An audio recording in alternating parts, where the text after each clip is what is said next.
I really am a mean and despicable creature at heart, you know.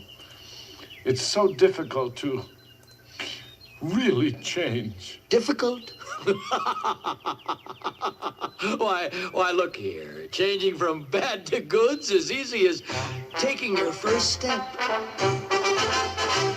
Put one foot in front of the other, and soon you'll be walking across the floor. Put one foot in front of the other, and soon you'll be walking out the door.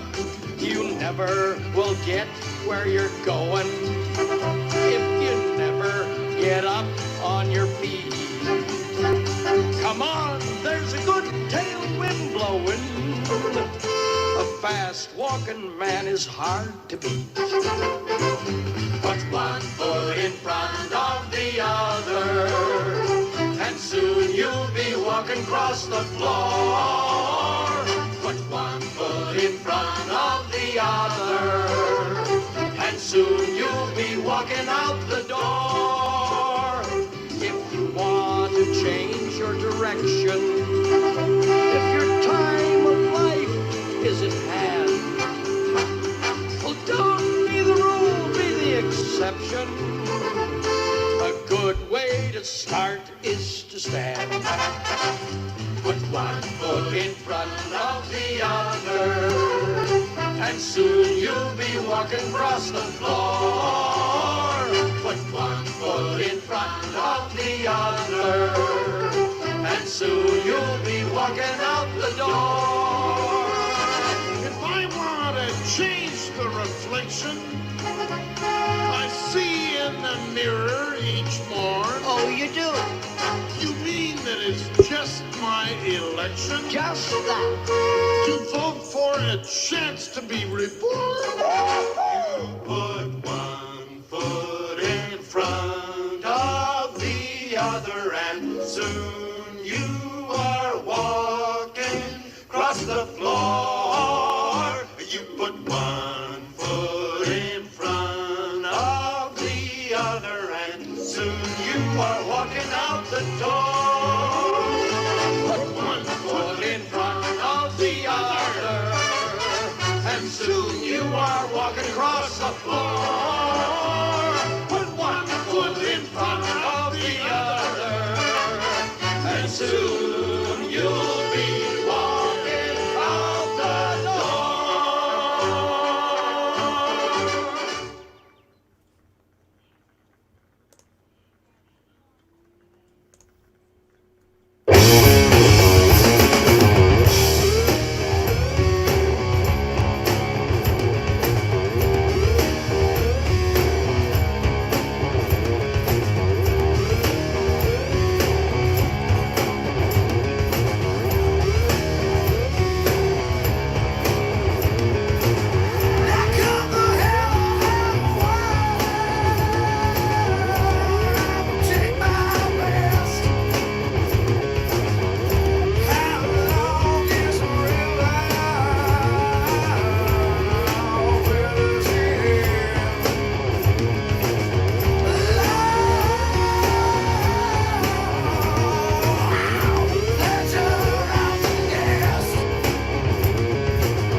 This is The Quiet Place with Ben and only Ben. This is my show now. We have Jeremy, the internet woodsman. Woodsman. Yes. Yeah, he will cut down that internet. Get off that I will internet. cut that internet. I'm cutting it down. I'll cut down that internet. Get away from that TV. I'm cutting the internet down. Poor guy didn't know what he was even talking about for a minute. You know, I think back on that, and I think that the internet overall was needlessly cruel to Chris Chan. But man, that poor guy, he did the best he could with what he had to work with, you know. Which wasn't much. Right.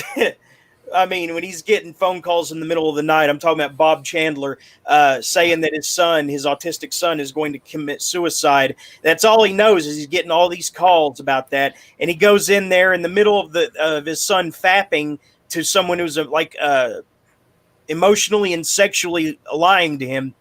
And he doesn't even notice that what he's doing because he's too busy trying to cut the internet down. I'm cutting it down. I want that my home off of that internet. Yeah. Listen to me. I don't care what you do, but you get it off of the internet. You got it on there. Now you figure out how to get it off. I'm working on it, okay? Here. Yeah. Zach isn't familiar, so I'll give a brief illustration of what we're talking about here. This poor guy. Yeah, play the video. Yeah, that's what I'm going to do. By the way, this is Zach. He's not important. Okay. No, I'm not. So Zach, have you heard of Christian Weston Chandler? No. He was this autistic guy who was like bullied on the internet for like several years by like really sophisticated trolls. He was just trying to find a boy-free friend girl. He was trying to what? He was just trying to find a boyfriend-free girl. He was lonely, and the poor guy didn't have luck with girls. And so these trolls would lie to him and spend all this time conjuring these fake accounts to try to, make him think that, oh boy, he's finally going to be normal and he's met the one. And they just would ambush him out of nowhere with, ha! You thought you were talking to a hot chick all this time? I'm actually a 13-year-old boy. Owned. That's pretty mean. I know it is. I know it is. There are times when you cannot help but laugh at Christian Weston Chandler just because he's so peculiar. Now, what was it that he did that got the trolls' attention? He made this comic called Sonichu, which is a really weird, cringy fan fiction, very poorly drawn comic, which was a mix between Pikachu and Sonic. He was in college when he made this. Okay, so what we were talking about here when we first chimed into the show is that, he filmed some Christmas video, a Christmas at the Chandler's house or something, and it was a god-awful mess, a hoarding, like a level 8 hoarding situation with things piled up to the ceiling, filth, mold, probably rats, and things just, you had to walk around things in order to get to another door. Just a god-awful mess. And so his dad found out that he put this video of their home on the internet, and now people are trying to get the health department involved. They got a letter or something, and now he's telling his son, you better get every frame of this video off of the internet. So here's that. This does not even deserve a captain's log introduction, because this is dead serious. The inside and outside tour I did a few months ago of my house, everyone on the internet, my mother and my father are angry at me. They're blaming me. It's my fault. I admit it's my fault. I want everything about my house off the internet. I'll send in detectives. I'll send in police. I'll send in everything in my power. Let's get it off the internet. Listen to me. Listen to me. Yes. Shut that goddamn thing off. I don't care what you do. You get all that stuff off of there tonight. I'm working on it. Go work on it. I am Do working. you realize? Do you realize something? Let me tell you. If the health department of Greene County sees those videos that you put on the damn internet, they could condemn our house and we would have to move out of it. So you go get that goddamn stuff off of there fast. I'm working on it. I was looking at YouTube, it get video for you to tell everybody to get the images off of the internet. It's out of my control. Oh, you get them off. It's out of my control. I don't know where to go. I don't know where to You go. loaded them up there. You unload them. I'm working on it. Go do it. I am doing it. I'm sorry. Get in the hair and do it. I'll be up all night with you if I have to. I'm working on it. This kind of feels fake. Like, I mean, it Dude. feels real at the same time, but it's. I know too- that you would think It's that because Christian Weston Chandler is autistic, so everything he does feels like off and fake. dude, It is enjoyable. I know you and Gregor Gregor has rubbed off on you and made you think that everything, including the air you breathe, is fake. But no, dude, it was real. Okay, people have logged too many hours trolling him to know to just to find out that it was all fake. Trust me, they know more about him than he knows about himself. It's I feel sad, bad for him. He should just I know, get I off do the too. internet. but I do too. See, but anyway, that's where my avatar comes from this week. Is it's his dad manipulated to look like an axe murderer. Yeah, that wasn't where the I'll cut down that internet came from. That's a video where I think you can only find the audio for it, but Right? Yeah. it's him saying, I'll cut down that internet. I'm cutting it down. Dad, no. Yeah. So who are we having on today? Bram Riddlebarger. Yeah, I'm about to send him the link. Sweet. Yeah, that new book he has out looks pretty awesome. Messages from the American Trash Can. Yeah. Here we Yeah, go. I got a copy of it. It looks pretty great. This seems very similar to. Get away from that internet. I'm cutting it down. Yep. So R.I.P. Rip the Internet Woodsman. Cutting down the internet like trees. Oh, God bless him. Okay. Maybe the only halfway normal one in the family. It's Yeah, he seemed to be like kind of beat down by everything. oh, He kind of man. just seemed to let Christian Weston Chandler do whatever he wanted because he just knew that he wasn't going to go anywhere. Yeah, the more I think about it, the more bad I feel for the whole thing. But he made for a good soundboard with prank calls. Yeah, I mean he has done shitty things like he tried to run over a GameStop employee and maced one. Oh, that was Chris Chan. Yeah, he did. He maced a GameStop employee because they hung up a poster of Sonic where they made a change to the gloves, Sonic the Hedgehog, and he's a hardcore Sonic fan, obviously, from where he did his own webcomic Sonichu, Sonic and Pikachu hybrid, and Oh, that's horrible. he maced a GameStop employee for protecting the poster or hanging it up to begin with. He says, "Don't call anybody," and he ended up getting arrested for it. Okay, that's awesome. Yeah, I sent Bram the link, so he should be here any minute. Yeah, so Did he film himself doing this? I don't know. No, someone with a cell phone camera filmed him. Oh. Yeah, but they did it as he was coming in the store. So how did they get that kind of prescience? That's It might be fake. No, it was not fake. His mugshot is out there. Okay, I mean it's probably because he was throwing a temper tantrum beforehand, Mm. so they knew to take out their camera, and they just got him, macing the employee. All right, so I finished Goldenrod this past week, but I have a feeling that your insights are going to be a little bit deeper on it, Ben. So I'll let you take the lead here. Yes, and our guest, Bram Riddlebarger, is here. Bram, can you hear us okay? Yep, I can hear you. How's it No going? echo, right? Can you hear me? Yes, no Yep. echo, right? What's that? No echo. No, we don't hear an echo. I don't hear any now. Okay. Okay, and you're coming in loud and clear. Yep. So this is Bram Riddlebarger, author of Goldenrod and recently Messages from the American Trash Can. It's good to speak with you, Bram. Tell us,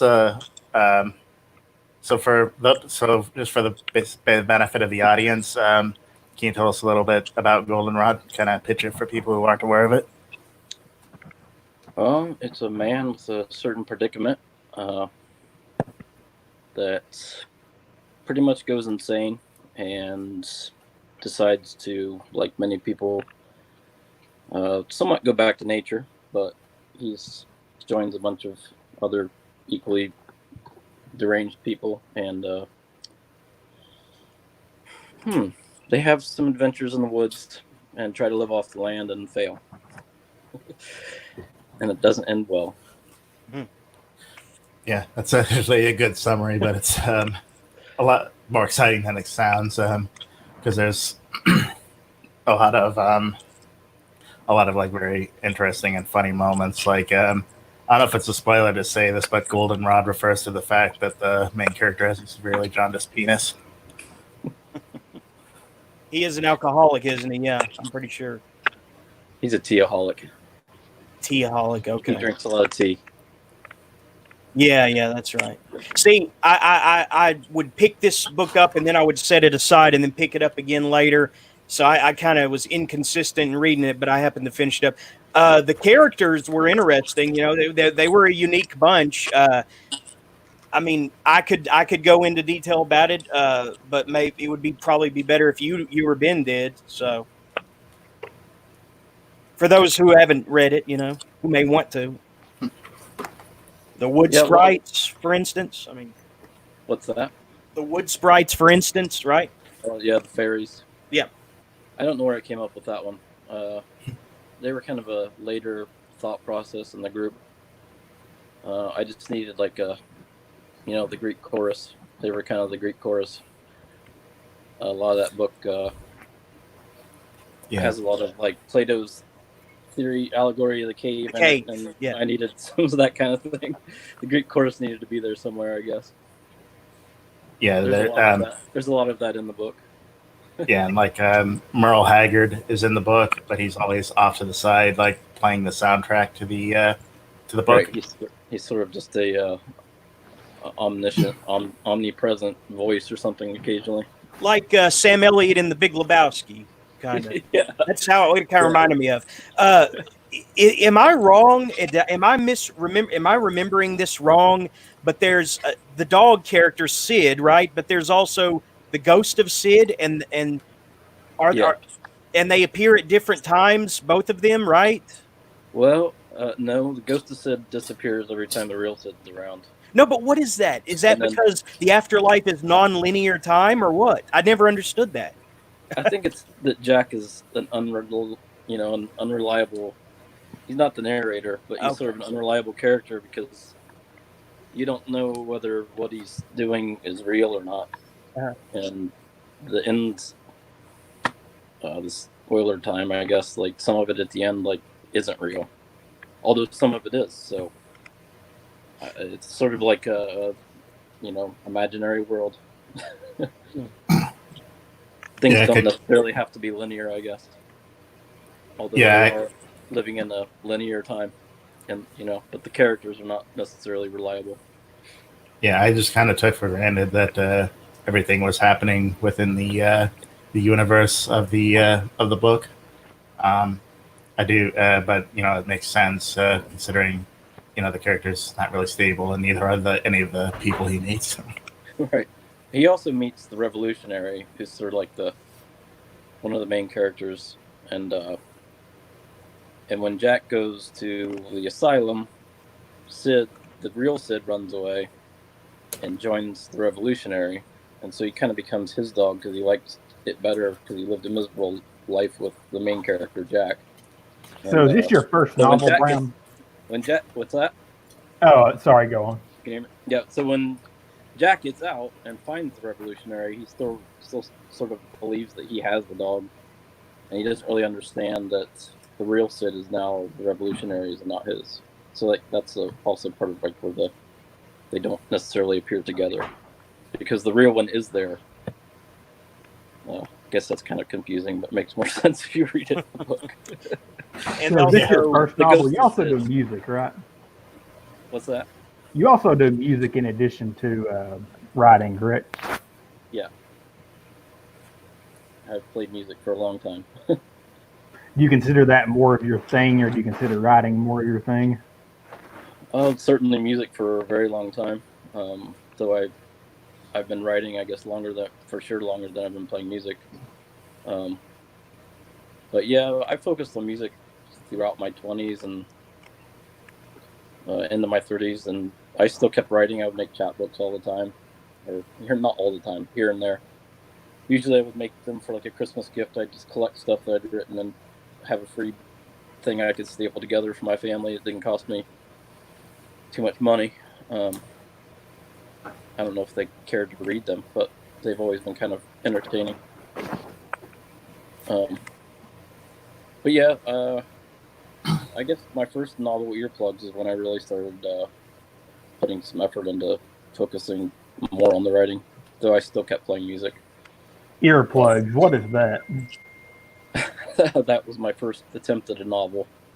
I looked up the synopsis for it earlier, and not to be, I don't know, man. It didn't grab me in the same way that the synopsis for Goldenrod did. It seemed fairly standard. I don't know. Now it could be a masterpiece for all I know, but I don't know. It didn't grab me. The description didn't grab me the way Goldenrod's did. You know. Yeah, I think the press wrote that. I don't remember what it says, but it sounds kind of. I never particularly liked that description myself, to be honest with you. But it's kind of a weird book too. It sort of follows a small town. That one's more like really small town, sort of based on, I don't know, mainly the town I grew up in, and also other towns around here. Wait, Jeremy, what's wrong with that Southeast description? Ohio. That description's cool. It just seems mediocre compared to what we get in Goldenrod with the silent Ethiopian, the wood fairies. Let's see, the revolutionary, a hippie girl, a dog, and the ghost of the dog. I mean, compared to all that. Okay, this says, in this novel, a quest for earplugs tries its best to defy old age, young love, and the burden of change. Well, what more could you possibly want? Yeah, because of all the things that Goldenrod has in it that hit upon a certain hook with a potential buyer more than Quest for Earplugs does. For instance, dog, ghost of dog, wood fairies, silent Ethiopian, revolutionary. I mean, it's like there's a lot of stuff that can get caught up in entangled in your imagination with a synopsis like that, as compared to a quest for just earplugs does. I disagree. I like a quest for earplugs. I don't give a shit if you disagree. Well, I'd be happy to tell you that he finds them at the end of the first chapter. Spoilers. Spoilers. but yeah. So what was like it? A story of a guy wearing earplugs all the time because his small town is too loud. Okay. That should be the real description. Okay. I thought this was by Nihilism Revised, but it says Cabal Books. Yeah, Cabal Books published it. Okay. The same ones who put out the story of the Y. But yeah, with the, I guess, to go back to earplugs for a moment, was that like the first novel you've written, or have you like written other ones that you weren't happy with? Well, no, it was the first one. I've only written 2, and those are them. Okay. As novels go, I don't really. It took me a very long time to do both of those. A little bit faster on Goldenrod because I figured out a lot of things, at least for myself, not necessarily that either work or work for other people. But Earplugs was a good. It taught me a lot about not only how to go about making what I would call a novel that I wanted to make, but also, what to do with it. So I like the Earplugs book a lot, but it is much more an early, attempt. I think Goldenrod is more developed, but I spent dedicated, like I said, a lot more time and know-how to it for what it was worth. What was it what was like the starting point for Goldenrod? Did you start with the idea of man with golden penis, or did you start from some other? Yeah. It came from a story that I wrote with the same title a long time ago, and I sort of just kept developing it. I did that with Earplugs a bit too, sort of like based them off of a previous, short story, and just developed them, and then also, added more storylines and whatnot to attempt to make them a little bit more interesting. The vibe I get from the vibe I got from reading it, and a lot of people seem to agree, is that it seems very, very heavily inspired by Richard Brautigan. Was he a big inspiration? Certainly, yes. He's my favorite writer. Yeah, he's pretty great. How did you? He turned me on to really. I don't know. I guess I've been a reader all my life, but I started reading him in my teens. My mom had his books, as a sort of ex-hippie. They were on the bookshelf along with lots of other things, and I love poetry, probably more than anything, and he's just a good. Jeremy doesn't like poetry. He's a poet making. He was a poet making books, in my opinion. Similes, metaphors, I've always just enjoyed. I like Brautigan's prose, but I despise poetry inherently. I feel like it ruins the potential of good stories when it is transferred to the poetry medium instead of the fiction medium. Because I feel like the fictional medium is where stories go to retire, and that's where they should be. That's where they should be. I just feel poetry is too flighty, too flaky, and I've been at too many public readings where these little girls, do the sing-songy poetry, like "You're always there to hold me when I'm upset." They always do that. There's always 3 or 4 girls in a readers crowd that do the sing-songy poetry bullshit. Oh, if you think that's bad, try slam poetry. It's freaking never should have been invented. There's a lot of bad stuff out there. They tell me this isn't great. It's so nice to wake up in the morning all alone and not have to tell somebody you love them when you don't love them anymore. That's great. That's beautiful. That's love poem, probably his most famous poem. Yeah, that's great. I love that one. I like his poetry as well, but I like poetry too. It's more simple and like his and many other people. But I don't know. They always are trying to tell you something else, oftentimes as well. Yeah, or maybe just telling you how hard life can be, or maybe how great it can be. Yeah, Brautigan is great, and another one of my favorites who kind of had a similar style is Stephen Crane. Oh yeah, I love Crane. Yeah, me too. Red Badge of Courage, I think, is one of the great American books. Yeah, I think that's a great book. But my favorite book from his is his poetry book, Black Riders and Other Lines. I like that one a lot too. I just reread that actually. I don't know, a couple years ago. For probably 10 or 15 years. I read one of the poems at my grandpa's funeral. I mean, that's how much it impacted me. Yeah, he's an amazing writer. Just his writing in general is just something about it I just have always liked. Did you, Bram? Did you ever get a glance at that unpublished work that Brautigan that was talked about with Brautigan for several years called God of the Martians? I'm not sure I have. I contacted his daughter about it once, and I never got a reply back. But I feel like surely she would publish it, even if it was in fragments or unfinished. Sometimes they will publish things as they were left unfinished, right? Yeah. Even the trial was unfinished, if I recall. Yeah. Believe it or not.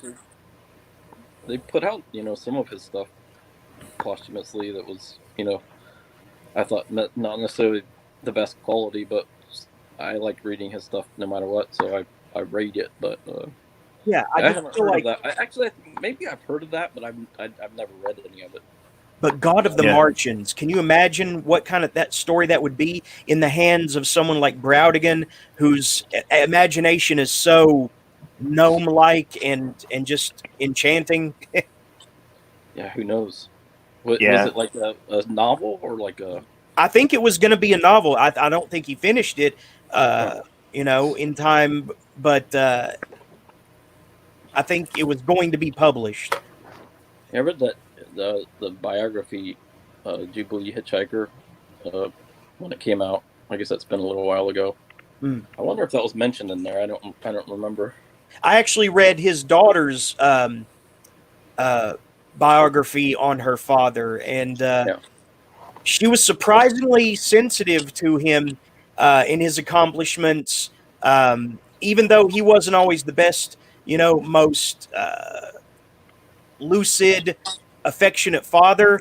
She still could find the good in him. Then you look over at Dreamcatcher, a memoir by one of Salinger's kids, and she just runs him down the road, right? I thought that book, that You Can't Catch Death, is that the one you're talking about? Yeah, by our I actually Browdigan. thought that was not only a wonderful homage or whatever to your father, but also was really well written. Like, yeah, I was really entertained by that book. I think it was really great. But see, two authors with similar like reclusive tendencies, both authors of, Right. and both daughters of these men had severely polarized takes. In Salinger's case, his daughter, as I recall, runs him down the road basically, and Browdigan's was able to find, some measure of peace and respect for him. Mm-hmm. I'm sure Browdigan in his personal, because he ended up committing suicide, so he obviously did didn't have the best personal life, but he was definitely a great writer. I've actually heard that they that the Hogline Monster is being adapted into a movie by the same guy who did The Lobster and The Killing of a Sacred Deer. Is that who was doing it? I heard that they were making the movie. I didn't know it was that guy. Yeah, it's apparently him. I'm afraid of those movies. Well, I'm afraid of them adapting that. But that guy did make really good movies. The Lobster and both those movies are really great. I love that weird stuff. Yeah, it would be cool to see that movie adapted as someone. Yeah. You know what Browdigan book? Well, I'm sorry, Bram. Go ahead. No. Well, you know what Browdigan book doesn't get a lot of love, but I think it's just as imaginative as anything in trout fishing or in watermelon sugar. It's Sombrero Fallout. Mm-hmm. Anybody read that one? I just reread that. I reread a lot of his actually during quarantine. As I remember, he wads up the writer in this book wads up some of his work, throws it in a trash can, and like a civilization develops around that wadded up paper or something, like a little city. Is that right? Yeah. Something like that. It's a strange book, and then it's always her hair. Her black hair is like every scene. It's very repetitive like that. Browdigan was the man. I mean, he was. But anyway, yeah. So back to the other stuff, I guess. Yeah, back to your books. The reason we're here, but your newest one does seem like to transition. Does seem like the most Browdigan-esque. I haven't read it yet, but I flipped through it, and the structure seems very similar to Trout Fishing in America. I did somewhat, yeah. I definitely was trying to utilize more of the sort of metaphysical stuff.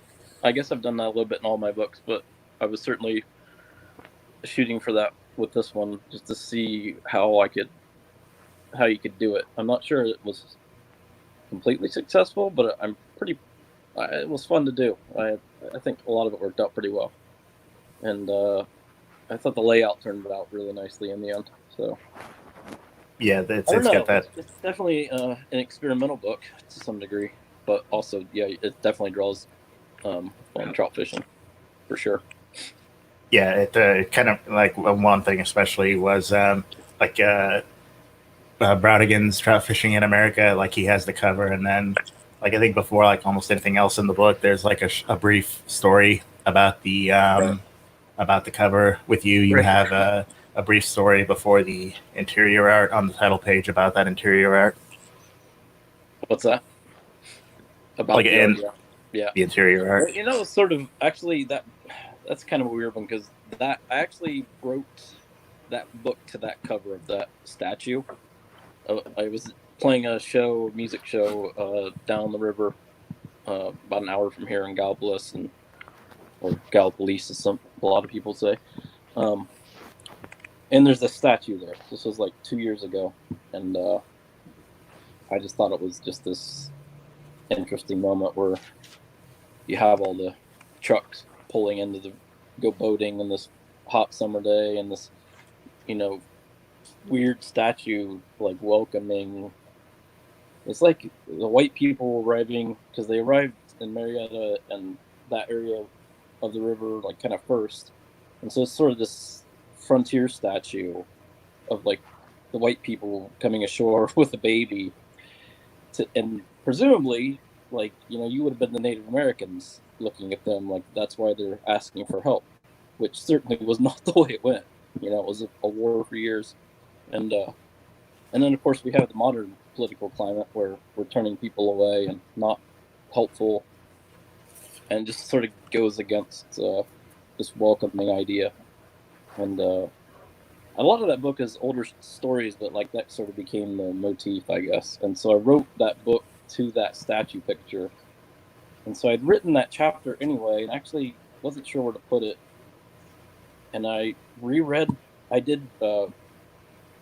had reread Trout Fishing, not even very long ago. Like I said, I had to quit I had a job, and I quit it because I didn't want to work in a warehouse during virus time.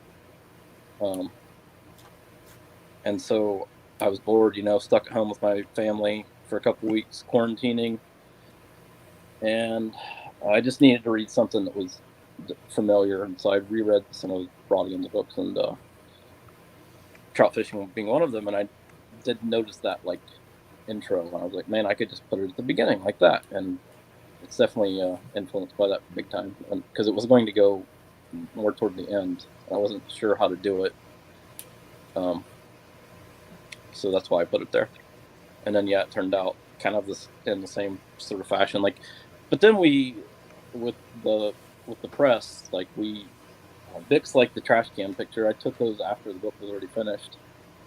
I was at a cemetery, actually down in Pomeroy, also on the river, Ohio River, and it's all these trash cans with like the rusted American trash can. I was just like, that's too weird. And it was a beautiful, sort of winter day, later winter. And the pictures turned out nice. And so I guess we kind of flip-flop back and forth, and then the whole statue toppling stuff was going on. And I guess I have mixed feelings about that, but I certainly don't think we should be honoring people that don't deserve it, I guess. And so I thought it was kind of a bad idea to have a statue on the cover at that point. Even though the book still has to have the statue, and the statue is written into the book in a few places. And so we just put it on the inside, and the trash can I like, so we put it on the front, and Dilks liked it at the press. And so we kind of switched, because it was going to be the statue, and then Mike Wixiepes did the layout, and he did a great job, because I wanted to put the statue still at the beginning of the book with that story, so you know what sort of is going on, and you also have that welcoming, and so we put it on the inside, and that's how that worked out. Was it originally called Messages from the American Trash Can, or did it have a different title? It was that. That's actually a chapbook. Some of those stories were in this chapbook that I made, sort of what I was talking about earlier, years ago, and I would just make them occasionally. And it was probably, 30 stories, some of which are in that book, not very many, and some other ones I probably cut. over 100 stories from that manuscript over the course of narrowing it down to what it became. There were a whole bunch of them in there. And so I'd always liked that title. And I had actually been working on a sequel to that called Messages from the American Trash Can 2, or that was the early name. And I had this whole idea. It was all going to be illustrated, like every story had an illustration. And I actually got pretty far into it. And then I started realizing I didn't like a lot of the stories. It was kind of like too much filler, because I'd also gone back through a lot of my shorter fiction stuff and kind of was accumulating things that I liked. And I realized I didn't like a whole bunch of them. And so I just started cutting. And finally, I just sort of was like, well, I'll just turn it back into Messages from the American Trash Can. The trash, I had accumulated more trash over time, and I knew I could make more sections. Yeah, that's that does seem like to be an important part of it, is just going through and finding everything you've written that isn't that you don't consider trash. I had kind of the same problem with the Complete Idiot's Guide to Saying Goodbye. Like going through a bunch of stories I originally wanted to include, and I was like, oh wait, I can't include this because it's shit. Right. Or it just doesn't fit. Like, I mean, there were some that I still might like, but they just, they got to fit too. And I was trying to keep that one pretty lean. Yeah. So I kept cutting even when I didn't want to. And then I sort of made sure to limit myself by, I actually forget. I think there's like 8 or 9 in between each piece of trash story. How do you let go of things that you don't want to cut? That's something I don't, I can't. Very difficult sometimes. Yeah, who was it that said kill your babies? Right. Kill your darlings. Or your darlings, that's what it was. Your babies. I think that's very important. It's the hard thing to do. But it always makes it better. Almost always, in my opinion. It almost always makes it more lean. Yeah. I know people who will keep things that they've been working on since they were teenagers and keep piddling with it. And I've never had that mentality. I always just cut things and start new. I really don't get why some people keep trying to resuscitate really dead projects. Right. Hey, check it out. Fine to keep stuff, but Phoenix in the chat bought poem 3 a.m. Oh, sweet! Thank you. All right. Yeah, Watermelon Sugar. That's a good one. Yeah, that's definitely a great book. I kind of forgot about the poem 3 a.m. That you did with Nihilism Revised. Yeah, that cool was actually cover. one of those weird. That wasn't really a chapbook, but it was. I made it. It was in slightly different form, but was an older one that I always liked because it was sort of a interesting story. Definitely beat influenced, but it was experimental weird cantos or whatever. Yeah, so Nihilism Revised definitely seemed like a good place for that. I was going to ask, how did you come across Cabal books? Or because I know that you were actually the first Cabal book. How did you come in contact with Bix to get that released? Well, I guess after Earplugs, like I said, I learned a lot about editing. That book took a lot of editing and rejection, and I finally found a home with that with Livingston Press. Joe Taylor is a really good guy, the editor of that, and so I guess I learned a whole bunch about trying to find things, and I was also, I don't know, I was more focused on music for so long. I didn't pay that much attention even to how to deal with publishing, even in the small time world, but or the small press world. I guess it's the same thing, maybe. So I don't know, social media. I just I was always looking for things that were interesting and people that I thought would be receptive, and also that were doing things similar, or I thought maybe similar to what I like to do.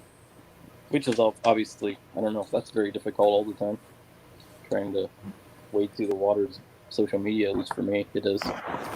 Yeah. I kind of stumbled across them by Thick and Veiny by accident. And, that's why I sent the story of the Y. Yeah, I like that book a lot. Yeah, thanks. I really appreciate the.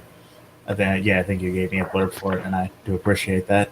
But yeah, I think I saw Bix like at a festival or something, and his name came up, and I looked up his press, and we just sort of connected, and I sent him. I guess Goldenrod was pretty well formed at that point, so it was probably that text pretty much. It went through a little bit of editing for sure. Have you ever thought about doing like a hybrid thing with music and writing? Oh, I don't know. I kind of think of them as this pendulum that I often swing back and forth on. I'm often on one side or the other. I don't know. Also, and doing both at the same time. I don't know. Yeah, I don't know, maybe I've written the lyrics for my band, so I guess I just see it as another form of writing. Yeah, I guess lyrics go. I mean, I guess one possible thing is putting together a soundtrack for your book or something.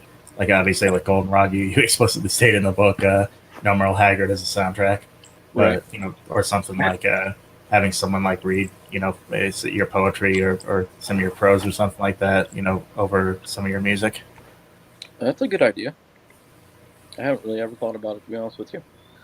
I guess I thought about slightly differently, but you don't usually think of them maybe one's a refuge from the other or something. I don't know.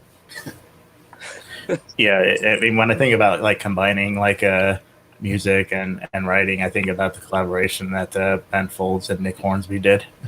Oh yeah, I don't know that. They have a funny song called "Working Day." One of the lyrics of that song is, "Some guy on the net thinks I suck, and he should know he has his own blog." But it is a great song. It's about anyone who's in that creative field, the kind of doubts they feel, like imposter syndrome and things like that. I don't know. I'll have to think about it. Do you ever have problems with that, imposter syndrome and feeling everything you do is shit? Oh yeah. I mean, I haven't met anyone who does creative work that doesn't feel like that, with the exception of a couple people who are just complete narcissistic douchebags. I mean, my hundreds of thousands of sales every week tell me differently, but I just can't believe it. Yeah, it's just oh Christ, how are they all going to react when they realize I'm a fraud? I'm not sure that it matters very much. It's not like. Yeah, I mean, how many people are out there listening? Yeah, nobody listens to us. You can say. They listen later after it's uploaded for some reason. But Bram, I actually, if you don't mind going into it, I hope this isn't too sensitive, but the picture at the end of Goldenrod with the dog, the graves. Right. That's Pretty Girl. That book's dedicated to her. She was my best dog. She just died this past winter. Oh, poor thing. Yep. How old was she? It's 14 or so. We had to put her down. Her hips gave out. So that's never easy. She was a great dog. Well, who, if you don't mind me asking, were those? Is that family that Pretty Girl is laying by? Nope, that is actually the grave of Don Robertson. Now, who is that? Epilogue is his from his book Paradise Falls. And he is buried in my hometown, Highland Cemetery, that you can see where my childhood home is right down the hill. And it's kind of weird. He was I didn't actually even know that until he didn't die until I was pretty much had left home. But he sort of claimed Logan, Ohio is like a second sort of, I don't know, maybe home or something. Though he lived in Cleveland, I'm pretty sure most of his life. He was really interested in this area, and he was down here a lot, and he wrote a lot of books about southeastern Ohio, sort of about meshes of book, drawing on different towns and making them into.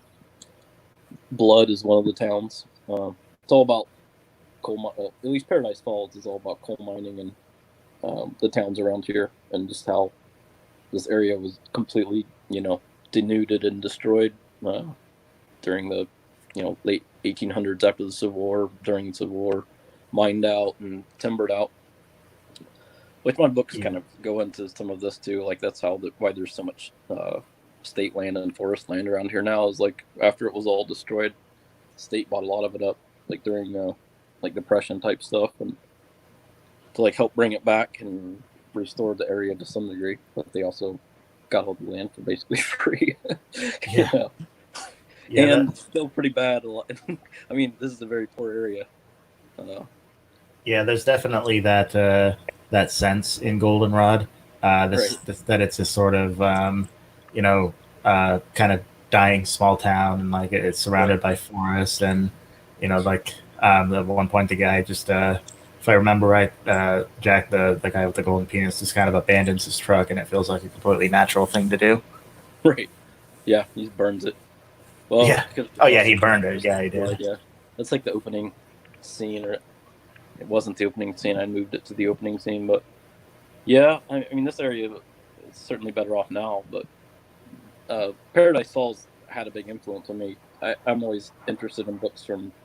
There aren't necessarily that many from Southeastern Ohio writers from here. They've published books, but if I find them, I usually read them, or it's always interesting.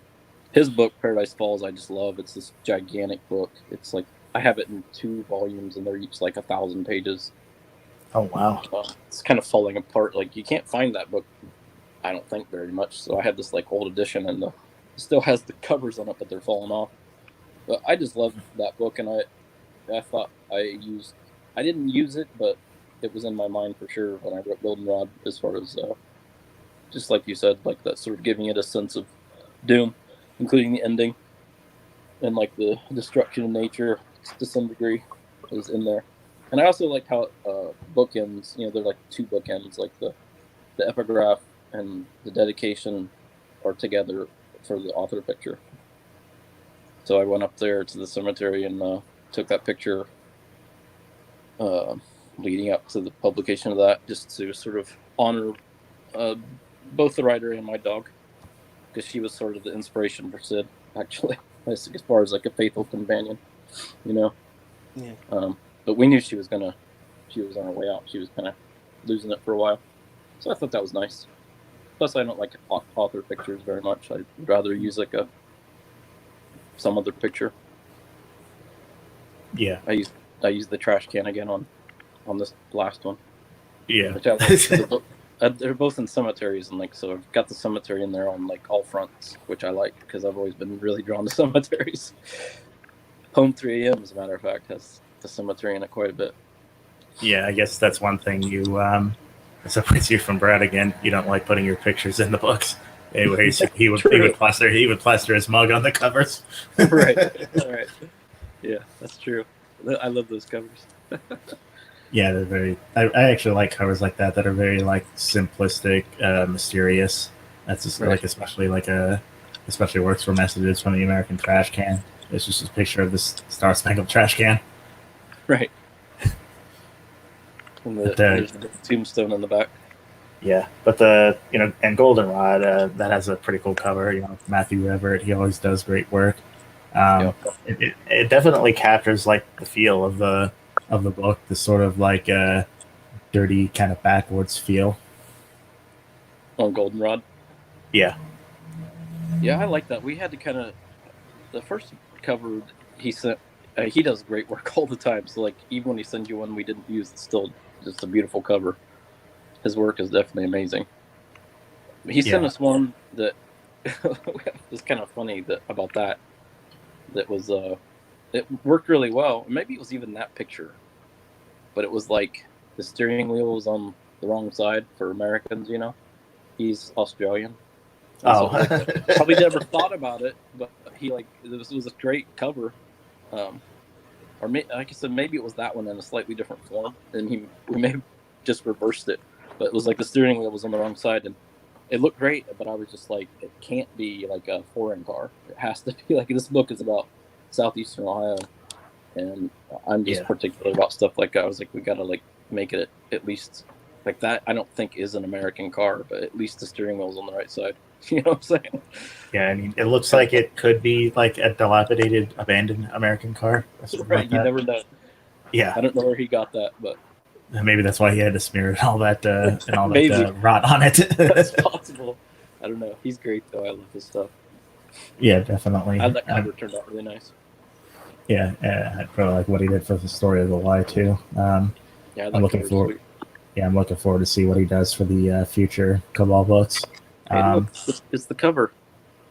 Yeah, just a Star Spangled Trash Can. Yeah, Meg's killing me. That's your latest one. Yeah. Yeah, that just came out this 4th of July. Yep. I have another one coming up suddenly, Yeah. like a comet. It's weird having 2 in 1 month. Yeah, that one's called West Erotica Ho or something like that. Western erotica. Oh, Oh, but that's a book of poetry.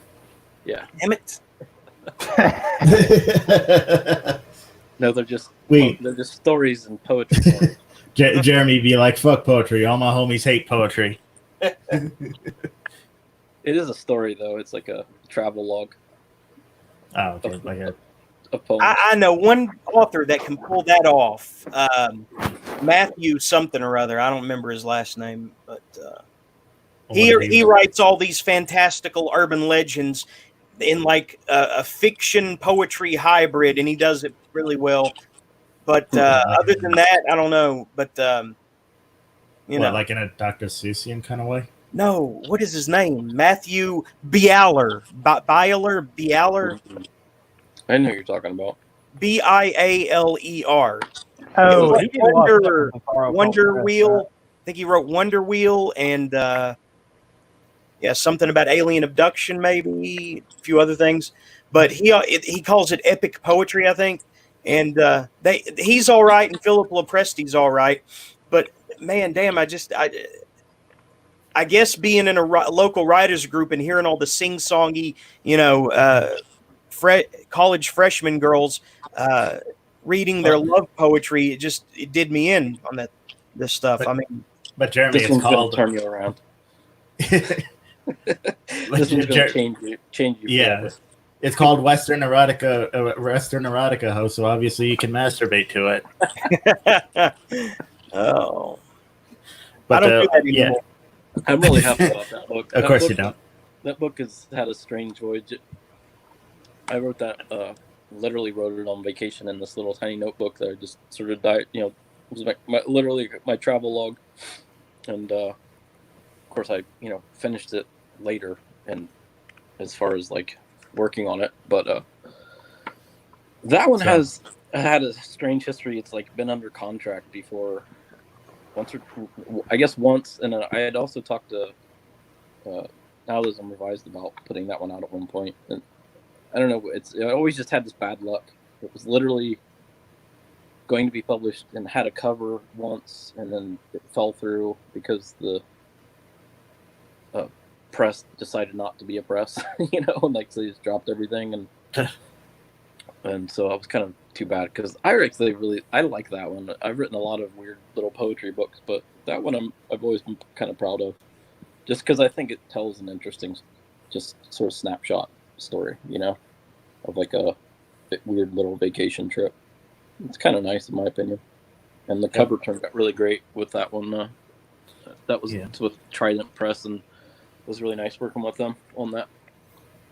Over the last year, I guess it's been about almost a year or something, but we kind of worked on it over the winter, and it just kind of turned out that it was going to come out the same month at the same time. It's kind of weird, but I think it's a good time because that's a summer book.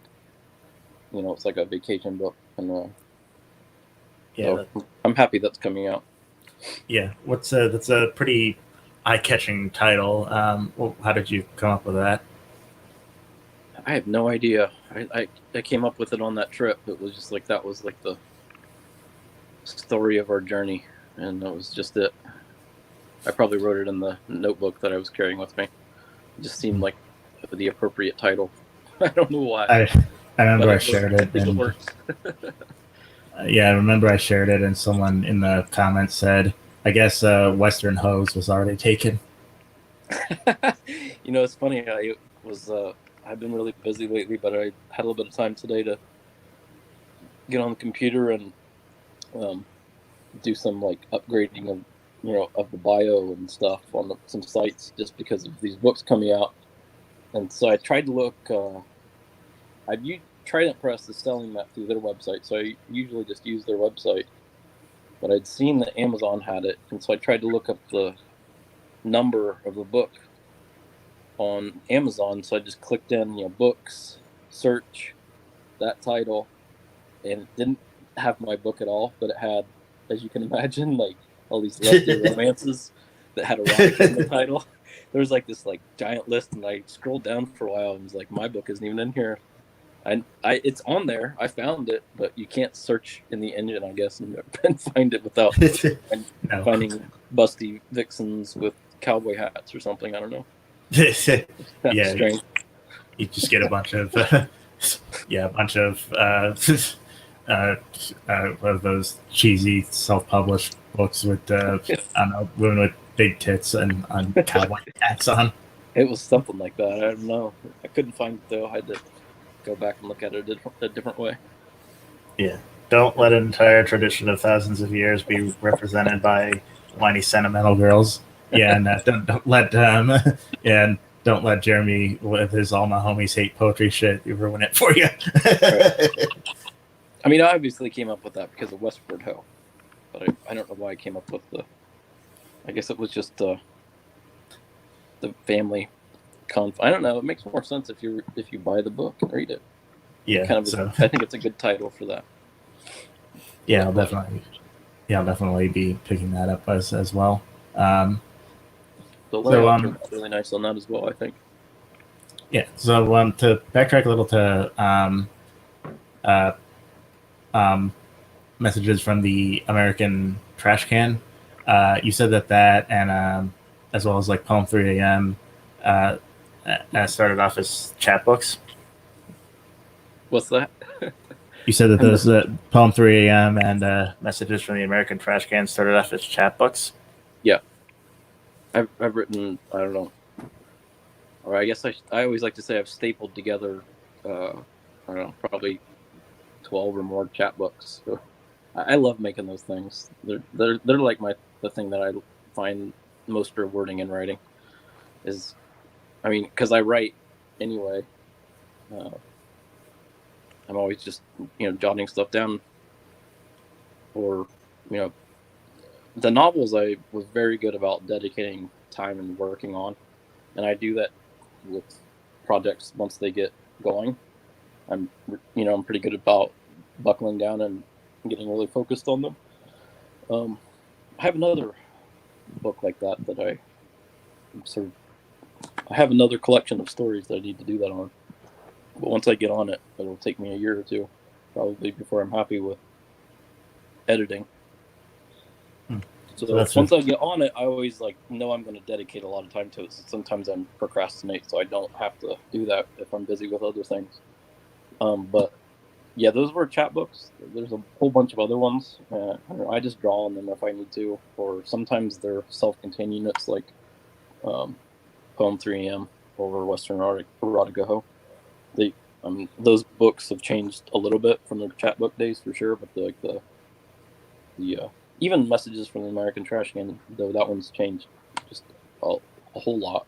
It's like the I guess the bones of it are still based on the chat book as far as that goes. I don't know, it helps me focus on what I like. You can usually see how much you don't like stuff once it's in print. And it also makes you edit, so editing's always great. You're going to edit it if you're going to staple it together and spend, $50 at FedEx or Kinko's or whatever it is, to print it off. But, I have the nice stapler, I have a big chatbook stapler. I love those things. I just like making stuff. It's fun to make it. It's a hands-on experience. And a mental one as well. Yeah, I'm sure that can be very gratifying putting a chapbook together. Are you still making them? Yeah, I just made a couple a few months ago. I hadn't made any for a while, but like I said, I collect so much stuff, I'll just end up like weeding through my editing stuff and finding stuff that goes together and staple it up. I don't know. It's fun. I like it. Yeah. Do you ever just like? I usually only make like 10 or 15 of copies of each one, and most of them sit on my shelf, and then I'll give them to. Like I said, it's a good Christmas gift to my siblings or something that put it on their shelf. They may not read it, but or my mom. I'll send one to my mom. It's fun. Yeah, and you said what you're working on now is a book of short stories.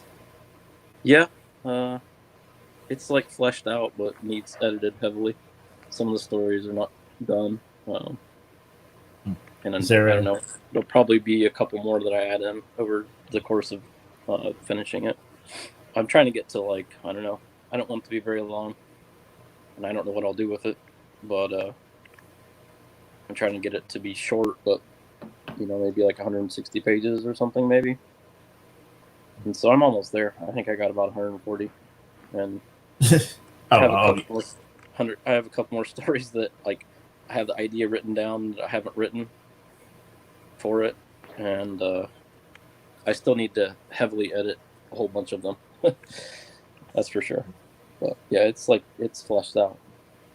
Do you have any idea where that's coming out through, or are you planning on sending that to Cabal, or do you have anything else anywhere else in mind? I don't have any. I gotta finish it. I don't know. You don't think about that until it's finished. Yeah, I think that's probably. I'm not gonna deal with. Yeah, I gotta finish it. I have a few other manuscripts in the works, but they're sort of projects, that are going to happen over time.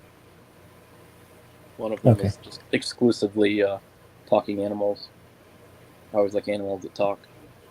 I like children's books a lot, so I think that's why I like talking animals. Yeah, that was kind of both yours and kind of the kind of vibe you get from their book, from Bradigan and your book. It's almost like it's a kid's book written for adults. I like that. Yeah, I mean, I think children's literature and children's books are greatly underappreciated as far as literature. There's so much good, so many great writers. Roald Dahl, Seuss, obviously, Shel Silverstein. Yeah, I don't know. There's so many great children's writers. I don't even remember the names of half of them, but you just think of all the stuff you read as a kid that had a huge influence on you. Yeah. Some of it's still great if you read it now. Yeah, definitely. Jeremy, have you read Shel Silverstein? Jeremy? Zach? Yeah, we're alone. A Light in the Attic. Yeah. I did. That's good. Yeah, Shel Silverstein is good poetry. I just don't like poetry, though. Wrong. Wrong answer. Get out of here. I really don't. Okay. So yeah, I think that about covers pretty much everything. Bram, is there anything else you want to say or anything else you want to plug before we let you go? Well, I can't think of anything. Okay. So good talking to you guys. Yeah, so Messages from the American Trash Can is available on Amazon or wherever books are sold, available from Cabal Books. One more thing. Go ahead. One more thing. And like I said, I would pick up Goldenrod and then put it down again. So I was kind of in and out, inconsistently, before I finished it this past week. Can you explain a little more about what a locavore is without giving anything away, like major? Well, it's technically someone that tries to just eat local food, but I sort of that makes sense. There's two kinds of locavore in my book. There's the locavores. I mean, that's what they're doing it because they're living in a cave, trying to survive. By making it on their own and eating from the land, which is like a big hippie motif, and people around here are still very much like that. There's a lot of that. I grew up with that, and it usually doesn't end very well because Right. And it doesn't in that book, and so I sort of, I guess I can't give everything away, but there's like the, like going back to children's books, there's a monster at the end of this book. Yes. Grover says that, I think. Yeah, I think because when you hear local lore, the first thing I think of is Crazy Eater. Right. Locavore. Yeah, you're right. Yeah, so local vorism. Yeah, so beware the locavore, kids. Yeah. So Messages from the American Trash Can is out now from Cabal Books, available on Amazon. You said that Western Erotica Ho is also out? It's up for pre-order. It comes out the 28th, I believe. Okay, and that's up for pre-order, and you can find, just go to anywhere where you buy books, whether it's Amazon or any other, or like bookshop.org. Just search Bram Riddlebarger's name. You can probably find all of his books there. Bram, it's been a pleasure having you on. Thank you for having me. It's good talking to you guys. Yep. We'll talk to you later. All right, see you. All right, so we ready for the new cameo? Yeah, sure. Let's see it. This better be good. Oh, you mean I waited till he was gone? It is good. She actually gives a lot of encouragement to you guys. Well, Zach said he was getting another drink. I'm going to grab one really quick. So Yes. fill the dead air, but until I get back. Yes. By the way, did I mention? Oh, I can hear my. I can fucking hear myself. Why did you do this to me? You did this on purpose. I'm echoing back. Okay, now I'm better. Okay. That wasn't me. I pulled my headphones out, but it's never done that before. It was because Zach muted. That's why. Okay.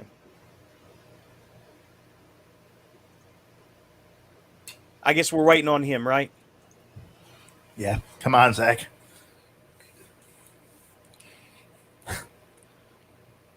Hey, Jeremy, you know what's stupid?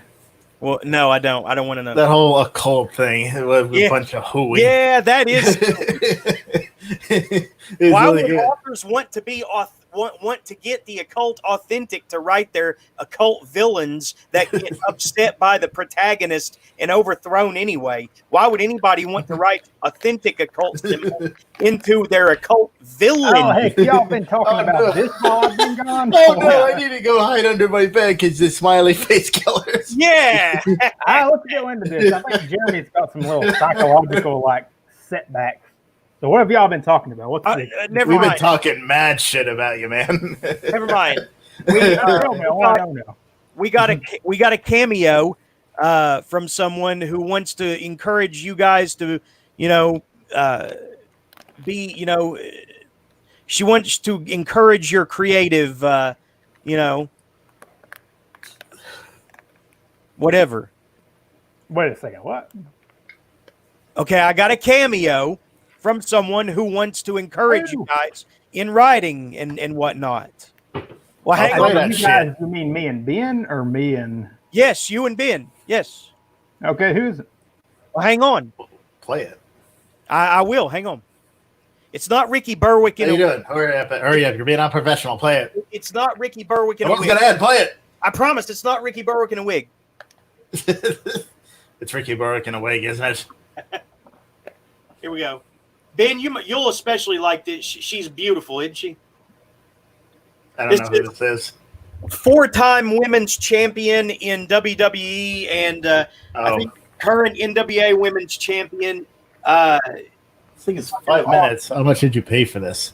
First off, I want to know, what is Jeremy doing right that he doesn't get backlash? And what is Ben and Zach doing wrong that they are?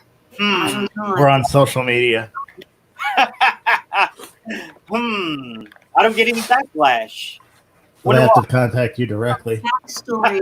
There's stuff that I am not aware of, and I need to know. What did you do, Ben and Zach? What did you do? Okay, like I get it. You know, sometimes in life, like, okay, so let's make it clear that if anybody is verbally hurting somebody or, you know, using people, like belittling people to like make themselves feel good or whatnot, I'm not good with, like, you know, negativity and hurting people. That's just not my shit. And, you know, I think we should belittle Jeremy. Could he, you know, get their tails feathers ruffled because of stuff like that, and I would be upset too.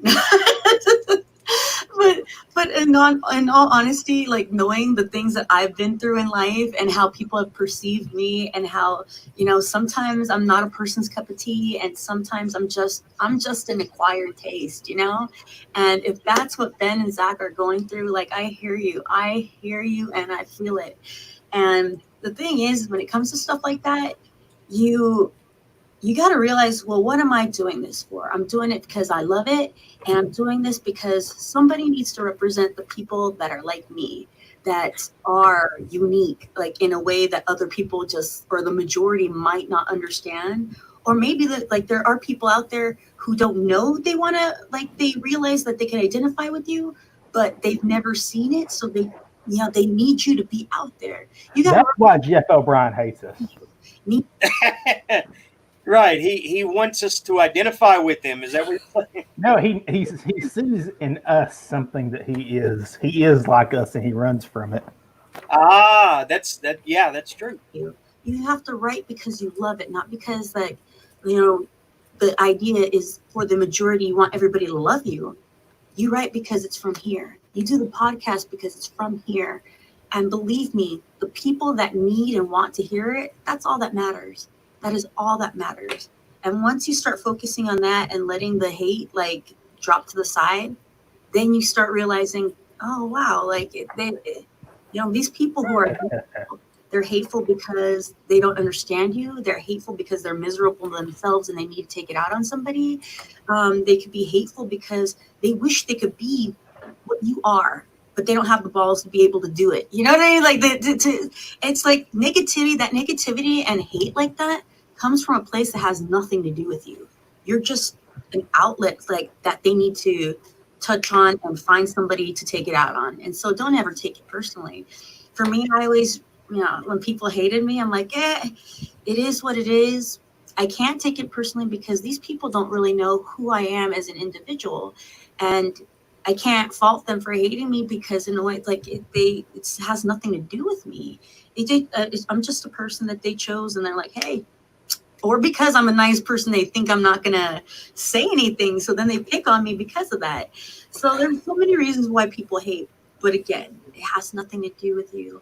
And you should never let somebody else's hate or negativity ever affect how you function in the world, how you live your life. Don't just shut it out, because they're keeping you, or you're letting them keep you from pursuing your dreams and everything that you deserve in this world. So don't let them get to you. Just keep on trucking. Keep doing it. Keep being your amazing, unique self. And if the rest of the world doesn't, like, get it, you know, they will in time. Sometimes people appreciate uniqueness and certain personality types after the fact. And yeah, that sucks. But you know what? You're making a positive change, and people need that. The future needs that. So I'm just saying, Ben and Zach, sometimes, you know, you just gotta, not sometimes, what you should do is just block it out. Keep doing you. Because I think, like, sometimes people think that being an outsider or being unique or being different is bad. Oh no, I wouldn't have it any other way. I love my personality type. I love my perception. And yeah, people are going to be disappointed, but at the same time, for all the people out there that I represent, or that they could connect, and that something about the way I see the world makes them happy. That's all I care about. It could be, I don't have to touch millions of people. As long as I have a little handful that I make smile, I could die happy. So you keep doing you keep being awesome. Jeremy, maybe, I still think you're special.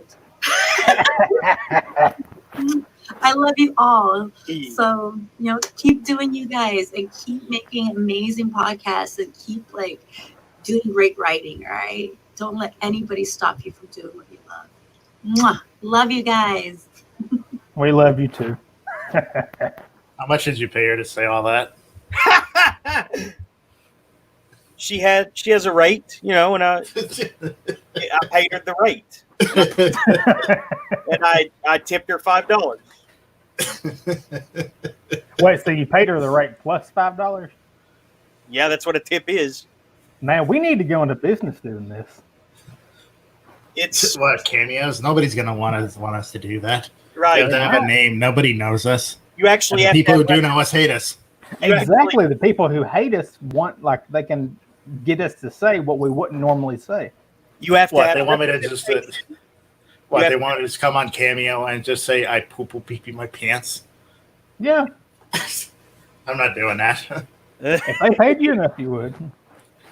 they don't have any more fucking money than I do. You guys are overlooking everything she said, and just which was bought and paid for. Yeah, but it was still from here. It was like something that I'd read under an Instagram girl's post. You're gonna make Melina cry, you son of a bitch. She's never gonna see this. I do think she got into it. She said she loves me. She blew me kisses. Yeah, a whore will say she loves you if you pay her enough. She blew us all kisses. This is real. Simp. This is real. You're a simp. What was the conversation y'all were having before I came back from making my drink? We were about how you pee your pants and hide under your covers afraid of the smiley face killers. It had something to do with a supervillain and occult symbols. No, we were talking about how you pee your pants at night while thinking of the smiley face killers. Ah, that is true. Like, Mom, can you check under the bed to make sure there are no smiley face killers under there? The Ricky Berwick and Melina Perez endorsed Quiet Place. I can now say that. We aren't endorsed. We pay them to endorse us.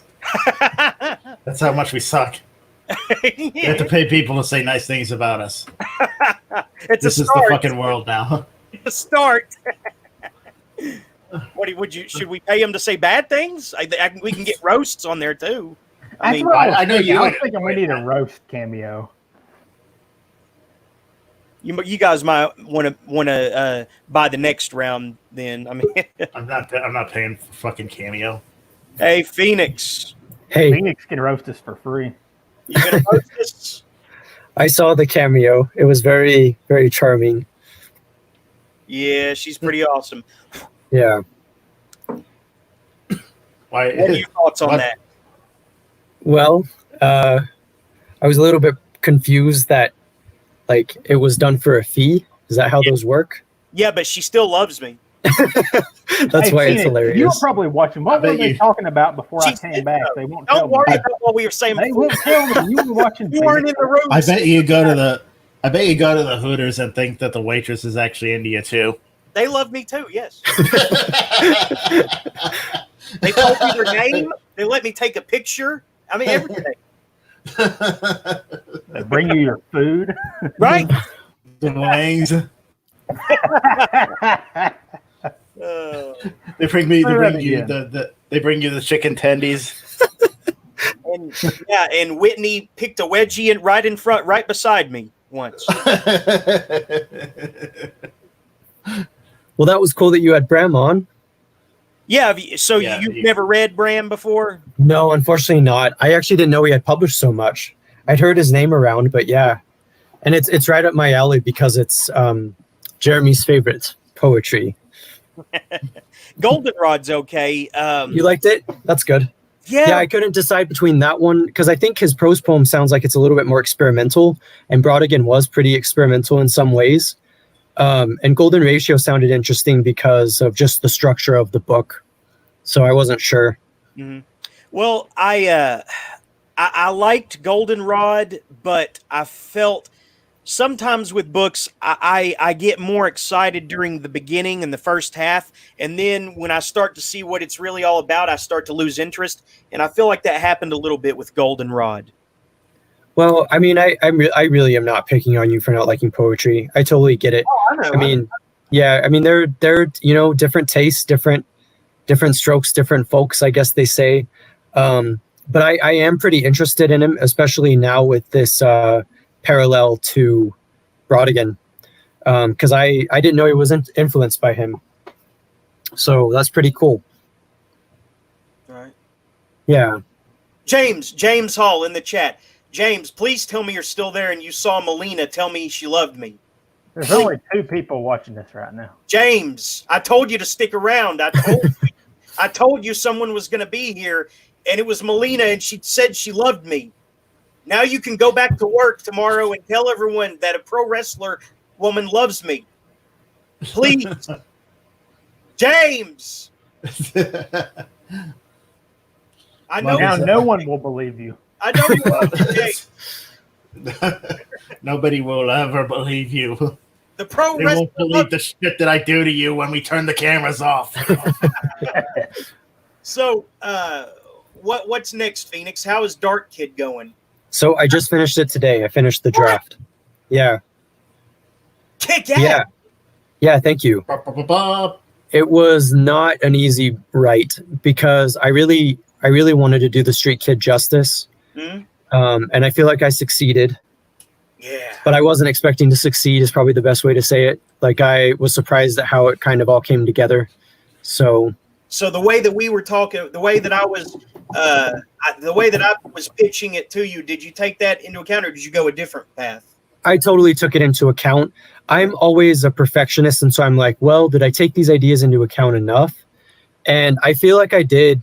I mean, I liked writing the book because it's all been during this pandemic, right? So a lot of it has been, and then earthquakes and then losing my friend, although that was just recently, but just this hard year that I've had. And so being able to write these things I'm surprised at the darker tone that it took because I did initially imagine it to be more lighthearted in some places. But it's dark. I mean, yeah. Well, because the shadow wasn't always supposed to represent like darkness as in like misery or evil. It was sometimes supposed to represent the unknown and like mystery. But yeah, so but the book chronicles a lot of just this past year has been really hard for me. And I think for a lot of people, we just keep having all of these things happening and it's really tragic. Mm-hmm. So, but I think, so I'm not going to know what it's like until I go over it. But I would say in terms of what I was trying to accomplish, I think I was able to do that. And the book was difficult to write because I was interlacing so many components from not just The Street Kid, but also other books that I'd written. And it's not necessarily that they're all like, you have to read like one to understand the rest, but they are connected in terms of at least how I look at it, so in terms of how I look at the character. This is your Castle Rock or your Dark Tower, I guess, right? Yeah, that's a good way to put it. Oh, that's awesome, dude. Yeah, thank you. So, because yeah, the Dark Kid is roughly parallel with the Street Kid. There are some moments before the Street Kid in chronology, and also Contorted Royal, by the way. So basically, there are parts in the Dark Kid that are concurring with Contorted Royal, and then with the Street Kid. But then there's also parts before that as well that deal with setting the story and setting the tone. What about Mindblade? Does Mindblade get a mention?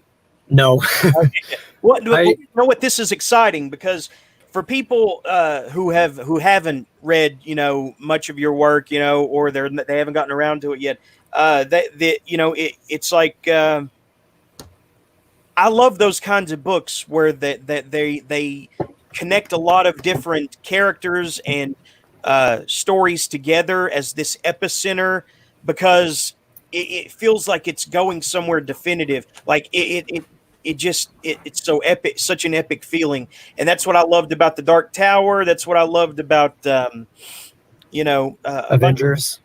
Huh? Avengers.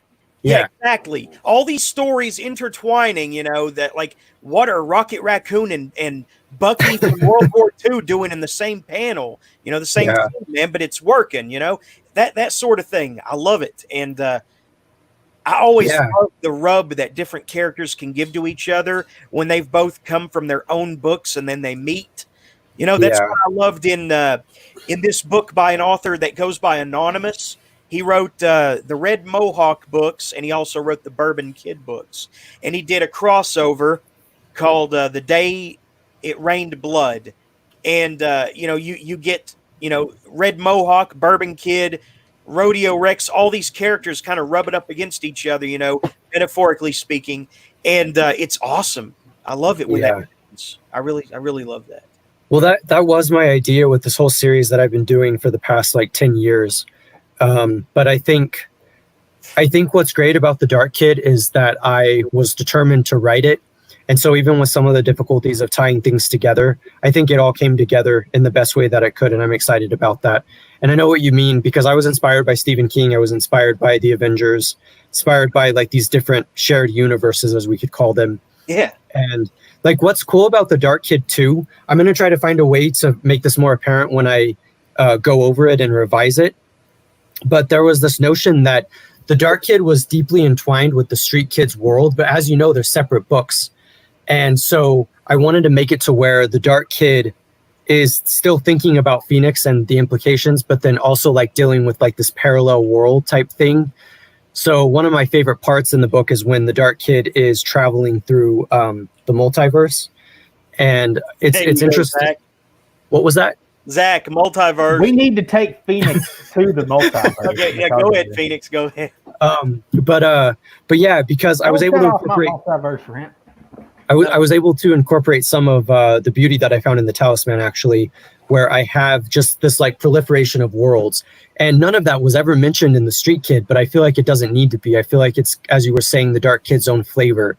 Because part of what I was trying to do with this book, and I think I succeeded as well, was thinking about infinity and multitudes, and thinking about this way in which if you could imagine one point and a proliferation of points from that point, it's kind of like what it's like for me thinking of myself as Phoenix or the Street Kid, and then being intertwined in all of these other worlds. And so I really enjoyed that process. So I need to pick up the Street Kid. I think the only one I've read from you so far is Mind Blade. But Mind Blade is a good one to go into, though. I mean, I'd be honored if you read The Street Kid, but I feel like Mind Blade captures something in a different vein that I think is still just as important. So the complexity is there, but it kind of manifests in a different way. So, do you have any plans to re-release it with any publishers, or are you just going to self-publish it? I don't know. I would like to go through a publisher, but I'm just not sure how that's going to work at this point yet. So, because I've been in talks with coming out with some books with Hybrid Sequence Media, who publish Rogue and Separation Healing. And I've been in talks with them, and we have some projects kind of in the works, but I think it'll be a little bit of time, which is fine. But we hadn't talked about Mind Blade or any of these other books. So, yeah, so, I mean, it might be worth everyone checking out if it comes out. Yeah, no, I appreciate that. I mean, it might be one to just publish myself, if it comes to that. So with Dark Kid, obviously Street Kid had all these different personalities that were influencing, like Wolf Kid, Blue, Snake Angel, all these. I could barely keep up with it. The cast is so expansive. Does Dark Kid deal with the flip side of those same personalities, or does he have uniquely his own? So a little bit of both. So there is characters like the Wolf Kid. So the Wolf Kid is more heavily represented as basically Wolf from the Talisman, though it's a separate character, obviously, but it's my kind of injecting that into it. And the Wolf Kid is more of a, so when he's with the Street Kid, he's kind of imaginary friend personality, you could describe it, as you were saying. So his personality was maybe a little bit more aligned with how I imagined him. But then with rereading the Talisman, I thought of Wolf as a character, and I thought of the Dark Kid as reminding me so much of Jack Sawyer. And so the Wolf Kid is more of Wolf, basically. So that was fun to do. But then there are also characters, and I do this in all of these books. I'll have characters that don't show up again, or if they do show up, it's a lot later, because it's kind of just this constantly evolving world. And there's a character called Mercury who's pretty important to the Dark Kid as well. But Mercury's never been a character in any of these other books. Like, you wouldn't know Mercury from the Street Kid. So,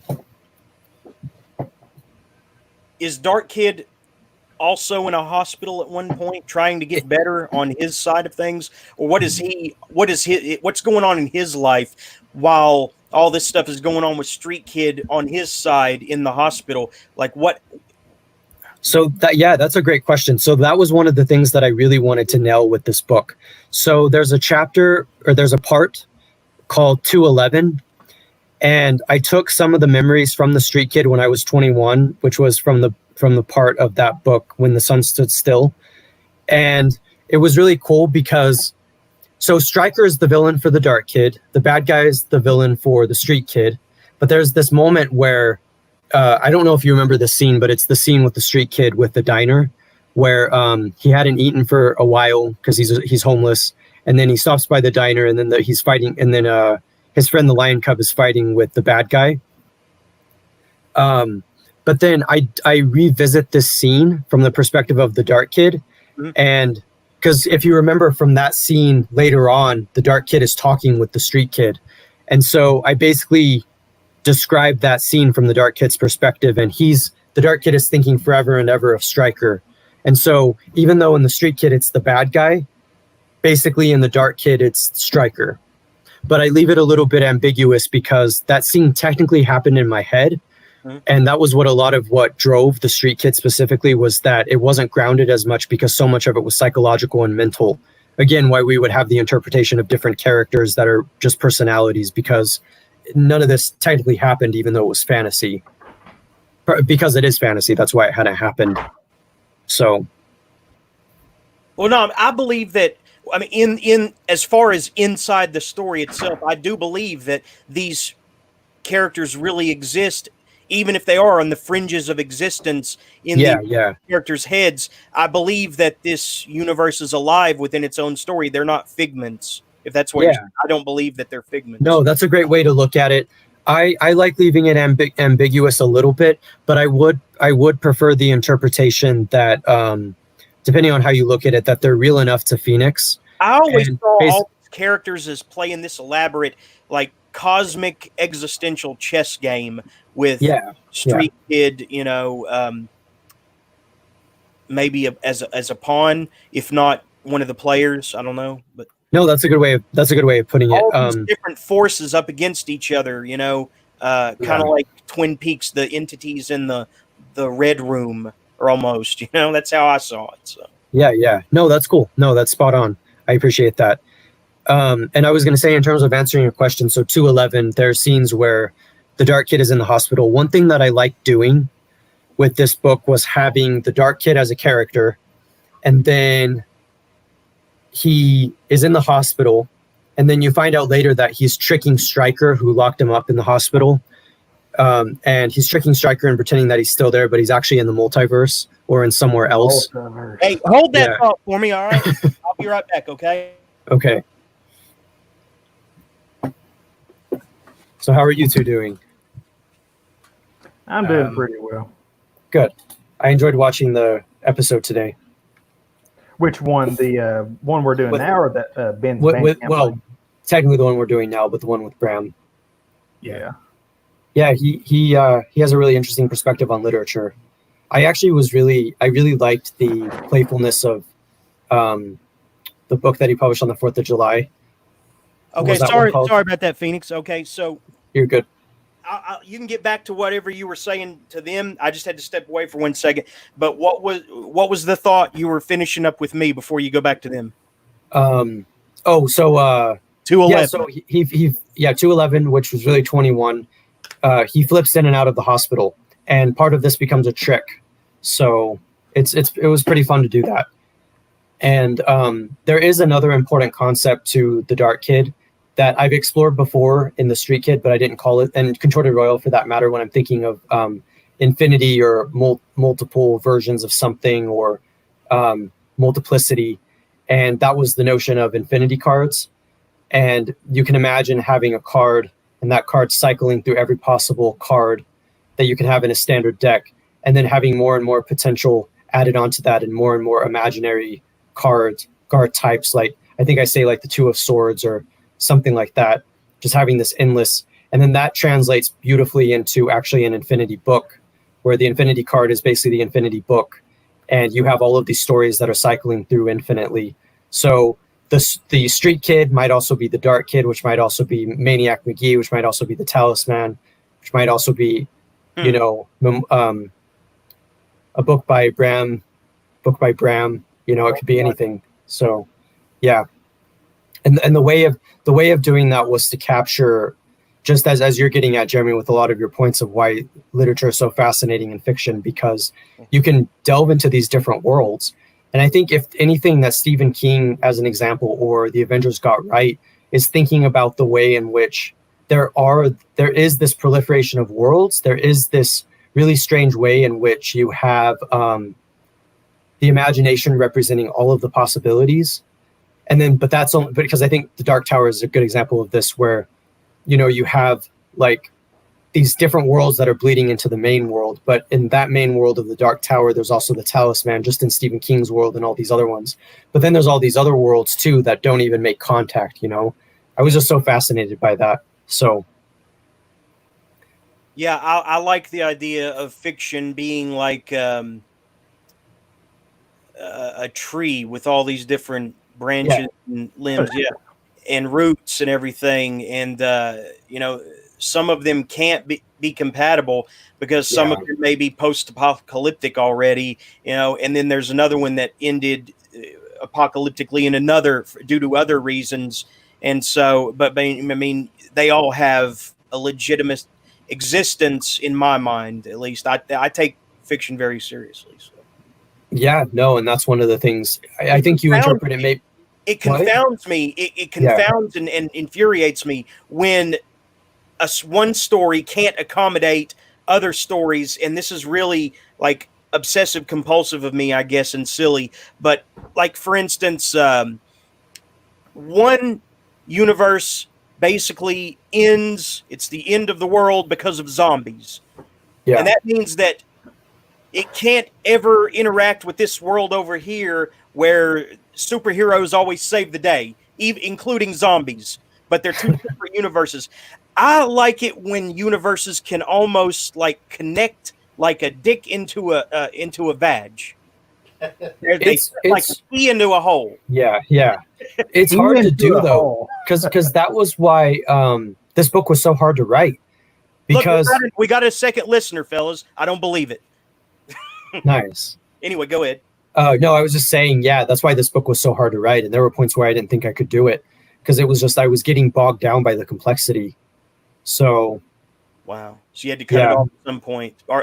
So how epic does it get on a scale of, you know, one being, you know, your local, you know, bar fight, you know, at some dive bar on a Friday night, and 10 being like an absolute, you know, rearranging of the cosmos, and maybe 6 or 7 being just like a rearranging of the character's mind state. I know what you mean. The book is really important to me, but I think if I was going to use a scale like that, I would say it's maybe like an 8.5. And this is because it's between the Talisman, has all the complexity of the Talisman, but perhaps not as complex as the Dark Tower, which has 7 books, and then the prequel.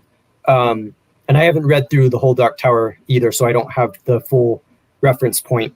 But it would also be an example of like maybe Captain America Civil War, but not quite as intense as Endgame. If that makes sense.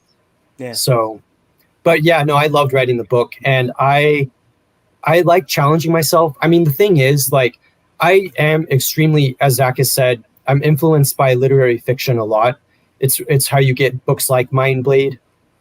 But I'm also very influenced by the speculative element, which could be basically anything. Although I admit I haven't written a lot of horror. The closest I've probably gotten is in the Garden of Evil, and that included a lot of dark fantasy elements. Mm-hmm. But I love tapping into that. And with thinking about the trajectory of a lot of my books, some of them are more experimental than others, but I am really inspired by these huge, massive tomes like Lord of the Rings. I haven't read it, but I've seen the movie, and I have the book, and I want to read that when I finish Dahlgren. Dahlgren might be an example. If Joyce wrote fantasy, it would probably be something like that. So that kind of gives you an idea. Like, I'm very influenced by that huge big book genre type, even if I'm like really influenced and love literary fiction. So, because there's so much you can do. I mean, it's almost like there's no limit, you know? Yeah. Have you ever thought about doing something like House of Leaves? I mean, the thing that made House of Leaves so complex was there was everything that he was doing typographically. And so he actually had to have education on how you actually publish books. Mm-hmm. And I don't have that. I'm not like the producer, so to speak. So I think I'd probably do something similar, but it would still be linear in terms of how you look at sentences, though. I mean, I love the idea of, yeah. No, that was basically it. I think it would be hard to do because he had a mastery of how you put books together. Yeah, it's not that bad. I actually went through a class where House of Leaves was one of the books that we read, and we went through some of the stuff like that. Like, we didn't go into super big detail, but we looked at some of the programs. It's not that bad, and it's actually very fun and easy once you figure out how to do it. But very doable. I think the InDesign is what we used. I don't know if their publishers use better ones, but that one's actually, I mean, you can pretty much do everything in InDesign the way that he did. Like, you literally took a class on designing a book like House of Leaves? Well, no, that was just one aspect of the class. Oh, okay. Like, you took House of Leaves and like examples, and then we went into InDesign and like kind of replicated some of the stuff. So it's not really that bad. That's interesting. Oh, go ahead, Jeremy. So we have a new one in the chat here. You know, I thought it was Ann for a second. How I don't believe we've met Laura Angelina. How are you? Yeah, writer or what? Did one of you guys send her the link? I mean, it's fine. I didn't send her the link.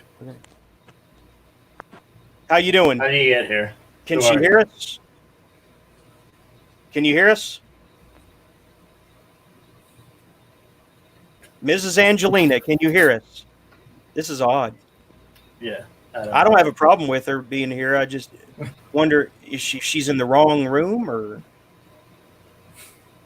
maybe she's trying to. Oh, is she trolling? Are you trolling, Laura?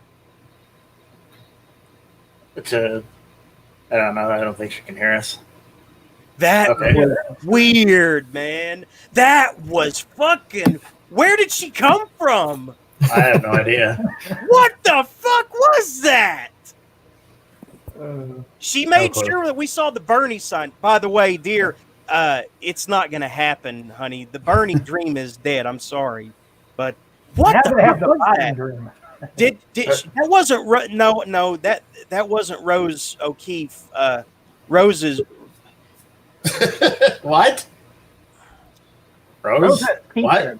I know that's not Rose. That's not Rose O'Keefe. Hello, how you doing? Can you hear us? What do you want? What do you want to tell us? What do you want to communicate? I'm wide open. Yeah, I think her sound is off or something. I don't think she can hear. All right, type in the chat, hun. What you want us to take away from this? Every time we have a dang woman on, you always say "hun" and "babe" a lot. Because he's a simp. What does that have to do? That's just Southern hospitality, Zach. No, I work in food service, and that's just how I talk to them. I don't. Okay, I just like with males, I say "buddy." I don't see what the problem is with that. I mean, that's just common human kindness, you know, being personable. So. I hear you loud and clear, huh? The milk coffee. Can you hear us? Okay. Try refreshing, Laura.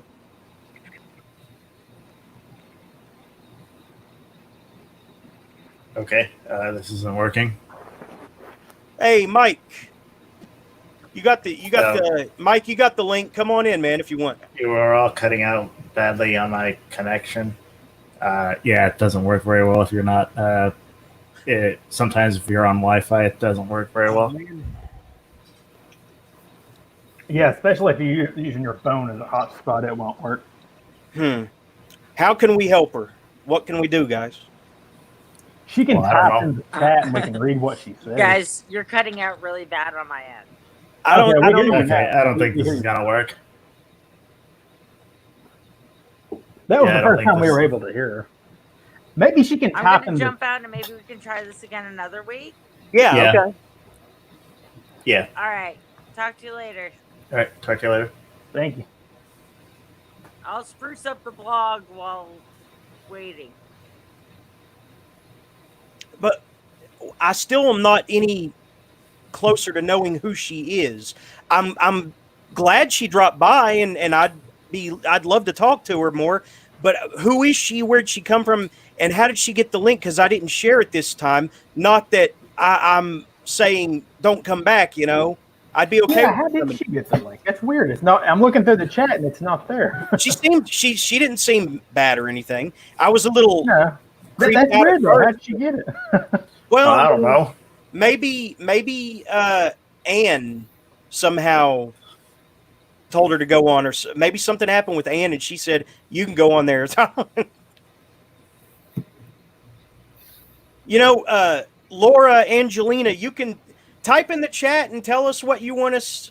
And yeah, we can try it another week. We don't know anything about you, and we're frankly captivated here. I'm spellbound. I'm dying to know more. Phoenix, you still with us? Simp. I am. Is Laura Angelina an undocumented personality in either Street Kid or Dark Head? Is this a spoiler? No, it's all. This is a spoiler in manifest, life, right? Reality is breaking down because right?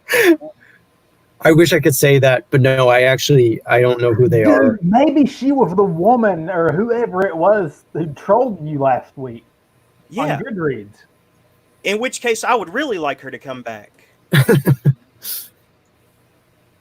Because if she wasn't Jeff O'Brien, if she wasn't one of those guys, I'm all for talking to her. You know what I mean? Now, still, how could she have gotten the link though? That's the weird thing.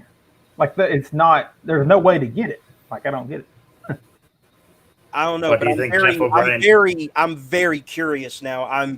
Frankly, it's like suspense. I'm on the edge of my seat, and I really wish that our connection wouldn't have been breaking up, because that would have been a fascinating conversation to get to the bottom of that. I think you're behind it. No, I swear I'm not. You said it's funny how you said you wanted trolling, and now we've got all this mischief going on with catfishing, and all this other stuff. But you're getting defensive right now. That means you're behind it. I swear I'm not. Okay, I'll take your Mike, come in and give us your theory, man. His answer is no.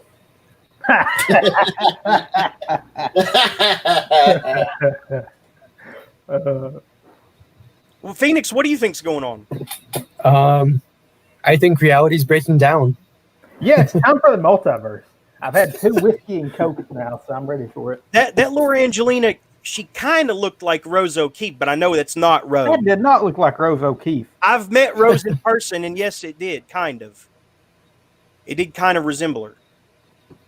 Kind of. I know it's not Rose, but I'm just saying. Send me the link, and I'll send it to Rose. Oh, Rose does not want anything to do with me, trust me. Because I'm in here. I think Rose... Hey, I'm going to send the link to someone. I don't know. I probably owe Rose an apology someday, but I've done enough for now. So. She really did well by me when I went to Portland. Anyway, doesn't matter now. I stuck a knife in her back in some ways, but I can't help it that her kids got out of control. Yes, children, or do you mean the Bizarro children? Yes, the Bizarro children. Hey, Mike. So what do you think's going on here, man? What was that? I have no idea. I didn't send it. That was a little bizarre, dude. I'm just like, her head popped up, and I'm like, what the hell? Where'd she come from? And she Yeah, just there's no stared. way you could have got the link either. Like, I'm still looking. Like, how? She just stared. That's the thing. She just stared. I mean, Yeah. for a while, and then finally said, "You guys are cutting in and out." You know. I think you guys is fine. She had that look of confuzzlement, like, wait a minute, why am I here? It reminded me of an old Drake and Josh episode where they're having a house party, and all of a sudden there's this old woman in the corner sitting there, and people just look at her, and then when they ask her who she is, she starts like speaking this gibberish, and everyone gets scared and runs away. I remember that episode with Crazy Steve, too. Yeah. Yeah, that was. That was my chair. That was my chair. Hello, Drake and Josh fan in the chat. That's freaking awesome. I used to watch all the time. Yep, I've seen every episode. I'm hoping that they actually do something new with it, because Drake and Josh were talking with something with Netflix, but they kept saying that it wasn't going to be like a reboot. It was going to be a new thing, but just with Drake and Josh working together. The only way I can imagine that going is some kind of new sitcom, which wouldn't work because we know them as Drake and Josh, or some kind of like Amanda show type thing where Drake and Josh do skits with various other actors or something like that. Yeah, I really want to reboot somewhere, but I haven't heard anything else. It was just like one of those weird, like, Google thing, news articles that popped up. Yeah, and the crazy thing is, if you look up Drake Bell's net worth for the longest time, it was negative $600,000, where he just got super broke because, like, when Drake and Josh ended, he started living like some kind of super celebrity and bought like a $2 million house and everything. Ooh. Yeah, then now like there's just nothing, and he's I guess been pretty desperate. I mean, I would say I feel bad for him, of course, for anyone in that type of situation. So he lived beyond his means. Oh, like beyond his means times freaking a million. But I just hope they do something new with it, because everyone would freaking watch it. Like, I don't get why. The thing is, Josh acts like he's some kind of celebrity, or that he's like highbrow in some way. No one sees him as anything other than Josh from Drake and Josh, and like I don't get why he has that impulse to be like, well, I want to move on with my acting career, because like the only thing he's done was that freaking Red Dawn remake. Right. Hey, but yeah, anytime you see him, you're like, hey, that's Joshy. I know that guy.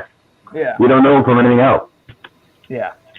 I mean, it's weird seeing him in that dang Drake or that Red Dawn thing too, because he was like a bully, and like he's just not a good bully. Like you always see him as like the goof. Yeah. That's what he's good at. Yep. I just hope something new happens. Maybe Anne is a shapeshifter, and that was like she forgot to, Guys, even shapeshifter Ann wouldn't have the Biden thing in there. The Bernie, you mean? Yeah, Bernie. That's true. Maybe she was visiting. She wanted to see, what was going on, and she got confused because she hit the wrong button. She's one of those Karens that's about to yell at somebody, and she got startled. It just showed up here. I don't know that she was coming on to be hostile. Honestly, I could be wrong, but I don't know. Maybe she's a reader. Maybe. Wait a minute. Maybe she secretly loves you and wants to have your babies, Jeremy. There you go. No, nobody's doing that. There you go. There you go. Perfect opportunity for you to hook up with a fan, and you just totally blew it. I'm just curious. When I screen share, does it show the StreamYard link? Does it share the StreamYard address? No. No. It does not. Okay, so that she didn't. There's no way she could have got it. I don't understand that. Because it's not in the live comments, and maybe that means we've been freaking hacked or something. Like I don't understand it. Nah. Man, I didn't share it. I know it's on my messages, but I don't even know that lady. I'm fascinated though. Yeah. Yeah, I was watching for a second, wait a minute. Maybe she's gonna chime in with something, and then it was just utter confusion, and then she was gone.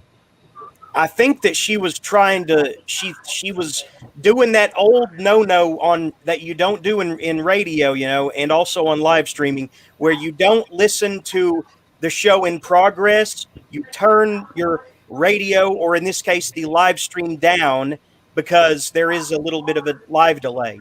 Yeah. And that's what you have to focus on, because you will get hypnotized by the other voices if you don't turn it down. Yeah, it's confusing if you've never done a podcast or anything like this before. You know, if you're not used to it, you leave the volume up. You have that weird echo, so you're just like, what the hell is going on? And it's just, that could happen. She had that look on her face, like she was about to say something, and then like 400 other people in her head. Yeah. So I don't know. Oh well, I hope Ann makes it too. By the way, because I know she was worried about the wind bugging us out again, but she said she was going to try to get on a little later. So you still write for Morbid Books, Mike? No, I'm actually doing right now. I'm like in between publishers. I write for JEA, and that's pretty much it. Wait, who? JEA, yeah, can't even say it. So long I say. JEA, they're a small indie press. Oh, okay. J. Ray? No, JEA. JEA? Yeah. J. Ellington Ashton. Yeah, that was it. They're still around? Yeah. I mean, I don't mean that as an insult. I'm just, most publishers from that era went belly up in the first year they were around, though. I mean, yeah, they're still going strong. They're branched out into audiobooks now, which is kind of cool. You're familiar with these hardcore horror authors like Matt Shaw and Tim Miller, maybe, and John Wait, A. is he the one that recently had the other big spill with Brian Keene? No. I mean, there's always Tim Miller. Yeah, Tim Miller. What happened? He was sending videos of himself masturbating to random women. Yeah, that's how you build your fan base. I'm just saying, you know, that's nothing says read my books like a personal. And this wasn't like it. This isn't like just an accusation. I saw the screenshots. Wish I didn't, but they're out there. Well, no, that wasn't even what I was going to bring up in relation to this. There is a type of horror author right now, that is, it's catching on and multiplying this sensation, and maybe you've seen this too, Phoenix. These horror authors who have to subtitle their books an extreme horror novel. I've seen that. I'm talking about Matt Shaw, who wrote the Backer dude's the one that gets on my nerves the most. Matt Shaw, Tim Miller, John Athan, and who's the Backer one? I don't know. Wade Garrett. Yes. Yeah. But what? He might not be a Backer. Who here has read Octopus by Matt Shaw? I read a porn and I fucking hated that. I haven't read that one. I read a few of his books though. They're not terrible, but I haven't read Octopus yet. I've heard about it, but I haven't read it. Yeah, porn is terrible. Hillary, because Hillary's like even though I've not read that much extreme horror, like I still see that as being like the definitive, like you can't go above that line. Here's what he's talking about, and we brought it up on here before, but this book is so extreme that I honestly think it went too far. And here's what he's talking about. Let me bring it up here. And it's got a horrible cover. I'm just going to warn you. Yes, this book is one of the few that I think should not exist. I'm completely fine with that book not existing. I mean, it was a fun thrill ride, but I cannot say that it added anything to my life. Yeah. And I can honestly say my life might be better had I not read it. Like I truly believe that. There are horror stories that go really taboo and go into some really dark directions that I do feel have enhanced my life. This is not one of them. I can watch Melancholy Durango or Cannibal Holocaust, and I can at least pat myself on the back for the endurance. I can't even do that with this because, it's like don't feel proud for enduring this like I did those.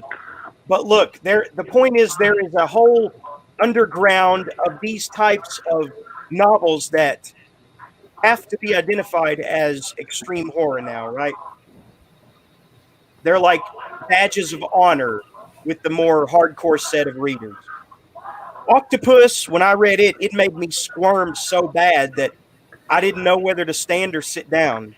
I mean, I could just imagine if I were a woman and that were being done to me, how horrible it would feel, as it was even burrowing up into my heart.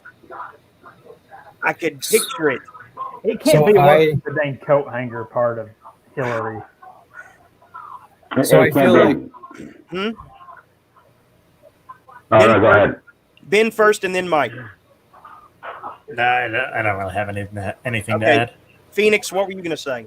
I was just going to say I've actually thought a lot about that question because I've read some books, as an example, Dahlgren or The Talisman, and they're books that I generally admire for their kind of complexity and beautiful language and the story.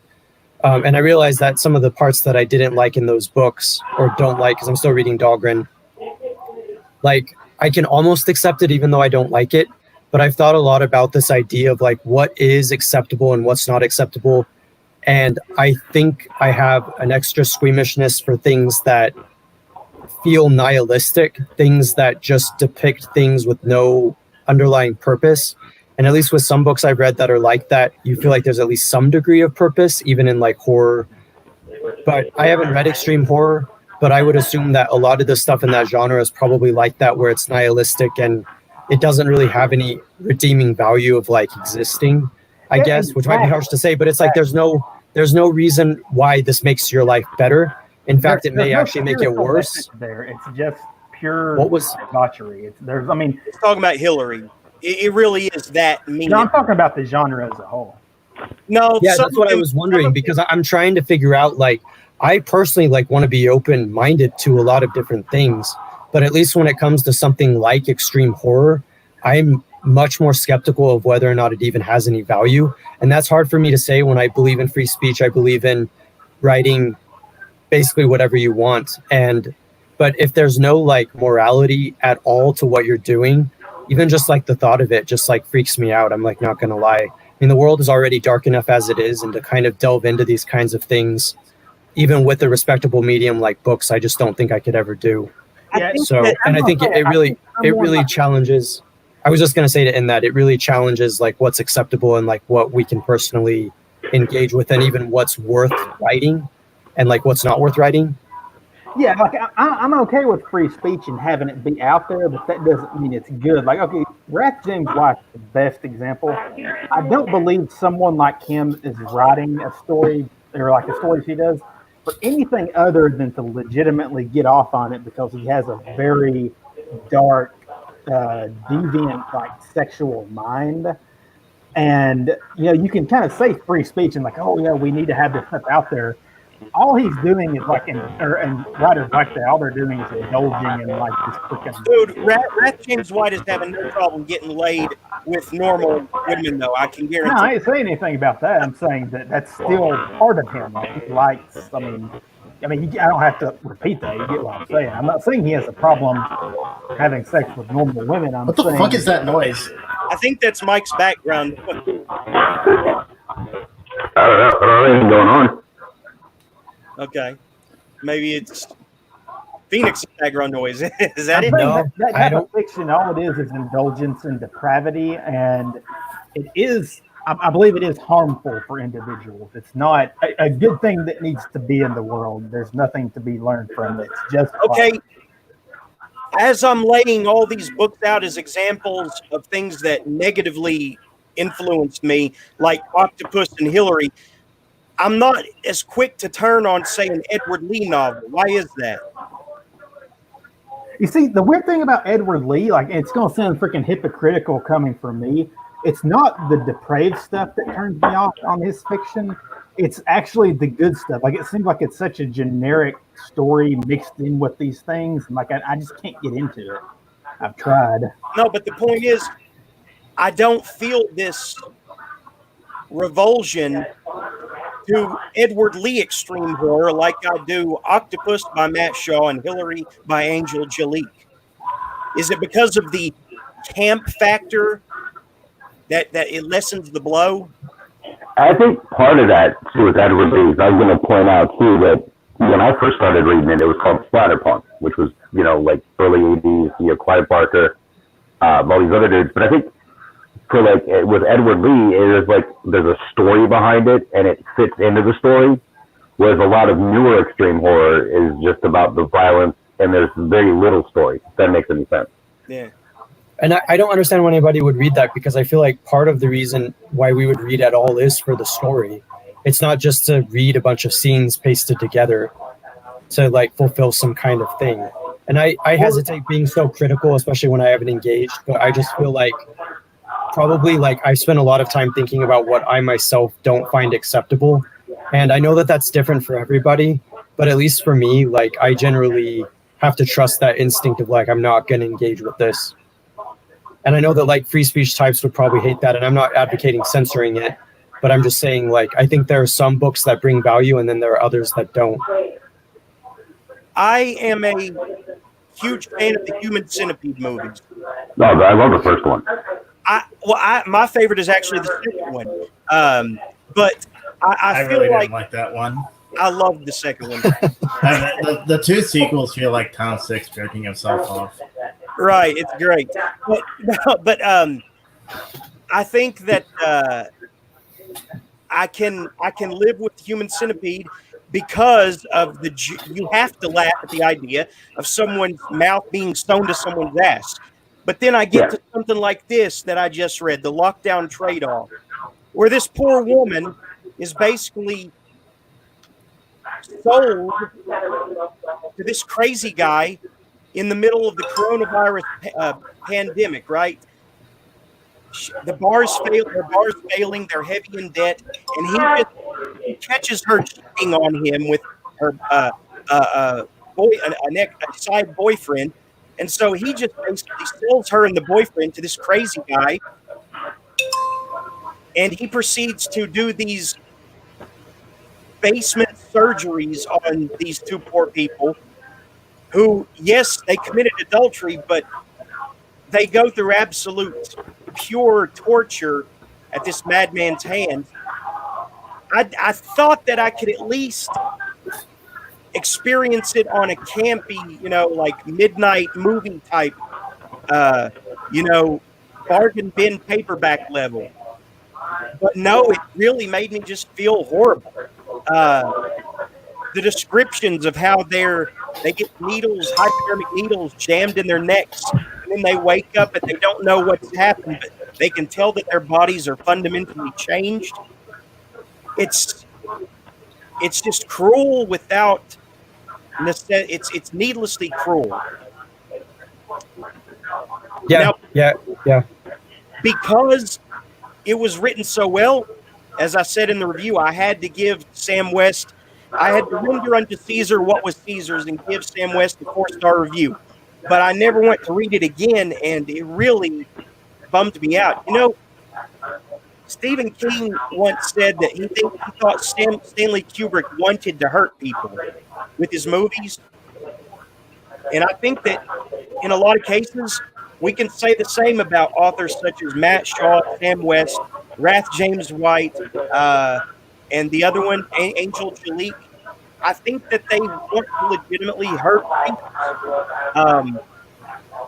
Obviously, I don't think that that's like a crime, and it may not even be a sin, but I do feel like there's a certain sadism, and that they do, if they're honest with themselves, they probably do get off on this idea and all this horrible stuff being purely in a fictional space where, they don't have to pay any consequences. It remains in their mind, and so they don't have to worry about cleaning anything up. I think that there may be an element of getting off on it, and maybe it's catharsis for them too to do it this way. And so it's definitely better than carrying these thoughts out in real life.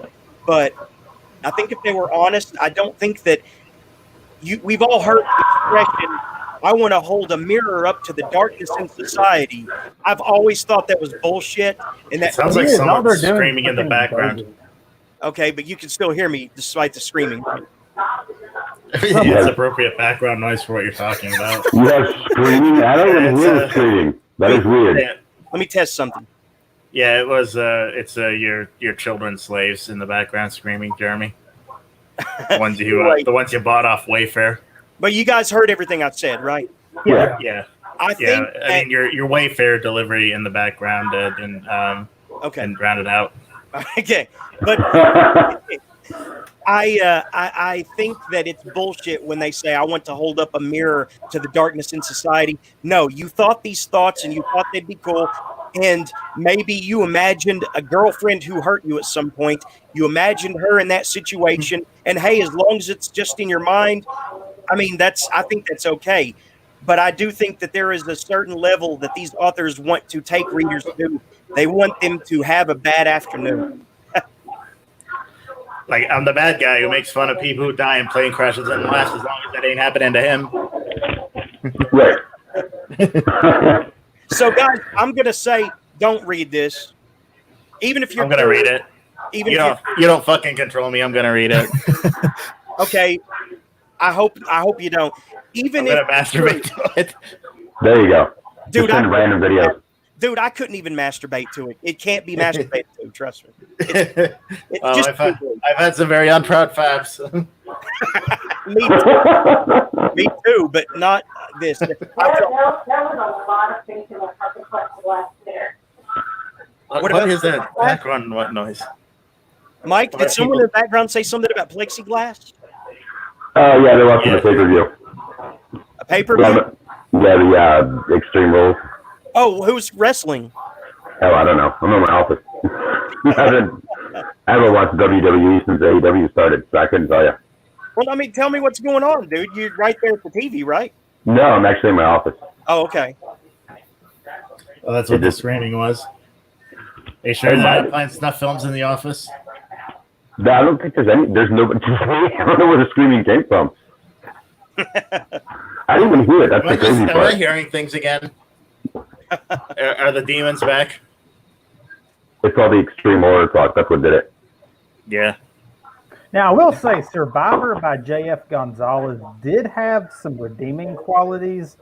I will say that I do have a thing against going to that extreme, although this one did have, good trying to rise. There's still that weird thing with indulgence that I've found. It's like I'm not against having things in fiction, but there comes a point when basically people are just trying to one up each other these days because everything's been done. I don't think there's a way to really get into that and write something like that, put the time and energy involved into coming up with that without indulging in some kind of really weird, freaky way. And that probably sounds preachy. I mean, I've done it too because some of my older stuff was pretty bad, but I don't know. I think there needs to be a setback. It's like everyone's obsessed with one-upping, and now that Bizarro and extreme horror have kind of died with that last thing with Chandler Morrison, I wonder if people even care about what's extreme these days, because Chandler Morrison definitely took the extreme people to their freaking level and destroyed a freaking genre. So he pushed their shit in. Yeah. But I was just say, when I wrote extreme horror, it wasn't there's a lot of weird stuff that's going on now. I never went to that level with octopuses or things like that. It was just kind of my style was more layman, Clive Barker, that kind of thing. That was the influence for me. I don't know what happened. We've all heard the thing with extreme horror, just in general. It has nothing to do with the content. It's just it's a very mixed bag. Monica J. O'Rourke's what was that called? About the torture fat camp thing. What's Cannibal that called? Fat Camp? No, that was David Hayes. It was Suffer the Flesh. Yeah, that just wasn't a good book. It just wasn't good. It had nothing to do with the contents. It was just poorly written. You know what? I The think plot that, was stupid. I think that anytime you're dealing in a book with a character, a killer, who always has a hypodermic needle on standby, and they've taken every precaution, and they've got all this high-tech equipment, they've got a camera in every corner. It's just like, it's Deus Ex Machina inverted. It's reverse Deus Ex Machina. We've all heard Ex Machina. Yeah, we've all heard that phrase where, you know, the godlike figure comes and saves the day without the main character having to lift a finger. He's just conveniently, everything's put back to normal by the god character, and they didn't have to work for any of it, you know. It's almost like that reversed only for the villain, you know. That's one of the reasons I really didn't like the movie, the Poughkeepsie tapes. Yeah, I hated that movie. I don't know if I hated it. There were some like cool scenes in it, but like in general, like what they did with the killer was, it made no sense. Like they basically like made him like this super awesome fucking serial killer, and it's just like, this is not how serial killers act. They don't just like randomly, you know, do this kind of. Serial killers by definition are creatures of habit. But that was the point, is that, as the agent said, the point was stupid. No, but the point was that the agent, as the agent said early on, this is a guy who's learning that he's good at something. And which is what sucks about it. He knew how to throw people off the scent. That was the whole point. He knew which is what's stupid about it. No, but he knew how to change up his game. The Poughkeepsie tapes is not mindless torture porn, though. It tries not to be, but it ends up being. I disagree that no, Poughkeepsie tapes treads on that fine line, but no, it is there is a point to it. Okay, there are points. He framed another guy, and then he a cop who looked like him. Yes, he framed a policeman, and then nobody saw the exoneration because 9/11 happened. That was an awesome twist to me. And then it turns out he's like the freaking Predator and can turn invisible. No, not quite. no, but you know, it's like he keeps a sex slave. He kills children. He kills men. He kills women. He goes back to. He learned to change up his game to be. Which it makes no fucking sense. Like I said, serial killers by definition are creatures of habit. If they were going to go that route, he should have slipped up at some point. That's why they always get caught. If they took notes from the Poughkeepsie tape guy, the Water Street Butcher, then they would be free. And not that that's the best message to put out into the world. Yeah, that's a great message. That's the thing. It doesn't. The freaking redeeming quality of this movie, nothing. But it's the joke. If there was like any kind of, I'm making a point. What's the redeem? Like, there's nothing to be gleaned from this. It's just freaking. Like, I don't care about moral messages, but. Like story-wise, it doesn't make sense. It's like, oh, this guy's a super awesome serial killer. Now watch him, you know, do all this shit. Well, why am I supposed to give a shit? Because when it plays in theaters, the feds are going to be watching real close to see if he's there. Okay, here's a question. It's a fictional It's a fiction. Versus the collection. It was a documentary, and the events happened in real time. Poughkeepsie tapes versus the collection, and why? Poughkeepsie tapes is way more. No. The collection? I haven't seen that. The collection is exactly what I'm talking about, with all the hypodermic needles and super elaborate mechanical traps at the ready all the time. Bullshit. Yes, but they're like overcoming him. I'm not saying it's a good movie, but I'm saying it's like something, there's more of like an actual story to it instead of this pointless kind of like just constant torture and constant playing with the audience. The collection ripped off Saw. Poughkeepsie tapes. They were made by the same people and were supposed to be a freaking prequel, but they changed it at the last minute. So I mean, yeah, it technically did rip off Saw, but that was the point from the get-go. We're not going to agree on this, but no, I think I think we went with this where I needed us to go to better understand. And I'm ready for the multiverse. But Suffer the Flesh is not good. You're right. And neither is Matt Shaw's Porn. That one is terrible. And neither it's not because of the content, it's because the story sucks. I'm going to spoil the ending. The ending is basically just, ooh, it was all a dream. Fuck off. You might waste Which one? Which one's a dream? Porn. Matt Shaw's Porn. No, Octopus was not a dream. It really ain't. I'm talking about porn. I'm talking about porn. What porn? Matt Shaw's book Porn. Oh, it's actually just called Porn. Okay, gotcha. because the main character is a porn actress. So there's snuff films. Ooh. Okay, but seriously, the porn director is actually a snuff film director. Ooga booga booga. I gotta get this out. Ooga booga booga. I gotta get this out. I gotta get this out. Okay. Some of you out there listening may be curious since I talked up the lockdown trade-off by Sam West, but don't fill your head with it. It's needlessly cruel. And don't read Hillary. You don't heckin' control me. Okay. You don't fucking control me. Okay. Do what I want, Dad. I said the same thing before I read those books, and I wish I had listened now. No, I gotta fucking read it. It was all your fault. There were people warning me not to read Octopus, and I didn't heed their warning.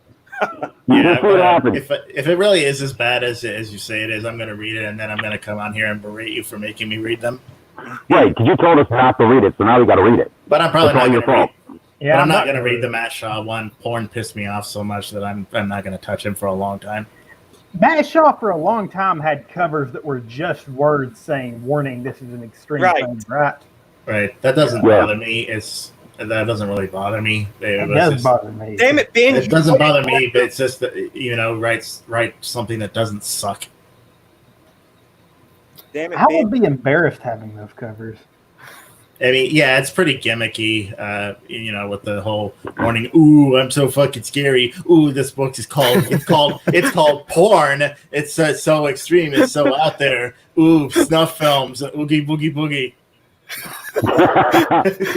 A great Spider-Punk novel would be my book Legacy too, which is it has some violence in it, but there's a reason behind it. Yeah, I have a Spider-Punk novel called Legacy 2, which is actually violent, but there's a reason behind it. There it is. Yeah, that one and then the sequel is actually better. I've heard people say that Elaine has some gruesome violence in it, but I don't know if I count it as extreme horror, even if there was a lot of sex in it. It had a gunshot, I think. Okay, here's some. No, I mean the beginning is pretty gruesome. Here's some shameless self-promotion. Angel Jalique, whatever her name was, who wrote Hillary, apparently seriously liked Hospitalized Factory of Pain, which is my out-of-print horror novel. We should try to get her on the show. I tried. There was a person on Facebook, and I messaged them asking if they were the same Angel Jalique who wrote Hillary, and they freaking blocked me. Maybe they're tired of hearing it. That would be a no, then, I guess. Or maybe it was her, but she was just like, no, I didn't write that. I want to know what's wrong with her to write something like that. I mean, it takes a lot for me to have this visceral reaction. Is Phoenix still with us? Okay, great. I am. Yeah. The freaking coat hanger that still sticks in my mind, and it's horrible. I don't want to think about it. I don't want to think about it. I wish I had not gone there. It's funny. There's can be things that are, show don't tell that really works. Like I remember there's a scene from American Psycho that just when Patrick Bateman is sleeping with the two prostitutes, it just mentions that he pulls out a pair of coat hangers, and then it just cuts to them leaving very angrily. That is a great movie. The book's even better. Yeah, the book's pretty great. That has some pretty gruesome scenes, like the one part where he starves a rat and has it eat through a prostitute. There were a couple. So I've wanted to read American Psycho because of its influence, but I haven't been able to. And there's also another writer I think who's fairly influential, Dennis Cooper. And reading some of the Goodreads reviews, I was just like, I can't do this. Marbled Swarm was great. I've been reading Frisk on and off for a while, and honestly, I don't. It's boring to me. It's Really? just. Yeah. I've heard people say that The Sluts is his best book. I have a copy of that. So, but it sounds like all of you actually stomach this stuff pretty well. Yeah. Overall, that's something. That's something else. As I get older, I find it less and less fun. But the only thing I can think of that that actually nauseated me reading it was Edward Lee's The Rapidophilist. Do you think it's because it's the form, it's the medium of words Actually, maybe I should be careful saying that because there's yeah. I mean, there's stuff that I've read that affected me, like on a psychological level, like Hubert Selby Jr.'s The Room, or Let's Go Play at the Adamses. Those just kind of like really like affected me on a deep psychological level. But as far as like stuff that just affect me on like this is really fucking disgusting, like I can only think of a few things that did that. And funny enough, one of the things I can think of that I read that disgusted me the most was in a Thomas Ligotti story. It was in the story Purity, and it wasn't any of the violence in it. It was a part where he mentions that a character in it who's like a homeless drug dealer, where she takes a cold hot dog, dips it in mayonnaise, and eats it that way. And I remember just the way he described it nearly made me want to throw up. Yeah, I'd go for a hot dog right now. Mayonnaise on a hot dog, yeah, absolutely. On a cold hot dog. There's nothing good about that. Yeah. I just read that. I was like, oh God, why? So you're. Yeah, I got the same action from I read Edward Lee's The House and the Pig, and the drinking was the goat jizz. Just like, I was like, okay, I'm done. I muscled through, dude, but I'm like, oh, that's just nasty. It's the first time I've ever read a book and almost threw up. I was like, that is just. I wasn't expecting that. That opens with the character eating animal cum, doesn't it? Yeah. Yeah, that was like that. Yeah, I actually was like listening to like clips from the Joe Rogan show, and they talked about how the episode that killed Fear Factor was the one where they were having the contestants drinking donkey jizz. That is disturbing. Yeah, he was just talking about how I encourage us girls to drink donkey jizz. Oh, is that the one where they were said that some of the women would be okay with it, like that, as opposed to something else? Oh yeah, apparently like they had a choice between horse piss and donkey jizz, and all of the girls went for the donkey jizz. Oh yeah, I have to eat these spiders. Like it's either spiders or donkey jizz. What's real? I'm asking Ben. No, it was real. It was real donkey jizz. Like Joe Rogan even described how they got all the jizz out of the donkey. Good. How they had to like stick a cattle prod up its ass to stimulate its prostate to make it just cum buckets. Is that that's always how they get cum from like horses and donkeys. Like I don't know if you've read the. I wish I didn't know that. I did too. Have you ever read the book version of what's the sequel to Silence of the Lambs? What's that called? Hannibal? No, Hannibal is like the Red Dragon prequel. Red Dragon. No, it was with the guy in the wheelchair who had the fucked up face. That was Hannibal, wasn't it? I don't think so. Hannibal. Yeah, they was Hannibal. You're thinking Hannibal Rises is the prequel. Hannibal. Oh, I'm thinking of the TV show. His name is Mason Verger. Yeah, Mason Verger. In the book version of that, like the assistant, instead of an assistant, it's his sister, who is a lesbian, and that she's only nice to Mason Verger, despite the fact that he had raped her several times because he needed to get his semen in order to impregnate her girlfriend in order to inherit his money. And when she finally gets tired of his shit, when Hannibal basically says, you could just kill him and blame it on me. Like the way she kills him is she sticks a cattle prod up his ass to get his semen, and then she shoves a piranha down his throat. That's effective. So real quick, I did want to go over what else I read this week, and anybody else who wants to take a go at that is welcome to.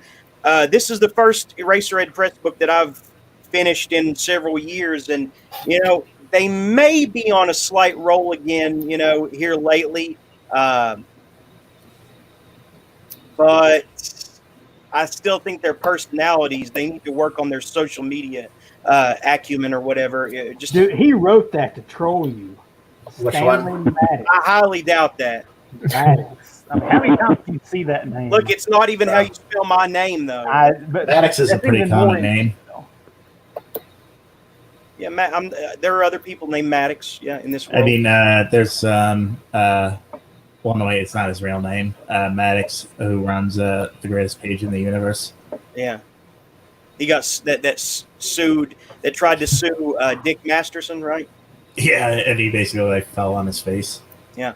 So, drive-through crematorium. It's basically it's the trial by Kafka type of act, where things increasingly absurd continue to proliferate in this guy's life, and he kind of just accepts it and goes along with it. But the problem is that the absurdity reached such an absurd level that I really felt like Bassoff didn't do justice to the character. And at some point, authors are going to have to pull back from, trying to rewrite the trial because it's not working. I did give this 4 stars because it kept me engaged. And also the whole idea that he would occasionally peel back his face and see a completely different Stanley under there, and how he gradually came to realize that other Stanley throughout the story. There were moments of, radiant darkness in this book, but it wasn't a masterpiece. It was a solid debut, if that's what this was, or follow-up or whatever. Then there was a Sabbath of the Fox Devils about this kid who sees this Saturday morning cartoon that's kind of like Ghostbusters crossed with Scooby-Doo, and these stoner-type characters find this mythical book and summon like evil fox creatures. And somehow, I don't remember how, this main character, Joe, comes across this book in real life, and he summons the cartoon fox characters into real life, and they proceed to tear up the town. It's pretty straightforward. It's not a masterpiece. There's no M. Night Shyamalan or O. Henry type plot twists, but it did its thing for a Thursday afternoon at the doctor's office. Then I read Goldenrod and Lockdown Trade-Off, both of which I already talked about. And this one is fresh in my mind that I just finished earlier today.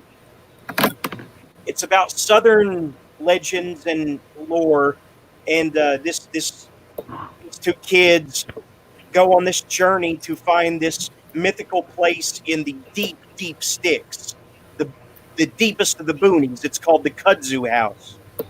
And supposedly they're, the Bell Witch and the White Thing and all these other, creatures from Southern lore are said to exist around and near the Kudzu House. Even this girl this Appalachian, what do you call it? Like a Melungeon type girl, I guess, who rides a greyhound, like a dog, like it's a horse, down the trails and stuff. And they keep going deeper into the sticks to meet all these creatures and characters and find the Kudzu House. And they even stumble into a Masonic lodge that's like hundreds of years old, with its own backstory and its own chapter of Masonry called the Order of the Copperhead. Really fascinating stuff. It wouldn't make my end of the year list, but it's still 5-star for what it is.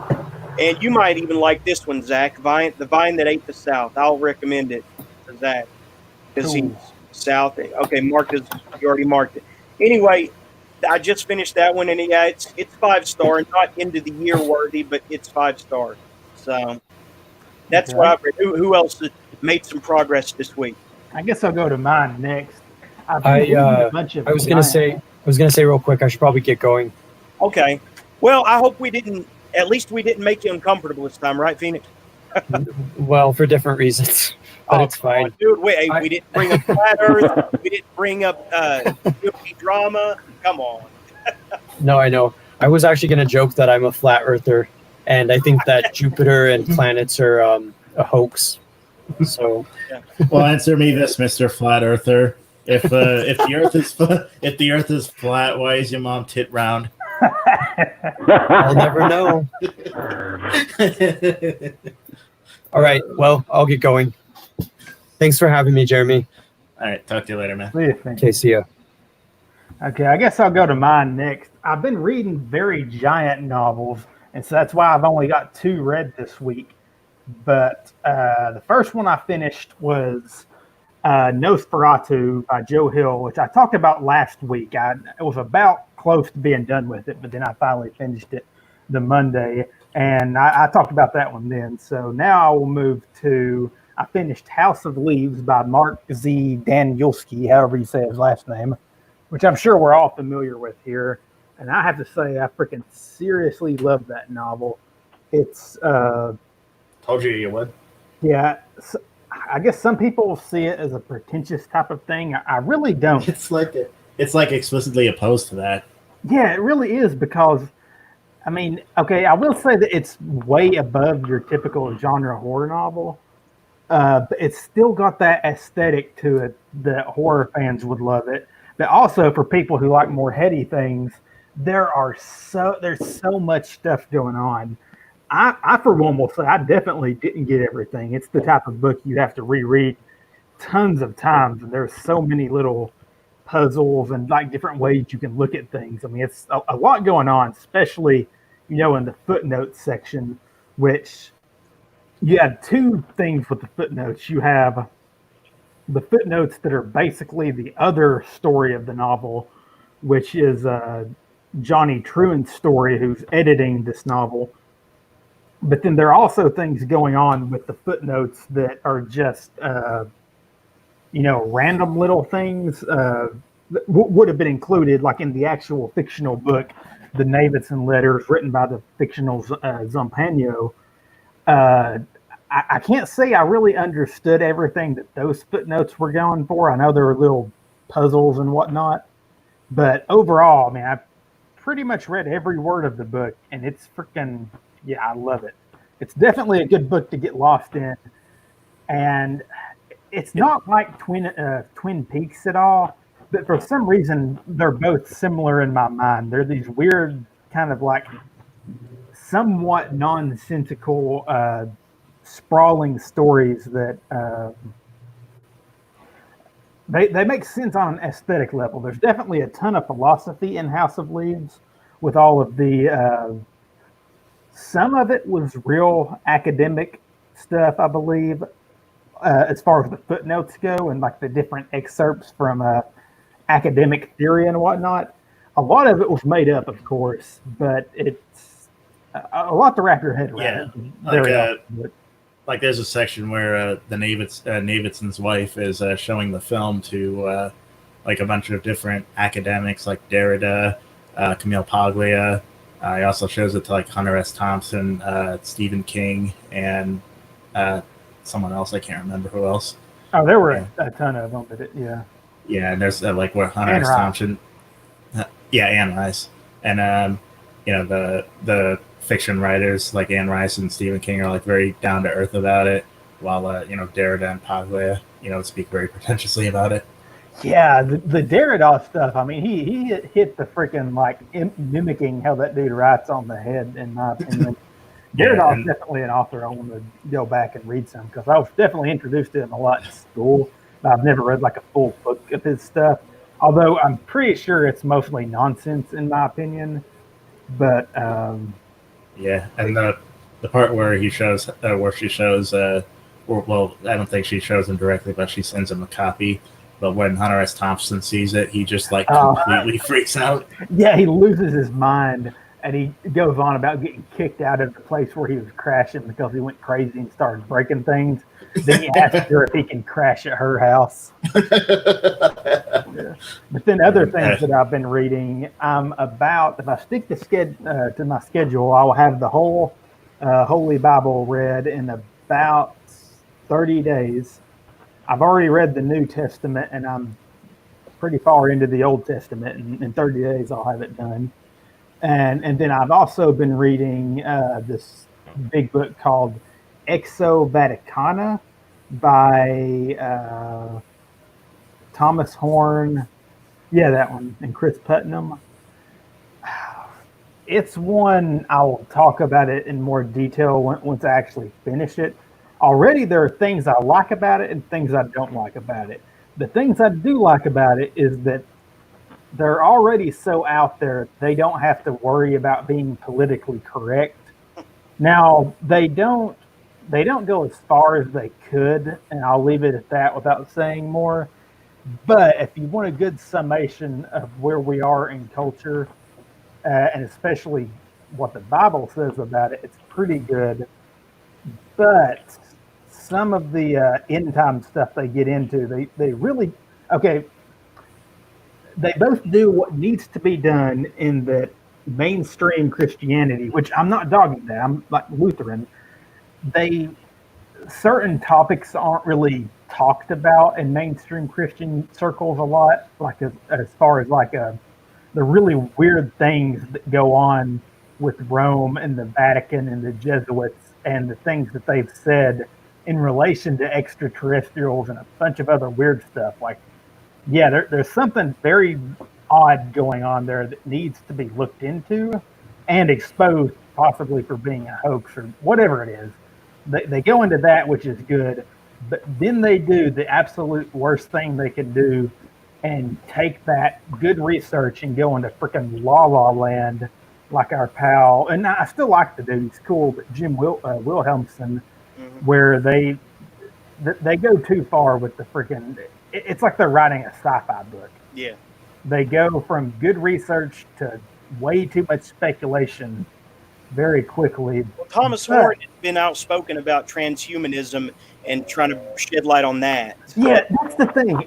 Thomas Horn, in my opinion, is so good at conspiracy research, but these people take that and try to make their conspiracies fit into the Bible, and it's, in my opinion, a lot of it's just nonsense, and some of it's even freaking borderline super heretical.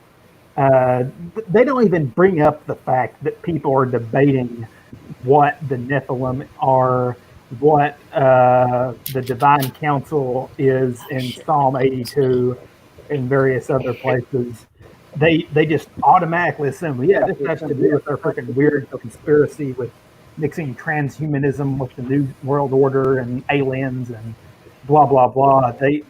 They're not self-aware about the fact that a ton of, Christianity looks at them with kind of disdain because I'm not going to say they give people a bad name. They just don't realize that what they think the Bible says, even though they can make it fit with their various conspiracies and whatnot, they're doing that. The Bible's not doing that. Okay. Was that it? Yeah, that's it, basically. Hey, Ann.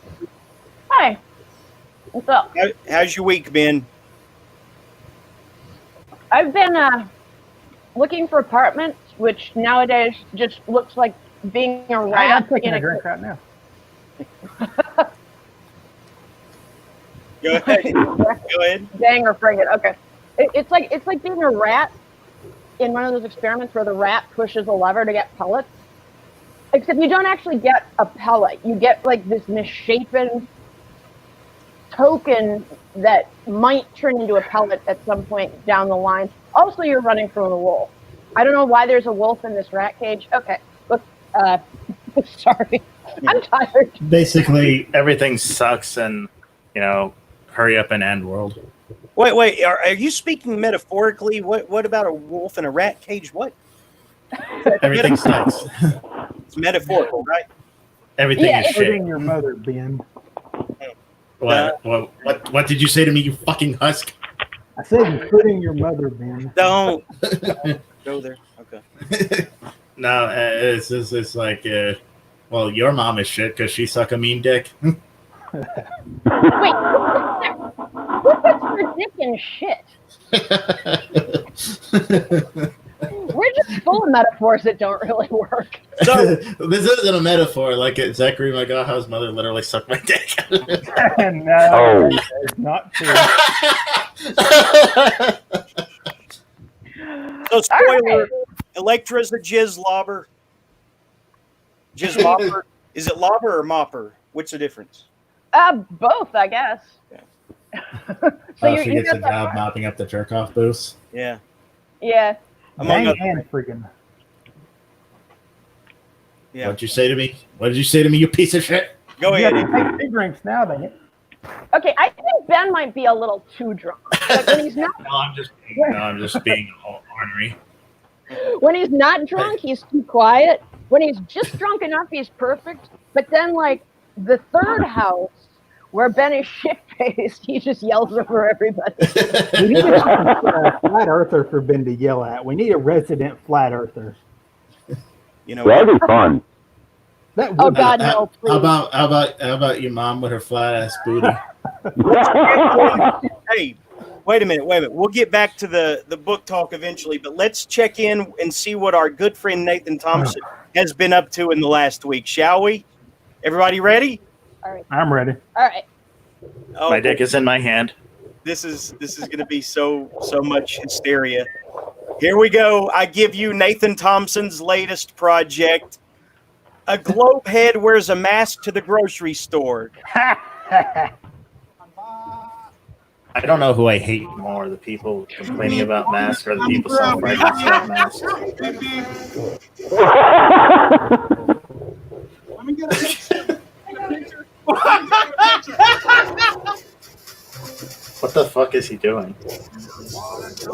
He's got a globe on his head with sunglasses and a mask. That is insane. Like, apparently, that's how he gets off.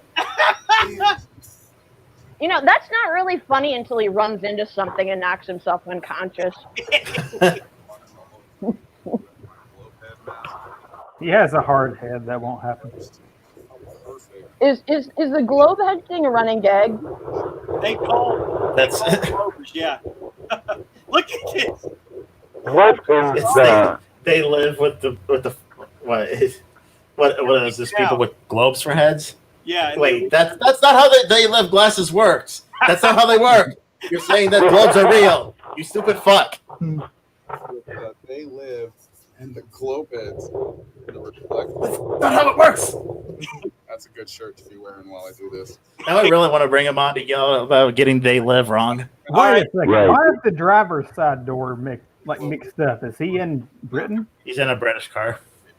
Is this a joke or is this a real? No, this flat guy earth? 100% believes this. We've had him on before, and Ben Oh, got he freaking schooled Ben. He got Ben mad. Ben argued with him for 30 minutes. It was beautiful. Yeah, I mean, he freaking trashed Ben. Ben was freaking had black eyes and teeth falling out. Yeah, that's a lie. That's a lie. He was crawling away from here with my cum running out of his ass. Here we go. Look at that. What the fuck? What? Why? He's What the wearing hell? I don't know what this. He's wearing his mask. How can he sleep? That's how you can see the freaking lenses. See, it's not glasses on. It's he cut out little places and put the lenses there. Oh. Hashtag very stable genius. See, you guys, I've been living in California for almost 2 years. I don't need to seek this shit out. Crazy people accost me on the street every fucking day. Wow. Nonstop. I'm like bored of amusingly crazy people. And this mouth reader actually exists. That's what covers me. What? He does have cool sunglasses. Yeah, those are cool sunglasses, but this mouth reader actually exists. That's just confusing. What the actual fuck? It fits. This is what the Dunning-Kruger effect looks like. What This is is the like Dunning- a. This is like an. Oh, go ahead. In the dictionary under Dunning-Kruger effect, like this image that's on screen right now should be the dictionary definition. What is it? It's someone who thinks they're so clever that they know better than everyone else around them who's dumb enough to think that the earth is round. Basically, the Dunning-Kruger is the idea of the less you know about something, the more you think you know about something. Right, exactly. And isn't that what they call Poe? Well, no, Poe is like when you can't tell the difference between a a parody and someone who's sincere. And this is Right. like an Eric Andre sketch. Holy shit. Like he's just going around with a globe on his head. It's just like, you fucking globe assholes don't understand shit about the flat Earth. He's gonna come on here again, Ben, and he's gonna beat the hell out of you. You guys, anybody who wants to, hey, listen, anybody who wants to email Nathan Thompson and get him back on here, I'm doing it right now. His email address is flatearthflyers@gmail.com, I believe. I want to know who that dang girl was that freaking came on here. Who was that? We'll talk about her again. Your mom. Yeah. No, that wasn't my mom. Zach, you send the email. Listen, send it to flatearthflyers@gmail, okay? I'll let you do it this time. That's Flatearthflyers@gmail. FLYERS. Yes. I know how to spell flyers. All right. Copy link address. Already have. Maybe Ann can have a go at him too. We need to take him to the freaking multiverse.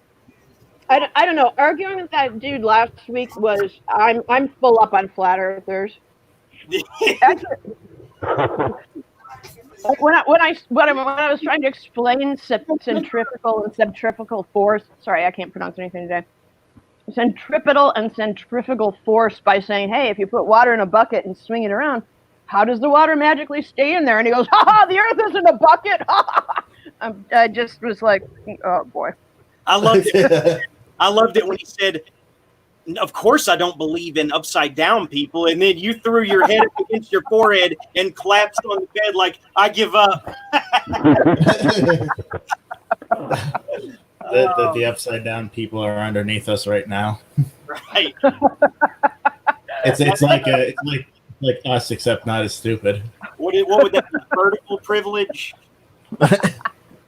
It's like there's a mirror universe. It's like the people walking underneath us, and it's like anytime you look in the mirror and you realize your reflection blinks and you don't, that's them. You know, when they filmed Lord of the Rings in New Zealand. Wait, is it Gmail? Yes. When they filmed the Lord Gmail of is, the and I Rings. find you as my dick being mailed to your mom's G-spot. Okay, so when they filmed Lord of the Rings in New Zealand, what? Yeah, when the Lord of the Rings was filmed in New Zealand, they actually had to turn the footage upside down. Like, what you're seeing is not what they actually filmed. Because of the upside down people and the upside down land that's down there by Australia, they had to turn all of the footage artificially upside down to make it look normal. I'll bet Labyrinth was filmed in New Zealand too. Then. Yeah, it's like when they filmed Dead Alive, and it was called what was it originally called? Well, I think it was called Brain Dead originally. Yeah. They had to switch that upside down too. Like when they import music from Australia, like Land Down Under, Beds Are Running, when they have to like do audio engineering to put the sound right side up. Triple picture inception right there. He's like, if you're gonna what is the point of this? He said, if you're gonna take a picture of me, I'm gonna take a picture of you taking a picture of me. Triple picture inception. Owned it. He's just Clubheads owned it. What is this? What is the point of this? It's a guy that we have been in contact with. We're catching up on his adventures. Misadventures. This is an adventure here. He's wearing a glove on his head. We're learning about geography. Nobody's saying anything. They're just a little weirded out and they're trying to take pictures. Oh yeah, but hang on, he hasn't even got his story yet. This is our Well, yeah. guy, man. Come on. Well, I think he's disappointed because he wanted them to be like freaked out because he's like a rebel and he knows more than other people. Right. But they're just calmly taking photos of the fruitcake in the grocery store. Here's Hey, Facebook, check this dude out. You don't even know the half of it, Ann. You know what? He got arrested, from what I understand, for handing out flyers to kids in the park about flyers about flat Earth. He was screaming at them. And you were screaming at him. Yeah, I was screaming at him for screaming at kids. That's But what you that know shit what? was retarded. When he came on, I did think that the second time he came on, I did like that he came away more diplomatic, because he's a pretty cool cat sometimes. Yeah. Well, I wasn't drunk, and I didn't just witness him yelling at harassing kids in a park. Right. No, what you don't see. What's interesting is that with the hood or with the globe on his head, you don't see him like swallowing sadness and the depression slowly hitting his face because nobody's like fucking noticing him. He's just like, Well, Well, he should do what I do and just hide his constant sadness and depression inside of him. Swallow it Like slowly. nobody wants to see that. It's like a cat bear gets poop in the litter box. It's like the SpongeBob episode when Patrick's gut's hanging out and the guy comes by and says, "Put that thing away. There are children here." Put that away. Yeah, that's what he needs to do next time. He needs to wear a diaper that looks like a globe and nothing else. That'll get him noticed. Yeah, just a diaper painted like a globe. He's just yelling at random people. Man, people are absolutely desperate for community and to feel like they're special. They really fucking are. Like, they all lie. I mean, that's true, but this is silly.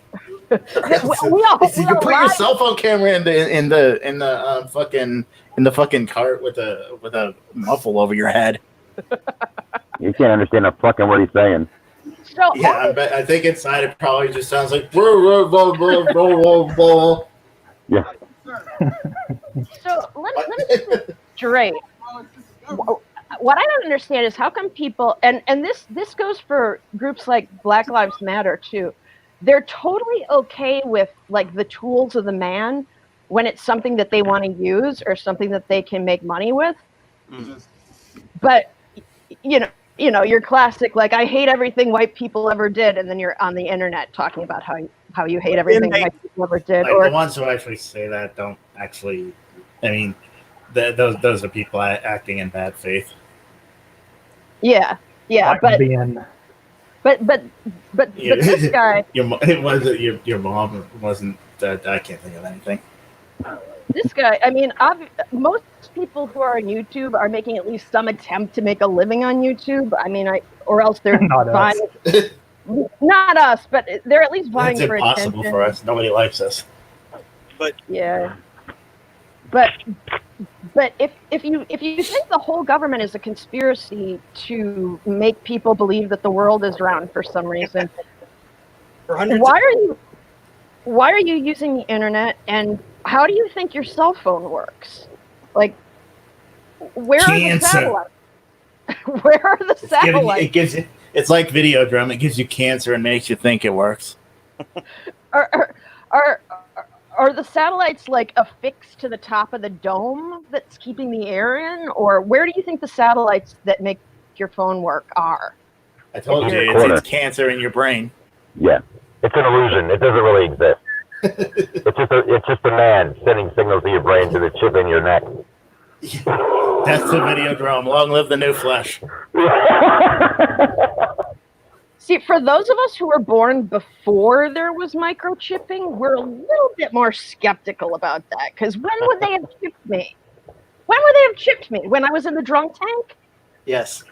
That's actually where they do it. Yeah. Like I could see somebody who was born in like 1999 going, yeah, they chipped me at the hospital, but they barely had punch cards when I was. Wait, this is why old people. This is really why old people can't use technology, because for them it's not real. That's the Nothing's mark of the working. beast to them.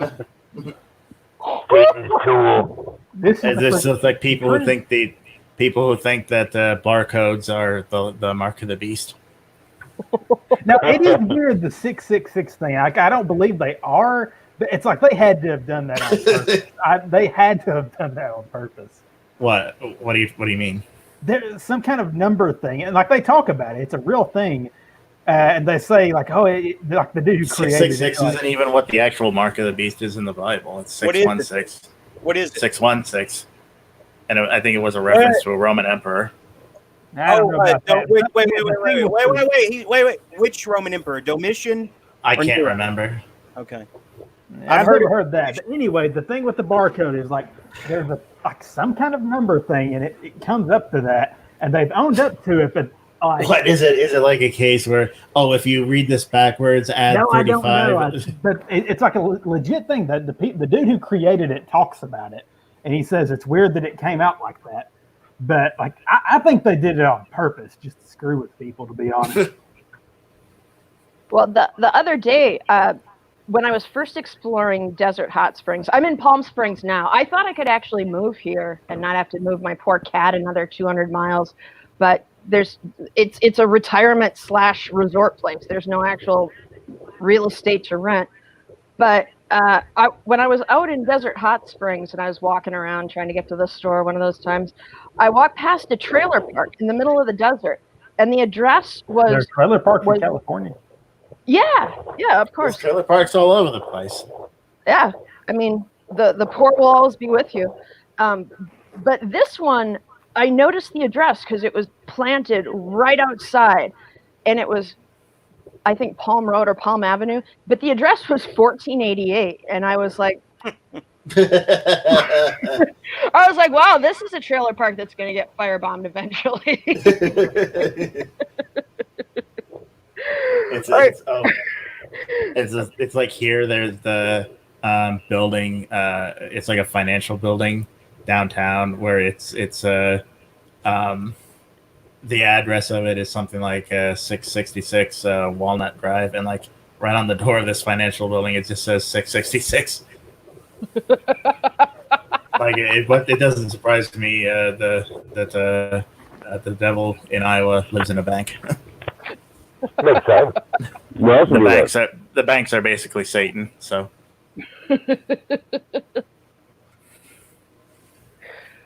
Oh God. Mickey Rourke and Robert De Niro are threatening to beat each other's ass. How awesome is that? Who the heck is Mickey Rourke? Fuck off. I'm serious. I don't know. God. Mickey Rourke, goddamn, he was the wrestler in The Wrestler. He was Bukowski in whatever that Bukowski movie was. Barfly? Barfly, yeah. God, even I know who Mickey Rourke is, and I can't remember people's names. Big fucking crybaby. Wow. Can we make this a pay-per-view event? I hope so, yeah. Because I would buy that. Apparently they've hated each other for decades, but for some reason it's reignited recently. I don't know. I think as far as like credibility, De Niro's got this one, but Mickey Rourke probably has the physical advantage. Nah, see, my money's on De Niro. Why? I mean, he's a fucking legend. I mean, well, yeah, does that mean he can fight? Listen, you fucker, you screwhead. But I mean, if you look at Mickey Rourke, right, he looks like he's been drinking a lot, and he looks like almost plastic at this point. So I think even though De Niro may be older, he's probably got some moves, man. He's gonna surprise everybody. Yeah, we should have the Mickey Rourke, Robert De Niro event, and as like the opening event have I don't know, like a Harvey Keitel versus Al Pacino. There you go. The tail of the tape alone would be interesting to see, just the great differences. And... That's right. I'm talking to you, you big fucking crybaby. A friend of mine just recently told me a few months back you're quoted as saying in newspapers, Mickey Rourke's a liar. He talks all kinds of shit. Listen, Mr. Tough Guy in the movies, you're the first person that ever called me a liar, and it was in a newspaper. Let me tell you something, you punk ass. When I see you, I swear to God, on my grandmother, on my brother, on my dogs, I'm gonna embarrass you severely, 100%. Why do they talk like they're fucking New York gangsters? Because they are. They basically are. That's why they fit in the role. Oh my God, what? Yeah. Who wants to take bets on how many dogs Mickey Rourke is actually talking about?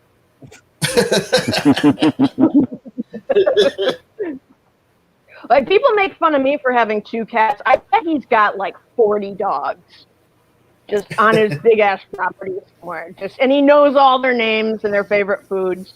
That would be freaking heavy.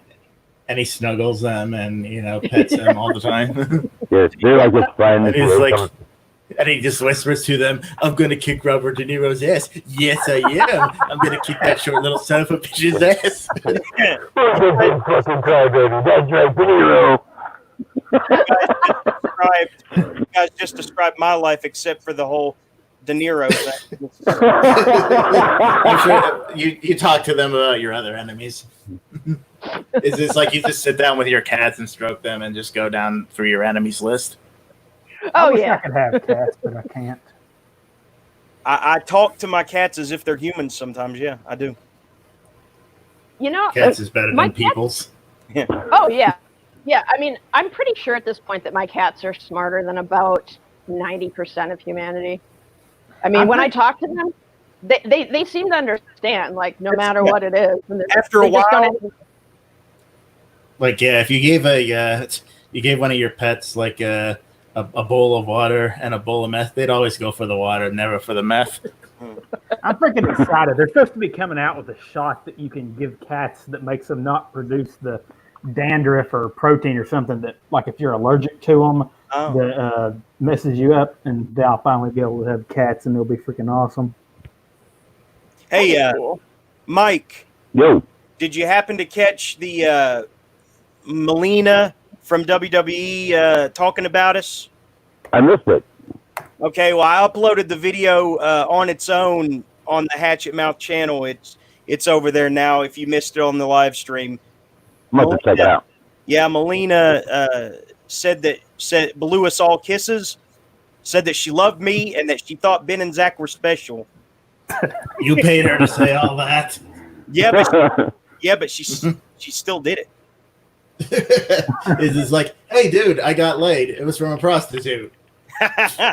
Oh, ouch. I still touched even if I had to pay her. So now we have gotten and that is a nut. From Ricky Berwick and Melina Perez. The sky's the limit.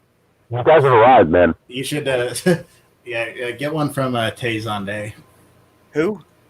Tay Who? Oh, yeah, the chocolate rain guy. Yeah. Chocolate rain. Yeah, look it up. Taze who? Tay. Dude, just plug up chocolate rain. That's all you need. You'll find it. It go to doesn't YouTube sound and like type in someone I would chocolate rain. like. Go to YouTube and type in Chocolate Rain. You'll love it. Oh, yeah. This isn't that guy that gyrates to This Is No. America, is it? No. Go to YouTube and type in Chocolate Rain. Okay, I see where this is going, I think. No. No. They wouldn't let. Yeah, there it is. Wait, no, this will get me popped for copyright. No, it won't. It's an original YouTube song. Oh. I bet it still will. Go to the original. Go to the original. Yeah, this one sucks. Right there, under, right There there, it is. the original. There, right there. See? Yes. It's not going to get copyrighted. Oh, okay.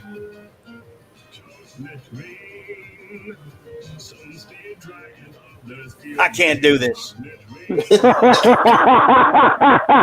Philistine, this is the greatest thing ever. I can't. I would take Wesley Willis's I whooped Batman's ass 100 times over that. That's what that was awesome. You're just wrong. You're a Philistine.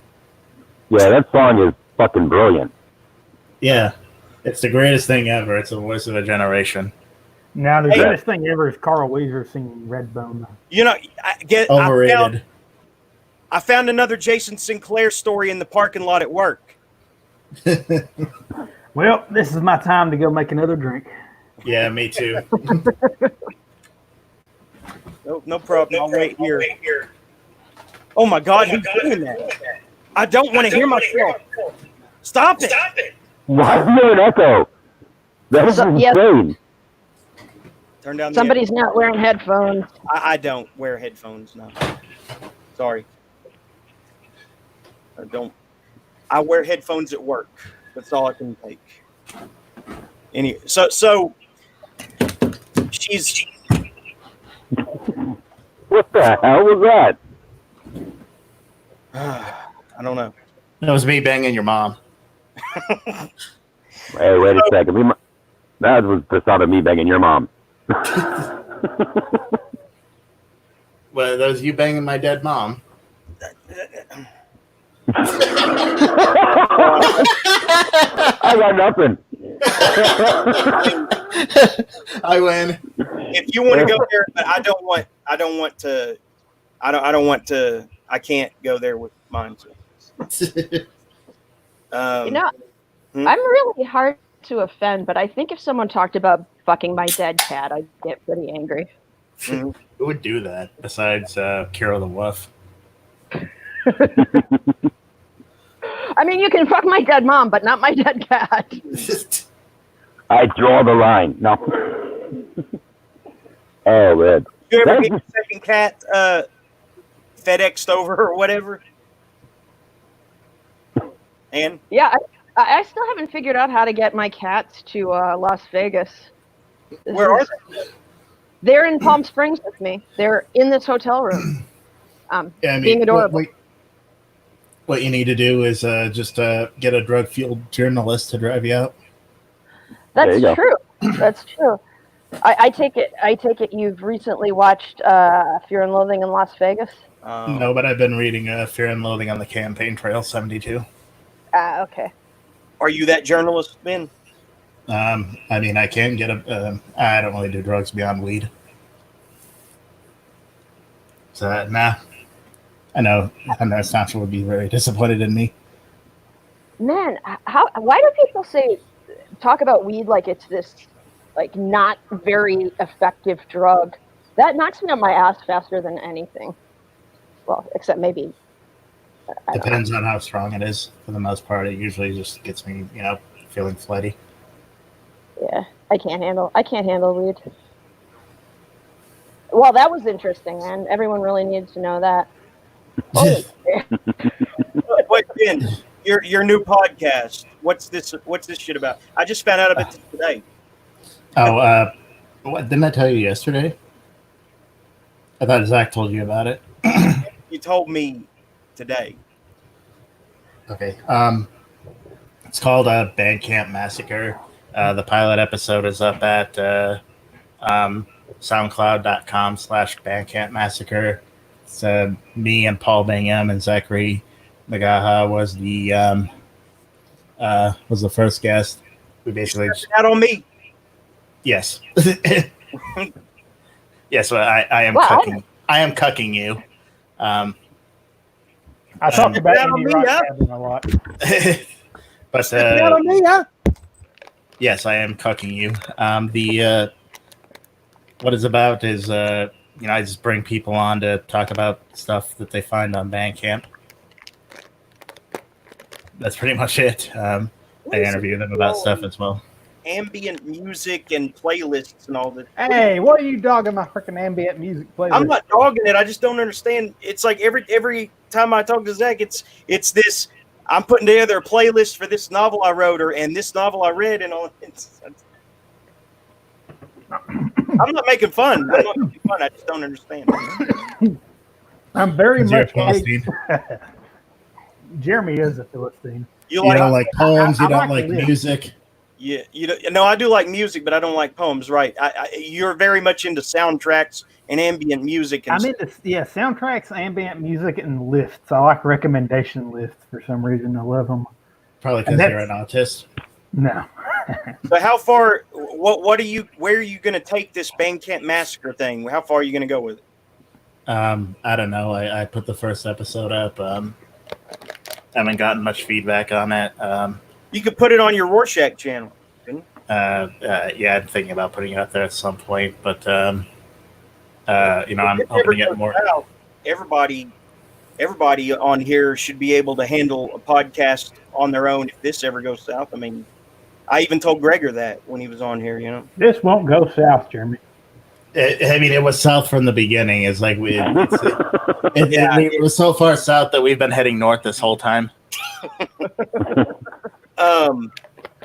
You can't do that. You can't do that. You know very well that when you get to all the way south, it's the end of the world. Yeah, because the Earth is flat. Right. And we're not. If you fall off the edge. We're not upside down. You're just running into the mirrors, you know, the mirrors that make it look like Antarctica keeps going. Attack of the Upside Down people. Somebody should write that. That would be a kick-ass book. I'm just saying. Can you imagine like a cat? Mirror people. The mirror people. Can you imagine a cat getting to the end of the world and running into the mirror and not being able to figure out what the fuck it is? I've seen that happen. The cat at the end of the world. No, I've seen cats. It'd be like it's like that one story from Journey to the West where a monkey has to jump out of the Buddha's hand, and he jumps all the way to the pillars at the end of the earth, and then he jumps back into the Buddha's hand, but then the Buddha reveals, no, you never even left my hand. I'm kidding. Nobody knows what I'm talking about. It sounds very deep. It does sound deep. Paul Bingham, you said, is also on this show? Yeah, he's my co-host, at least for now. Okay, so he wrote Down Where the Devil Don't Go, didn't he? Right? Yeah, and also Black House Rock that Anne published. Yeah, wow, I haven't heard from him in a while. So were his roommates still fighting in the background? I didn't hear any. And that was the most interesting thing from that interview to me. Yeah, but there was none of that on there. It was just him dogging on Vaporwave. And he didn't really dog on it. He just said he didn't understand it because he thought it was for autists. and no, it's as I pointed out, Vaporwave is something for people who are very online, which usually are autists. Well, what about people who just saw a lot of 80s movies, though? Doesn't that count, too? Somewhat. It's more synthwave. What's the difference? Oh, there's a big difference. Yeah, definitely. Between Vaporwave and synthwave. You won't understand. I think she was about to throw up. Now, a lot of the synthwave stuff is like actual music they make, whereas Vaporwave's more sample based, but they're like, I can't really describe it. The music's way different. Yeah, synthwave basically usually sounds like a synth pop or something you'd hear in like an action movie or something, whereas Vaporwave tends to be very spacey, very ambient, very chopped and screwed, things like that. Yeah. It's very good to write to, I know that. Now, reading to, I don't know. Like, when I read, like, to be honest, I don't prefer reading with music. The only reason I do is because when I was in the dorm, I had to make do because, like, I can't freaking stand people's voices when I'm trying to read. And there were a bunch of freaking loud morons in the dorm I lived in. And so I just had to find some way to cope. And ambient music and collections of, like, rainforest sounds is the way to do it. What's that one's name, man? Oedipus. It's a girl. Oh, that's awesome. That's an awesome name. What was the other one? You stole it from the Greeks. Huh? Yeah. I stole it from the Greeks, but then I found out she's a girl. But the name had already stuck, so. And what is the other one's name? His name is Stumpler because he has kind of like Hitler hair and facial hair, and then he has a Stumpler tail. We have to see him. Get him on here. Stumpler. He was on here last week. Yeah, I'll grab him. Stumpler? Stumpler? That should be like a. Yeah, that should be like a sitcom. Stumpler, Yeah, the cat. That's the fat one. No, I mean the big boned one. Okay. The stock. It's fat. He's a chonker. Yeah, he's a big chunky. He's Chunky. a chonker. He's actually quite a muscular cat. He's not actually fat, but no one ever believes me when I say that. Yeah, he's a Chad cat. Do your cats know how to open doors yet? Mine can almost. Oh yeah, he can get in or out of anywhere. The places I find him kind of blow my mind. Have you ever had one of those scary moments where you can't find them and you've turned over every nook and cranny and it's like, oh my God, they must have gotten out. But when? I never opened the door. And then they come out, they pop up out of nowhere, or you find them in the last place you could ever imagine. You ever had? Yeah. Yeah, like I'll collapse in despair on my bed.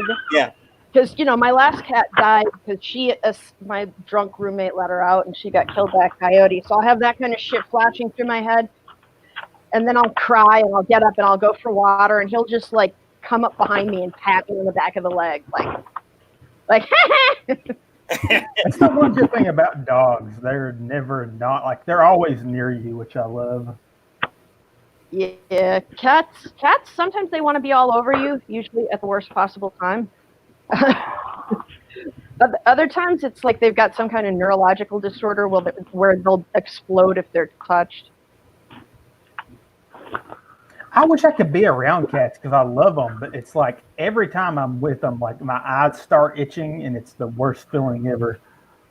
Yeah, that sucks. So Ben, are you gonna Yoko Ono us, or what?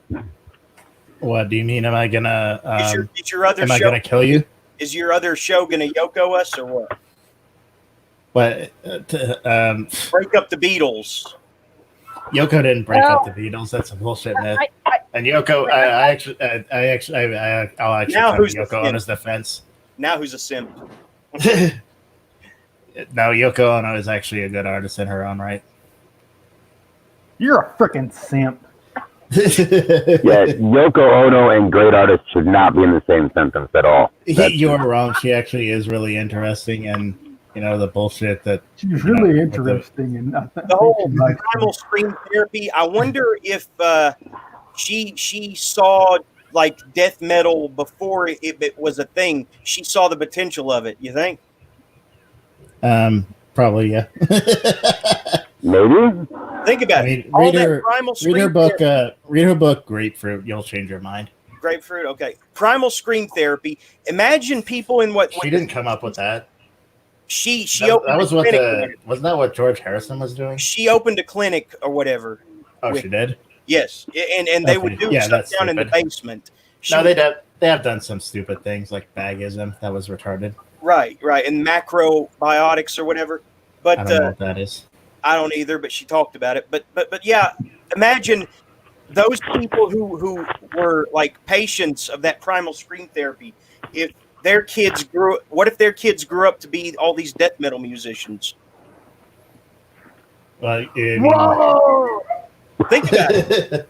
What if that's the link? Yeah. It's like it's like people who went to see the Velvet Underground. Like only 5 people went to see it, but all of them started bands. Nah, well, yeah. The secret. But no, I don't plan on Yokoing you. I plan on Courtney loving you and just killing you and making it look like a suicide. And you're not supposed to tell people that first. Yeah. I mean, it's beautiful, but yeah, you're not supposed to tell people that. I did anyway. Yeah. I do what I want. I don't have any flight itineraries to Greece, so that's good. Yeah. Yeah. I think that You got one somewhere. You have one somewhere. And Nathan ever reply? No, he didn't. I'm thinking of who I can send the link to that hates us. So look. Send it to your mom who hates me because I didn't call her back. So Ann, did you have any interactions when you were out doing your thing this afternoon? Like, and did you pass the link to that StreamYard on to anybody? Yeah, how did that happen? It's creepy. No, I didn't. Yeah, Yeah, this that fucking random woman just shows up in here and she's not saying anything, just looking at us. Hang on, I'll pull her up with it muted and where was she? There. I am on the hotel internet. Maybe some weirdos hacking my computer. Whoa. I was talking. Running your fucking mouth about nothing. Blah, blah, blah. I'm scared of the smiley face killers. I am the freaky. There. Is she showing up? Yeah. That is so. Who is? I was still talking. Who is? Yeah, you're just right there. You're just ignoring her and going blah blah blah. Ben's up fucking my mom. And look how she doesn't say anything. She's just sitting there staring. Any ideas? Maybe it was an ex-girlfriend. And can you read this woman and tell me what she's thinking? I can't even find the tab that we're on right now because I was trying to look up your flat Earth dude. Let's see. Okay, What there tab are we you are. She's just staring. It's like she's staring into our souls or something. We don't have souls. Yeah, this is true. But if she did, she would be staring into them. See, and that Bernie thing in the background. I wonder if she framed that on purpose, that so it would show up in the frame. It's some kind of cipher or something. That's really odd. Look, she just.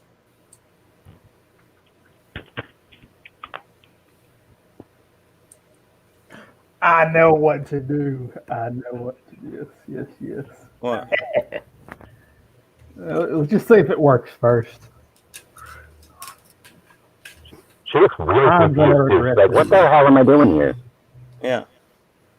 Who are these guys? What if so? Oh God. Laura Angelina. Do you know Laura? No, I don't know Laura Angelina. Oh, can anybody see out her window? It doesn't look like she's in California. That doesn't look like a California. What does that look like? No. Looks like Pacific Northwest, maybe more. Maybe Pacific Northwest or like Chicago or New York. And then she said, she finally just said, "You guys are cutting out big time. Maybe we can try this again next week." And then she vanished from the room. And Could it be a guest? Huh? Could it be a guest that you invited on while you were inebriated and you don't remember anything? Possibly, but I think maybe it was the girl who I thought catfished me, who I thought was Jeff O'Brien or something. And I said, "Yeah, right. A woman watching a 4-hour podcast like this one on Sunday night. Yeah, right. Get lost." Yeah. Yeah, like women having anything to do with us. Ha! But I was right. That reverse image search led back to a Camho model website on Twitter. So. Oh. Yeah. Wow. Well. She was not really a looker. I guess anybody can make money on as a cam girl these days. Yeah. I was gonna say she's not very hot. I don't know if I'd tell her to show me her boobs. Just saying. Well, I'll hear her out first before. I'm really confounded and curious. I have to know now. I have to know the resolution of this mystery. Yeah, I gotta figure this out too, man. I'm gonna see. Yeah, I'm in for the ride too. I'm gonna strap in and put on my helmet. Yeah. Yeah. I'll be right back. We'll just all put our Jimmy hats on and dive right into that pussy. Okay. Well, you guys start. There we go. You guys start. Going through the theories, and I'll be right back. What are you planning? It's not gonna work, but if it does work, It never works. I know it never works, but it might in this case. None of your plans ever work. You suck. In this case, it might. Sometimes positivity is a good thing. Maybe it'll work. They're gonna write that on your headstone. Okay, here it is. I know this never works, but it for might. sure will work. Why? Be positive, then. Be positive. Let me scroll down to find where they were bad talking me about maybe 2 weeks ago. What? Do you really have to bring that up again? Yes. This is cringe, bro. It's cringe, but it's funny. This is cringe, blue pill, cucked. You need to stop. Stop it, or I'm gonna come right over there and slap the dick out of your mouth. God, Your I'm jokes so are lame, tired. Dan. What? Not as What lame did as you my say to jokes. me? I'm so What did you say to me, you fuck? I said your jokes were lame. Damn, this dude posts a lot. Not as lame as you. Not as lame as how much this dude freaking posts. That's for sure. God, that's freaking horrible. I'm still scrolling. All right, what's going on? Are you bored Figured yet? it out yet? Do we really I'm have to still do this? scrolling trying to find this freaking troll post. And Get Nathan in here. I tried already. That didn't work either. What did you tell him? I told him to come on. You got to tell him that people are I talking told him shit. that he had been on here before, and we wanted to see if he'd come on really quick. Tell him I was- somebody is challenging I was very the Black hospitable. Swan. Or, I don't know. You were talking about how you had goth bitches all up on your dick. Try to get some of them on. It's been a while since I've talked to those. I've been trying to ignore those goth bitches. Fucking bitches. Yeah, they're all a bunch of Satanists. So we're at. There's actually another podcast in the works, though. Zach and I are going to be doing a Twin Peaks thing once he catches up to season 3, so we can kind of delve into all the theories. That because it's a very complex show, you know. I don't know if we agreed on a name yet, though. Did we? No, we didn't. I have a couple ideas, but One-eyed Zacks. no. Yeah, because It's too obvious. no, but you've only seen half the series, so only one eye. You know what I'm saying? And it's a nod to the casino brothel or whatever. It's not to that place, but I got a feeling. What was it? The Bookhouse Boys? That's already. The bookhouse. Yeah, we could call Has it. that already been taken? No. Like, it seems like someone would have used that for something. No. I do like that. We could call it the bookhouse or the Red Room. For some reason, there's something about the hotel, the Great Northern, that I just love. I don't know. We're what not it- in the north. It won't forget that. Yeah, but it's like a lodge. It's cozy. There's no great northern name for this. And did you ever watch Twin Peaks? Oh God, so long ago, so wasted drunk. Yeah. Did you kind of Finally. Did you grow out of your David Lynch phase, or you still like him? I never really had a David Lynch phase. I Really? tried to. I mean, I kind of Blue Velvet was okay, but I tried to watch. My sister bought me Mulholland Drive years ago, and I tried to watch it multiple times, and I fell asleep halfway through every single time. Oh man, Mulholland was awesome. Yeah, that's a great one. What, you don't remember the homeless woman? Nah, I'm kind of a. That I part will told you wake guys- you up. I told you guys before, I'm kind of a Philistine when it comes to movies. It took me a while to figure out how to watch them because I didn't really watch them when I was a kid. I mean, I watched like Ghostbusters and Star Wars and shit, but Okay, here's how this goes. Hey, you want to see something scary? yeah, maybe. Jeremy's winky. That's what's scary. Especially Jeremy's buried deep in Ben's mom. Ben's mom, she freaking gets around. For a dead woman, yeah. She tricked you. She made you think that so that she can. I don't know where I'm going with this. Yeah, Ben, every time you think you're fucking someone else's mom, the microchip in your neck is actually making you perceive that, but you're actually fucking your own mom. Is that is that why you named your cat Oedipus? Okay, let's see if this freaking gets a fire. I don't fuck started. I cats, don't think it okay? will. I did not fuck my cat.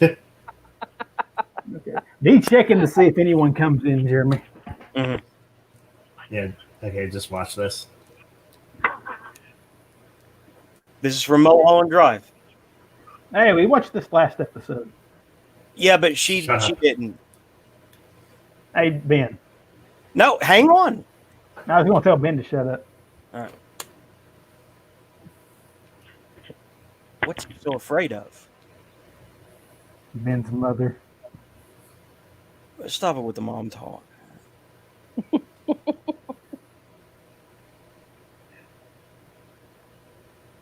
There's got to be some algorithm that tells you how many mom jokes you can tell before they stop being funny. And then, I told you. When I saw okay, that, I did see that part. Never mind. when I saw that, I nearly shit myself. I was fucking scared from that. That didn't scare you, and Oh yeah, now I remember it. I remember it. You think that part would wake you up?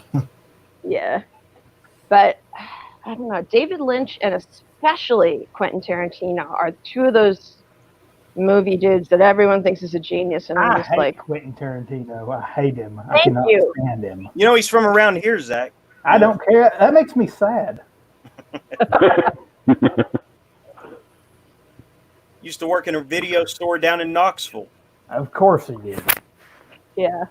All he did was He watch was a bunch of freaking bad movies, and then he wants to replicate it and act like he's some freaking like it's a cute thing. Like he sat and watched all these movies, and now he's paying homage to all of them, and they're all just freaking derivative. I can't stand Tarantino. Now, I don't mind people like watching a bunch of movies and paying homage to them, but he does it in such a lame, like just. I just can't stand it. Only a select few of us dislike Quentin Tarantino, but we are quite vocal because he really just yawn. I bet he was the video store clerk who would be really judgy about all the videos that you rented,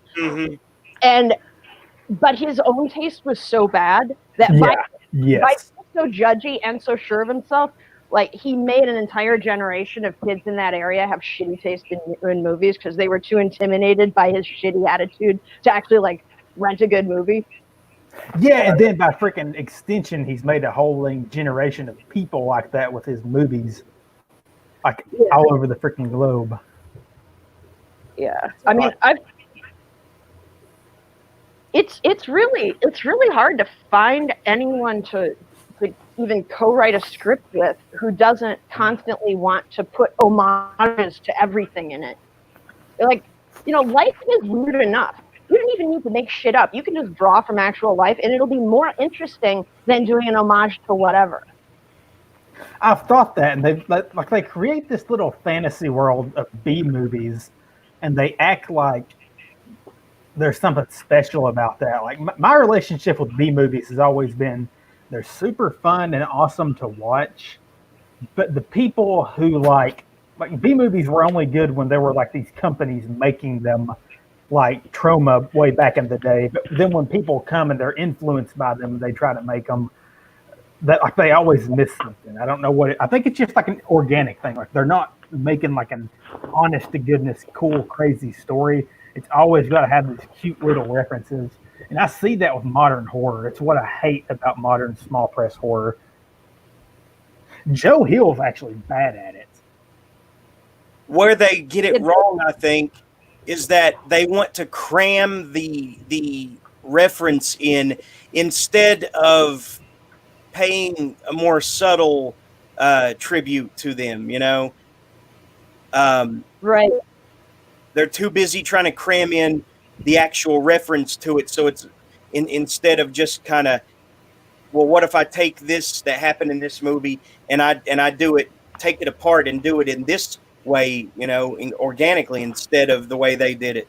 The worst is when it's an actual reference to the movie as a movie, and there'll be like a character who's a film geek or something like that, and they'll like spout off all this freaking random trivia that they act like it's super obscure, but a ton of people know it.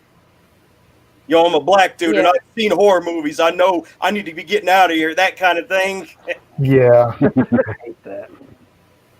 And a lot of the charm thing, and even for Star Wars movie, is that a lot of the stuff they did, they were creative solutions to limitations. Like, we don't have the budget to do this, so we're just going to have to invent this thing on the fly.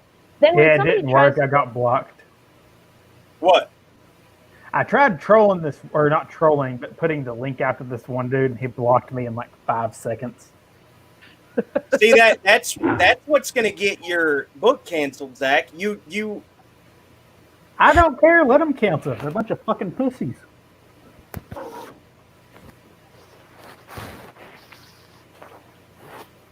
What? It's silent now. Yeah, I was too tired to bounce back from that. I should probably log off. I'm too tired to have anything worthwhile to say. Oh, I've been trying to record. I'm probably just going to have to release the shitty footage I took yesterday. I've been trying to record a trailer for Elektra's Revenge ever since I released it. Mm.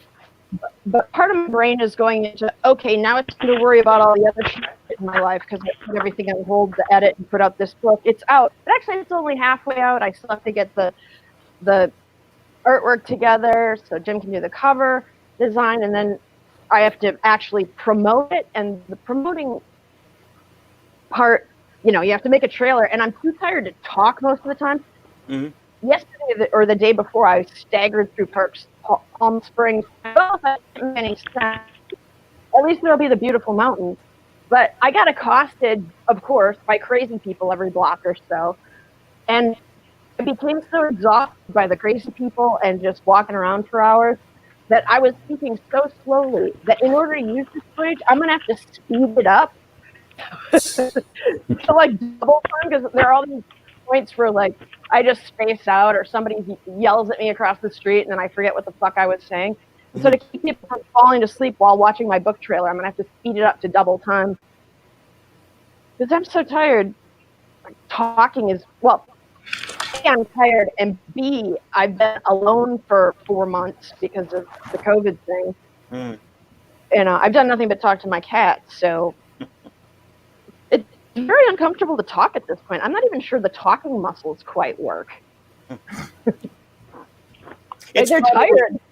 It's probably better that you're logging off, because you don't want to be a part of this that I'm about to read anyways out loud. Okay, well now you're making me curious. What are you reading? Oh, okay. Somebody's been leaving these really weird letters in the parking lot where I work. I don't know how else to describe it, but like jailhouse erotica. And there's a new one. They left a new one in the parking lot at work. All right, do tell. I don't think you want to hear it. You can't say that and then not read it. Right, we have to read it now. Are you just waiting for me to fall asleep? No. Okay, so you guys remember the one where the last one that they wrote with Officer Ward, right? This Jason Sinclair is what he goes by, right? His name sounds super fake. I know. Yeah, I'm sure it's just a pen name for some idiot. Yeah, some really, really just horrible, dumb person. Mm-hmm. Yeah, I could imagine they're a major smooth brain. Yeah, they probably have a football helmet, that they go to sleep in, and they probably like Windows. Yeah, it's all written in crayon. They probably use a hockey net as a hammock. Yeah. I don't look forward to. We're very good. We're good too. They probably voted for Trump. Yeah. You were big Melina. They probably voted for Trump when they were trying to vote for Hillary. I did, yeah. I vote for the Hillary because I want the first woman president. White orange man in office. Well, the thing is, Hillary wouldn't have been the first woman president, because to be a woman, you technically have to be human, right? Okay, female, technically. How do you know she's Nah, the reptilians don't have sex, Ben. They're male and female reptiles. No. Not reptilians, though. It's a difference. Oh, you mean the... Well, in that case, David Icke just doesn't know biology. Probably not. No. It's it's not the same without Gregor, because he was the one that was the most amused by this weirdo's like perverted fiction, you know. So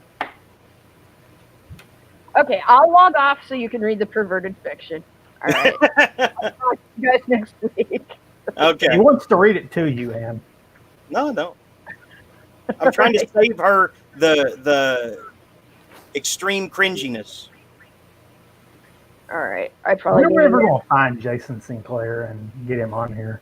I don't know, but Yeah. man, if we can get a mic in front of that dude, I want to know what he's thinking when he writes this shit. Yeah, I'll probably yell at him worse than I ever yelled at Nathan Thomas. Nathan Thompson. You know, Whatever next his time name you is. work them, is Who leave him a cares? note. You know, like, hey,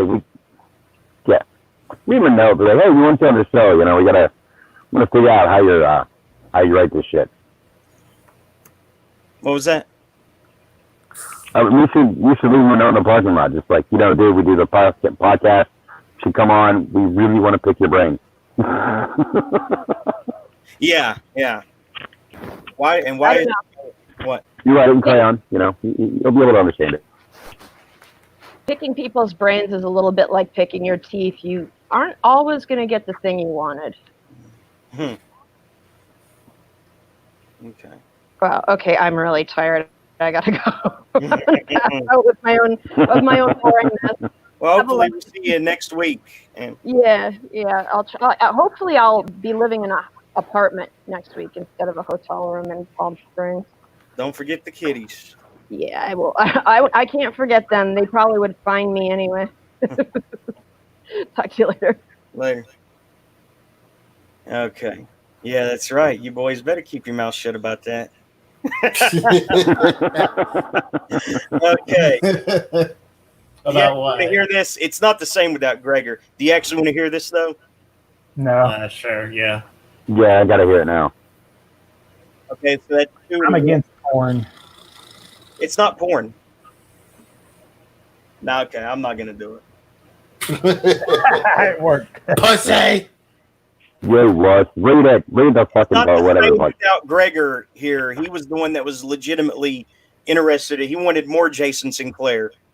Hey Ben, have you seen anything yet? Has anything happened? What, on that? Yeah, I don't- that Joe Ripple, yes. You know, he hasn't posted anything. What now? I've been blocked. Zach, if your book gets canceled, I mean, Well, at this point, the thing is, it's like it was already kind of bad, so towing the line like wouldn't really be effectual right now. It's like I've already kind of screwed it up. So you just need to not publish with. You need to not be dependent, you need to not to be dependent on any publisher. You need to just self-publish. That's what you need to do at this point. yeah, I mean, at this point, it's what I kind of have to do because there's not really an option for someone like me because I want to like provoke in a funny way, but also in a way that's going to foster some type of dialogue. Because the one thing that's consistent with this whole Brian King case, which yes, it's dead, is that there's not going to be any dialogue about it without Brian King either gaslighting it or, in this case, shutting everything down. I believe that if people actually looked at this with like a clear head, they could see something might be going on where Matt Hayward is in some weird way the victim, even though, yeah, he was a weirdo before. I believe this really was brought up again. And he was kind of like a really weird scapegoat in that he had already been shamed. It's like they want to keep shaming him and shaming him and shaming him. And that's why I believe it was some kind of fake thing that was engineered. Now, maybe it wasn't. I did put in that blog post, like, I'm totally open to me being wrong about that. But the fact that Brian King's defensive about it makes me think that I'm onto something. Mm-hmm. I'm telling you, it's pretty, I mean, it's kind of right out in the open. Here's a question. Who would win in an all-out war? The aliens from They Live or the aliens from V? They're off. Oh, wow. Real answer. I want real answers, though. not bullshit See, one-liners. V. I'm gonna have to go with the dudes from V, man. You know, the actual miniseries from the '80s, because they had guns and shit. Yeah. I mean, you didn't really see anything like violent from the ones in They Live. The ones from They Live have the advantage of the being able to disguise themselves, you know, on a visual, like a technologically visual level, whereas the V aliens are able to. They've got like the Hollywood special effects type disguises. Exactly, that'll help them blend in a little bit better. And plus, they have the weapons. You can't go wrong with weapons. Unless they are not able, the shades don't work for them. If a visitor puts on the shades that reveal the they people, it doesn't work for them because their eyes are different, huh? See what I mean? Yeah, they're the reptilian eyes. Yeah. What if That could be an advantage. What if the humans and visitors had to join forces temporarily to go up against they and root them out of society? See what I mean? This would be a great fan fiction, you know, Kickstarter, whatever. I mean, it would be a great story, wouldn't it? It would. You would have to do it in comic book form, though. I don't think it would work as a novel. Yeah, you're probably right. See, I've always believed that's a story worth telling right there, though. V It's versus. definitely interesting. And another fight I always wanted to see that'll never happen: Critters versus Ghoulies. Oh, I still need to see Ghoulies. I don't know why I haven't seen that yet. It's a terrible movie, but yeah, it's terrible, but it's awesome. You've seen them both, right? Oh yeah. Who would win? My money's on the Critters. You know, I'm gonna have to side with you on that one. The Critters are definitely more brutal. Yeah. I went back and watched some of the Critters movies a few years ago. I don't remember there being a shape-shifting alien bounty hunter. I completely missed that part growing up. I didn't understand it, I guess. All I remembered was a bunch of these things forming into one giant ball and being a giant critter. I don't remember any shape-shifting bounty hunter alien. Yeah, It's like, they tried to do that, but people just liked them for the freaking little critters. Like, no one liked that other sci-fi stuff. Right. I didn't. Man, that TV show, though, that really, I couldn't get into that at all. So I was wondering, because that was their best chance of bringing any kind of new blood to the franchise. But if that TV series didn't attract people, it's pretty much dead for another 10 years, you know. It's so weird. That one didn't attract people, but then the Creep Show TV series, which I also watched, got super, super big for Shudder. And yeah, now I didn't necessarily dislike the series. I did like it, and I mean, I watched every episode and I enjoyed it. I think it missed what made the first Creep Show good, and then it kind of amplified what made the second one not as good. But like, it didn't have that really fun feel. Like when you watch the first Creep Show, it's like all this one like cognizant thing like built around that one comic book, and it's just, I mean, nothing deep or anything, but it's just like aesthetically pleasing and fun to watch. Every other time they've tried to do a Creep Show movie, it just becomes an anthology thing, and it just has that kind of, it misses that thing that made it like be a fun movie, like as opposed to just an anthology thing of different stories. If that makes any sense. Yeah, it does make sense. No, I did like it though. I mean, it wasn't. I'm trying to think what my favorite episode was. The Joe Hill one with Champ, which is like the American Nessie. It was okay. The one David J. Scow did, he wrote with the little gargoyle goblin thing that became the guy's pet. That one was pretty cool. I think the best one had to be the library. You talking about? The white thing in the library you talking about? I can't remember if there was a library.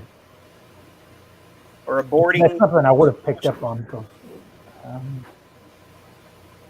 No, I'm blanking. I think the best one had to be the dang werewolf Nazi one, though. Hey, by the way, Ben, how did Bazong go? Is that up yet? That's going to be up tomorrow. Okay. Oh, heck, when do I? Oh, yeah, mine's August 1st. Cool. That time. Yeah. I was a little bit worried, honestly, for Frank, because there seemed to be a long layover between with Liam Shardlow and any kind of new episode, unless I was looking in the wrong place. I think Frank? he was just on a hiatus for a while. Did you take a vacation, Frank? Yeah, he told me that he was on hiatus for a while, which is why mine's going up so fast. Okay. Well, Frank, you missed quite a show. Let's see. The guy who wrote Goldenrod came on for the first hour, Bram Riddlebarger, and then a complete stranger that no one gave the link to showed up and just stared into the camera for about 2 minutes and then left and then came back again. And then I scared Ann Sturzinger off with my trolling. No, you didn't.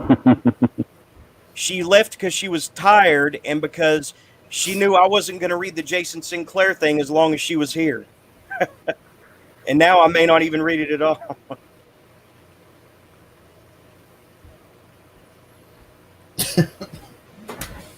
Dead air.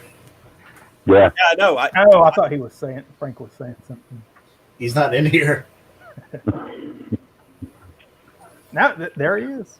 Okay. I was on vacation. He did say something.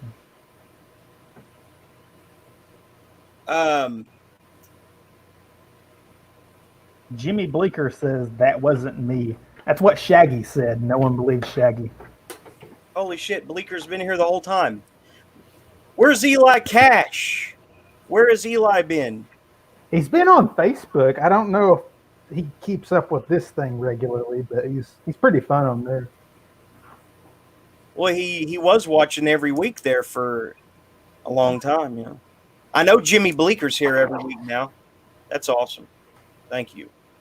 See, we've got people who, you know, tune in, but they do it at their own convenience. They're not all watching as soon as it goes live and for the entire 4 or 5 hours. They watch their own convenience throughout the week, see? That's the thing. I mean, I keep up with a couple of YouTube shows. Never once have I really cared about watching them when they're live. Mm-hmm. And to be honest, the banter with, like, I don't think it's really that big of a problem on our thing because we don't have that many people. But the one thing that I cannot stand the most is when a live stream, like the people will continually talk to the people in the YouTube comments. You know, they get paid to do that, though. They get paid to do that. But I'm just thinking as a viewer, like, I want to watch these people, not read, like, you know, a YouTube comment thing because I can do I know. that. That's why I'm against super chats. But they're not going to turn down that kind of money just to read someone's comment. You know what I mean? Yeah, that's why Jim Go's podcast got so horrible. Like the group hug podcast, it was so good at the first, and especially when it was just Jim Goad and JB Beverly, and then all of a sudden they started, you know, getting paid, and it would just be fans writing, which fans are awesome. Man. I'm not saying anything like that. I like the people we have too. But it's like it became a thing where the fans would start writing novels, and Jim Goad and JB Beverly would have to read them, and I just kind of got out of it after that. Well, I mean, you know, even or regardless of whether it's chat banter or not, Jimmy Bleeker says this show is necessary. That's pretty awesome. That makes me feel good. That is pretty awesome to get that kind of reinforcement every once in a while. You don't want too much. You can have them help us with the trolling. This is the most mess. Jimmy Bleeker, you should help us with trolling. Like, he doesn't have to do anything he doesn't want to. He doesn't have to, but it would be fun. I appreciate it, but, you know, this show is about as necessary as about as necessary as your life. Yeah, pretty much. This shit is like irrelevant as fuck. about as meaningful We, as Titsable. I don't. I mean, if you think about it, though, we do help people sell books sometimes. You I can't know deny Kevin had a that. big spike in books when he started coming on here every now and then. Now, me, I can't say that I have, but No, but I mean, you can't deny that we help sell books sometimes. Like, for instance, when Chad Lutsky came on, Yeah. somebody said that they bought Skullface Boy. When Bram came on tonight, Phoenix said he bought a poem at 3 a.m. or whatever. weren't both of those from Phoenix? I mean, that the one from Maybe, Grandma. but that's not the only examples. That's not the only. Those aren't the only examples, though. You know. I think the best thing that we can do as far as like getting books out there, and maybe it's just because I'm a freaking weirdo, but like someone like they can read through the books. Like if we put every book that we discuss in a list in the description, like after we finish the show, and that kind of like, can help build a dialogue around the books because people can read it and then if they're interested, like watch and see what we think about it. Why do you want to do all these? I don't know. I like tamper with the format. I mean, I'm not saying tamper with the format. I'm saying lists because I like lists. okay, well, you can do that if you want. You could timestamp. You could go down to the comments after the videos are over, and you can timestamp when we talk about each book. No, I won't do that. But Okay, you want me to do it. You want me to do the work. That's what you want. So, yes, yes, I know. At least he admitted it. I think what it is like. I've always been kind of intimidated by like. I mean, I love all the stuff that's on the internet, and like you can use it for like continuous learning and just like digging into like freaking a ton of topics. But it's like there's so many obscure things out there. If there's like just lists pointing people to like different things to jump into without them having to find it, like it would just. And remember the time that you brought up the idea of what was it? There being a chronological order of Quiet Place episodes on some blog spot site or something. I thought about doing that on my blog, but That's all you. If that ever happens, that's all you. I just upload them as I find them on my thumb drives, or as they get uploaded, or as I have to replace them because of this or that. It's just you're just gonna have to be able to search on YouTube, know how to search for stuff on YouTube with me. So if you want to do that, I'll gladly send you all the files. But I mean, they're pretty much all uploaded now. Some of them don't have the episode number. Not that I think anyone cares and is going to want to listen to like every episode in order or anything. But it's like just the fact that being there, like it's something constructive about that. All right, that's it. I'm just going to skip. Is Mike still with us? Yeah, I'm still here. I'm just going to skip right to the juicy part of this story. This is Birthday Suit by Jason Sinclair. It's a woman-on-woman strip search in a jail. Oh, there we go. Yeah. I'm in. A policewoman walked briskly into the room and, stopping in front of me, said my name. When I acknowledged that was me, she said, "Come with me." She seemed pretty no-nonsense and by the book. Instead of having me follow her, she waited for me to get up and turn down the hall she just came from, then walked behind me, like she didn't want me to bolt for the door or anything. Now, when she first came into the room and called my name, all the other cops, all but one were male, seemed to look up knowingly just a little. Though nobody overtly made any wolfish whistles or anything, I thought I heard little comments like, mm-hmm, and yeah, under their breaths and to each other. This, plus the fact that it was a female cop now taking charge of me, gave me my first inkling of what just might be going to happen. As these thoughts were starting to come together and I had gone a little way down the hall, she told me to stop. She opened the door I had just passed on the left and held it open for me to go in. The weird thing was that the door had a glass pane in it, but it had cardboard taped over it on the inside. Noticing this, I was immediately reminded of college, where the fine arts building had a couple of doors treated the same way, because they had nude models posing for life drawing and painting classes inside. With all these thoughts coming together, I just froze in front of the door, in shock for a second. Well, come on, she said firmly. As I walked past her, she asked for my purse, and I handed it to her. She closed and locked the door. She pointed to a table against the wall on the right and told me to stand on the other side of it. I went around it and turned to face her, thus facing the door. She, on the other side of the table, opened my purse and said, "Go ahead and take your coat off, put it on the table." Her tone sounded like she just wanted me to be comfortable while she checked my purse. Okay, you should be a freaking woman because, like, every time you say that you have a purse, like, there's something wrong. Like, and I know it's supposed to be female on female, but like, I can't help it that you're not mature enough to understand that I'm reading a story narrated by a woman. You're narrated by a woman, but like spoken by you, and it's just wrong. No. Yeah, it's a little weird. Okay, fuck it then. I guess Zach's not mature enough to handle it. Mature, you're the one reading the thing. Zach's not mature enough to handle it, so fuck it. I wish Gregor was still here. He'd laugh about it. He'd find it amusing and tell me to go on. Yeah, I thought it was amusing as shit. I mean, I was into it. I didn't even get to the good I'm like, part. well, what's in the what's in the purse? And you know. I didn't even get to the good part either. Right. I'm waiting. Yeah, but like you imagine the character / narrator is Jeremy in a wig, and that's just wrong. That's the problem right there. Is that you shouldn't be picturing that. That's not right. You shouldn't be picturing that. I guess you don't have an imagination. I guess you don't have an imagination, man. I do, but it's like it's getting broken by you reading as a woman, but it's your voice, and you're obviously not a woman, and it's just wrong. No, you just don't. You just can't. You can't imagine. It's okay. Now we've all got this weird vision of like Jeremy in like high heels and a wig.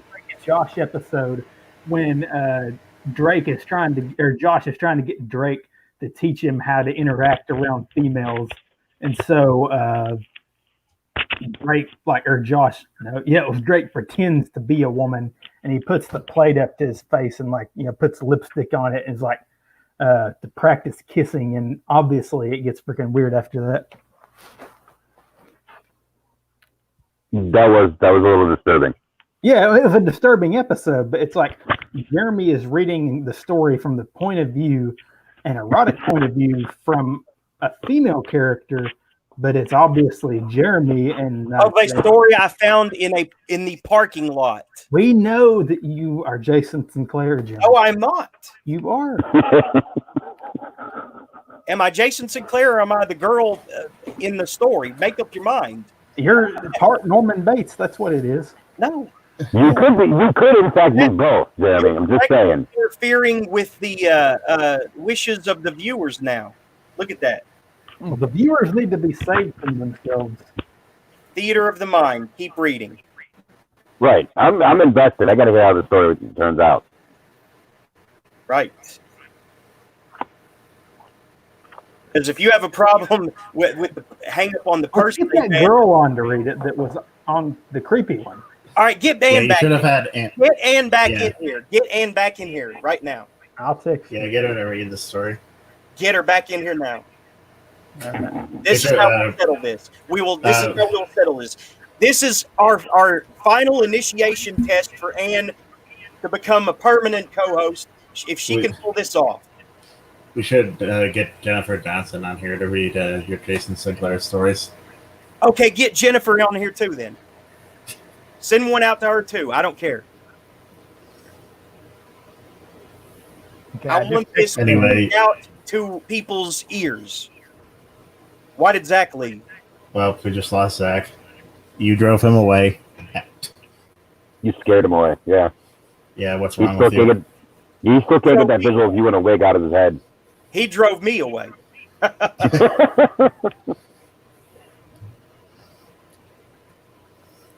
Okay. What else is on the docket? I was just waiting for Zach to come back. See, I told you he'd be back. What was that about? I was trying to exit out another tab, and I accidentally exited out this tab. Yeah. Tell me. shine the and signal. You know, get her in here and ask her to read this, since we're all since I'm too insecure to finish reading it. But it's important that it be read. I tried. Did you send it to her? Yeah. Okay, great. Because I don't want to let Frank down. He wants to know what happens to this girl. Yeah, I wouldn't know what happened too. I mean, at this point, I'm just like, all right, come on. Right, but I mean, if Zach's having trouble imagining an I'm actual, not having trouble imagining it. I'm just saying it's. if he's having trouble imagining an actual woman with a purse in that story, then he definitely can't handle what comes next. It ends with. No, I'm having trouble imagining a woman with your voice reading erotica to me. Like, it's just wrong. See that he doesn't even know how to separate voice from text. That's what I don't understand.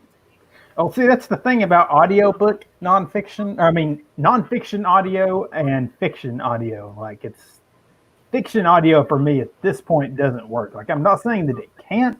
I'm just saying that at this point it hasn't. Okay, well, I have been, the vice president of a local writers group, and so I've heard men read from male point of views. I've heard males read from female point of views, and I've heard them everybody read every point of view. So I guess I'm just a little more grounded when it comes to this stuff, and not so fundamental. I don't know. Well, I texted her. Okay.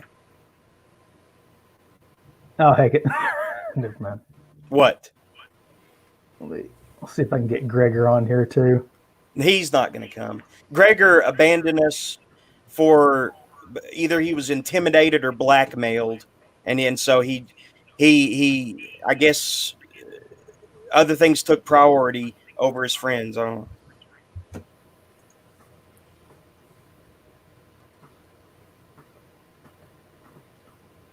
Okay, here we go. Here we go. What? My message to Gregor. Jeremy misses you. He wants you to respond positively to his jailhouse porn because you have no sexual. Jailhouse porn.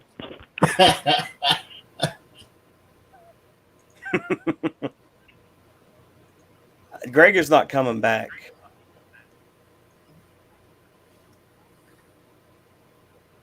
Oh yeah, I got some things.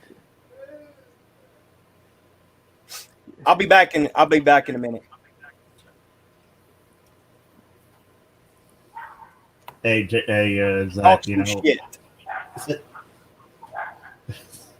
Hey, What? Zach, do you know what's awesome that only stupid people don't like? Poetry. Like, if you don't like poetry, you're an absolute smooth brain. Yeah, I can agree with that somewhat. Yeah, you got an absolute hollow skull, and no one should listen to your opinion about anything.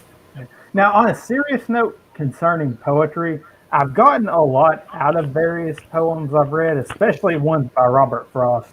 And I know that's a freaking normie view. I mean, he is like a master, but he's probably the one like everyone's going to say.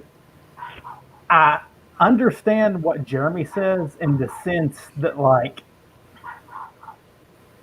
I find it more worth my while to invest my time in a novel than I do to invest my time in like a multitude of poems, because it's like the majority of poems aren't as good as like the best poems, but with novels, like, you can consistently read one awesome novel after the other, whereas you'll read a ton of so-so poems before reading one that's super awesome.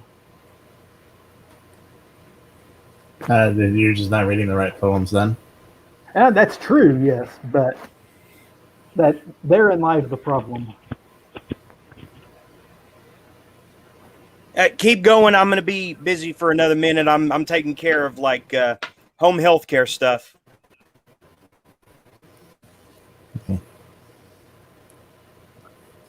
Okay. I guess I'll plug my book, Buy Indie Rock Cabin. Yeah, by Dr. Sodom and Mrs. Gamora. Yeah, It's you can available also, yeah, you can go on my Amazon page, and Michael No, and buy all my stuff. So how many Yeah. books do you have at? I'm not familiar with your stuff. Like, think my own stuff, I have like 8 or 9. Cool. And then I have like a bunch of anthologies that I've done. That's where I like got started. Which a lot of the stuff I don't get paid for, for the anthologies, but it got me noticed, so it wasn't a bad deal. Yeah, I think I've only been paid for one anthology, and it was literally $25. Yeah, I've never gotten paid, but it got me published, so that was kind of like, the payoff. Everybody's always like, you don't get paid. No, but I got, my book was published after that, so, it was a good thing. Is it, because from what I've found, I mean, maybe it's just the anthology I was in, or the anthologies I've been in, it's not that they get noticed. It's that, like, if you're going to query other publishers after, you've been in them, you can be like, yeah, I was in this anthology and so, and that's what works.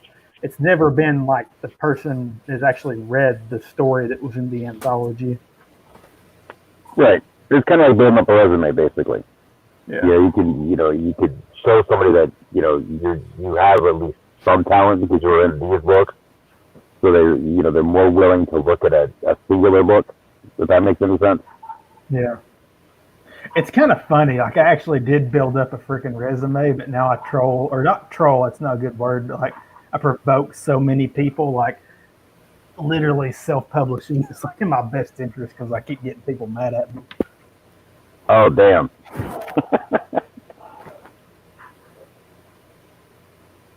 Yeah, I have a few books out that they don't sell a whole lot, but they were published, and that was the important part. Yeah, it does feel good to say that you did have editors accept you. Like, I'm not gonna lie about that. Like, I feel that it's better to be published first before you self-publish. That obviously won't be the case with everyone, but right. You can always say that that can't really be taken away. You, Mike, you ever talked to Danielle Brown? Is that her name? I talked to her maybe like a couple of years ago or so. I mean, I still see her on Facebook, but I haven't really talked to her. She likes some extreme stuff. Right. She used to publish stories with Surreal Grotesque, but and then Morbid Books took an interest in her and a few other publishers, and she's actually landed some pretty prestigious spots. Yeah, she's done really, really well. And what really drew me to Danielle Brown stuff is how she was she always wrote about like body horror and like weird transformations, that kind of stuff, and like what do you call it? Body modification. Yeah. Yeah. Her books are out there. If you can actually make it through one of her books, man, it's an accomplishment. I was kind of like, when I did my book with Morbid, I read her earlier stuff, and I'm like, she's really good. If you're into that kind of like violent kind of, depraved fiction, she's definitely somebody to check out. Yeah. I remember she wrote the one about the guy who collects toenails. Right. Oh yeah, she did that one, and then she wrote a book where she wanted to kill me at one point, which I thought was kind of flattering. Where she killed you? Yeah, oh, yeah. There was actually a story where she killed me. As a character, yeah. I don't exactly as a character, yeah, and that actually got me to write my own book in which I killed, which I called it Killing Michael No, and wrote that, and I'm like, this is kind of fun. I can see the whole, the whole point of killing me. But she also wrote one, and I think I don't know this for sure, but I think that I may have suggested the idea to her. But if I'm wrong on that, it doesn't matter because she did the legwork. But I mean, she wrote a story about a guy whose wife has one of those trach rings from smoking. Oh, yeah. Yes, I read that. It had maggots coming out of it. Yeah, I remember that one. And what's funny is JEA had actually done an anthology called Versus, and they put us against each other, and I'm like, there's no way that I'm going to beat her. And, my story actually beat her. And I'm like, that was kind of cool. And then she started writing stuff like this, ketamine-addicted pandas, and that was a departure for her because, I don't know, I mean, that just doesn't seem very, like, body horror to me. It got a little bit more out there. And then she's writing stuff like this. Well, hang on. Oh, yeah. Sparky the spunky robot. Spark. A jizz-powered robot. See, now it's starting to get silly. Yeah, that one was intentionally pretty silly. And then she brought it, broccoli.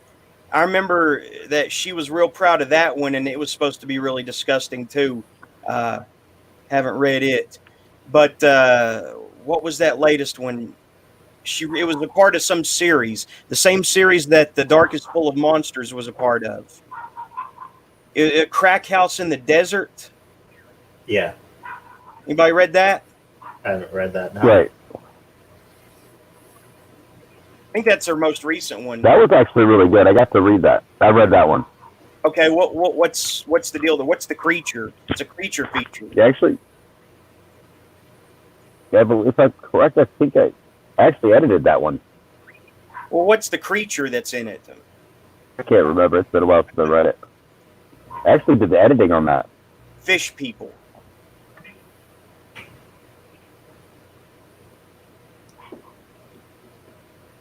I must have been out of my mind to take that purse thing so personally a minute ago. What, you took my freaking comment personally? Yeah, I believe that one. I'm trying to think. I'm like, my phone is like, I'm looking and I'm like, I think I edited the Crack House one.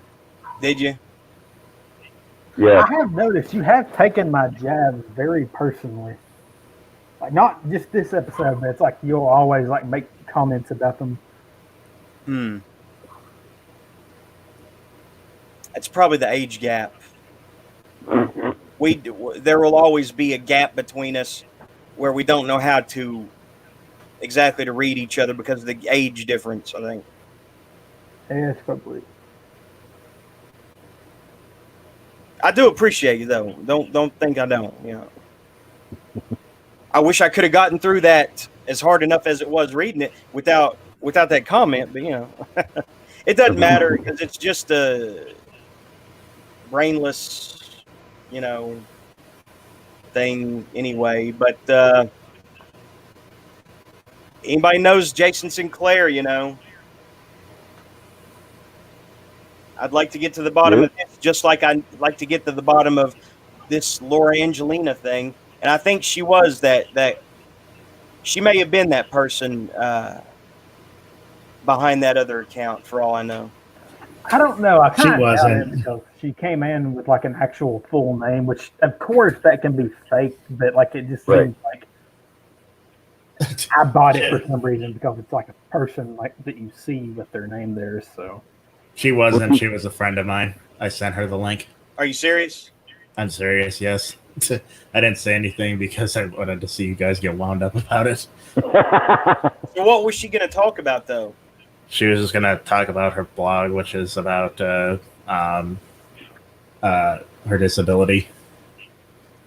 But she couldn't get it to work. She couldn't hear us. okay, what's her disability? Brain damage. Now you're trolling. You're freaking trolling us. I'm not. So what, like, due to some kind of trauma or physical? Due to a car accident. Okay. Well, she can mostly self-function. It's just she sometimes has trouble walking and can have trouble picking up on things sometimes. Oh. I told her I was going to send her the link so she could come on and talk, but like I said, it wasn't working on her iPad. And when you guys got freaked out about it, I thought it was funny. I kind of wish you hadn't come clean about it, to be honest. Well, it's proof that your little conspiracy theories are that they don't have much basis. You just get over nothing. That's a jump right there. You don't put something weird out there, then we start speculating it. Well, it was me the whole time. Okay, there are tons of weird things out there, and they weren't all from your doing. So therefore, they all had causes, and so those causes. Like as soon as something goes wrong, you're just like, was this a person trolling me? Is there someone after me? Is the mailman watching me? The mailman didn't watch me. Are you gonna go out with your camera and tell them to stop gang stalking you? Yes. Why do you come to my house? Wait. No. That person last week, I did a reverse image search and found. I know they were fake, but now you see them everywhere. They're in your. They barely did anything, and they're already in your head. No, I don't see them everywhere. I saw somebody come into the chat that I didn't send the link to, and I'm like, "What the fuck?" That's a logical reaction to that. You conspiracy theorist. It was me the whole time. Like, That was a logical reaction to that. How did this person get this link? And you weren't speaking up and saying I sent it to her. So that was a logical reaction. Because I wanted to see how fucking wound up you guys got about it. It's like, It's a little fucking weird, though, man. You gotta admit. I wasn't random lady showing up. It's weird. They just couldn't figure it out. I was excited because there was a mystery, and now I wish you hadn't told me. Yeah, Ben saying there's no mystery because I was the one who did it. In this world, there are too many answers and not enough questions. Questions are disappearing; they're shrinking, and that's all because I'm sure Jadakiss' "Why" is your anthem. What? You've ruined everything. Jadakiss' "Why." I don't even know what that is. That song that the rapper asking why about things. No, rap ain't my song at all. Why did Bush knock down the towers? Oh, yeah, I remember that shitty song. That was a fucking terrible song. That's Jeremy's anthem. There's a good rap song about conspiracies on the album. I can't pronounce it, nor can I spell it. It's a freaking gigantic title. It's a material album. The psychosocial, biological, and electromagnetic manipulation of the human consciousness. No, not that. It was a material album. Some weird word, but it's material, which is basically Bill Laswell's collective that isn't Praxis, that he has a ton of albums under. So it's always the band Material, but you just have to remember that there is no actual band called Material. It's just his random things. But this was their hip-hop album. And there was a pretty cool conspiracy-based album that I think the rapper on it was Cool Keith. I mean, there were multiple rappers. I'm talking about this specific song. Trying to remember. No one, I've never met another person obsessed with Bill Laswell like me. The first Jedi Mind Tricks album is full of conspiracy theory stuff. Yeah, there's a lot of rappers that talk. Yeah, well, the fifth Joker card is. Shut up. Immortal Technique, because it was a 9/11 truther.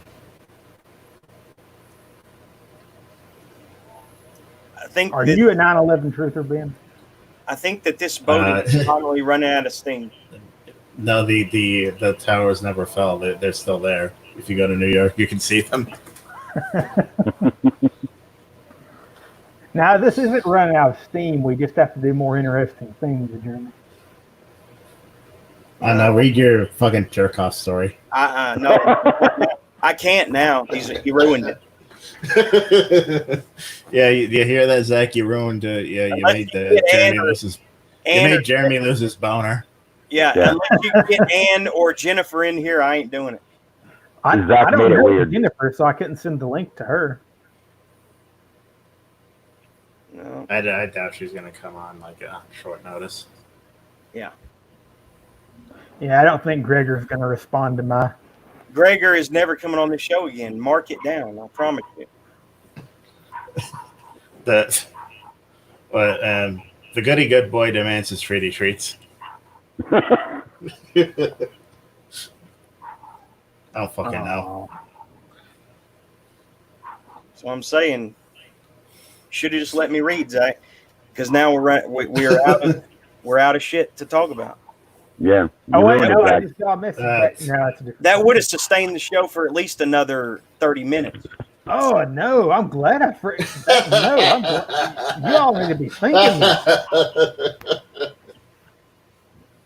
Yeah, I'm glad I did that now. Do you want me to randomly bring someone else in that you can get wound up about? Sure. I don't know anybody. I don't have no fucking friends. Relative. Nobody likes me. Okay. I don't like shit and I don't go outside. I hear you. I hear that. Well, I don't want this to be over. We need to keep it That's going. too bad, man. You fucked it up. So ruined it. Yeah, you made everybody lose their boners and sober up, so You killed the momentum. Yeah. I hope you're proud of yourself. You just fucking ruined everything. Yeah. Go sit in the corner and think about what you've done. Right. I will. That's what I'm going to do. Start your own podcast after this is over. Like start up one of your own. Start a YouTube channel right after this is over, and talk about do a wrap up show. Howard Stern always had somebody doing a wrap up show talking about what happened on the previous show. You could do that if you wanted to. Right. But I'm wrapping up, so. Actually, I won't apologize. I will just say that it's your inherent lameness, that not my ruining of your story. No, it is your inherent lameness. No, you're inherent lameness. No, it is your inherent lameness because you weren't sure enough to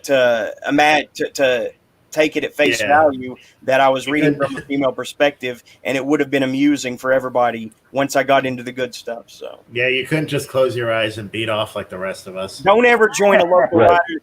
Zach, don't ever join a local riders group if you're gonna go TV when a guy reads a female dialogue part to get across the point of his story. They'll end up kicking you out in like 5 minutes because you won't shut the fuck up about the occult or the smiley face jokes. Yeah. That needs to be brought up. And that's why you're going to get kicked out. Yes, even in the riders group. You're too high strung. They infected it. You're way too high strung for your age, dude. Yes. Yeah, I know. You need to just do drugs and get laid. Right. Or at least the second one. No, I'm not going to say that, but. No, do drugs, get laid, drop out of school, piss off your parents, do all of that. But I hardly graduated. I can't do it. Okay. Buy my books. That's my last word of the night. Okay. Dr. Sodom and Mrs. Gomorrah is on Amazon. And you're going to do the loud buy. That's like your catchphrase, right? No. Catchphrase now? No.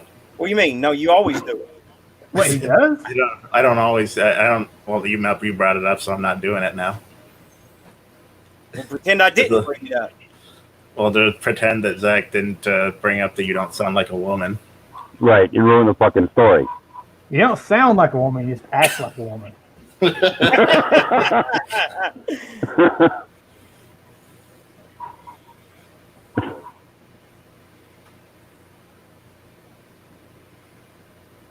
I'm just looking for music to close with.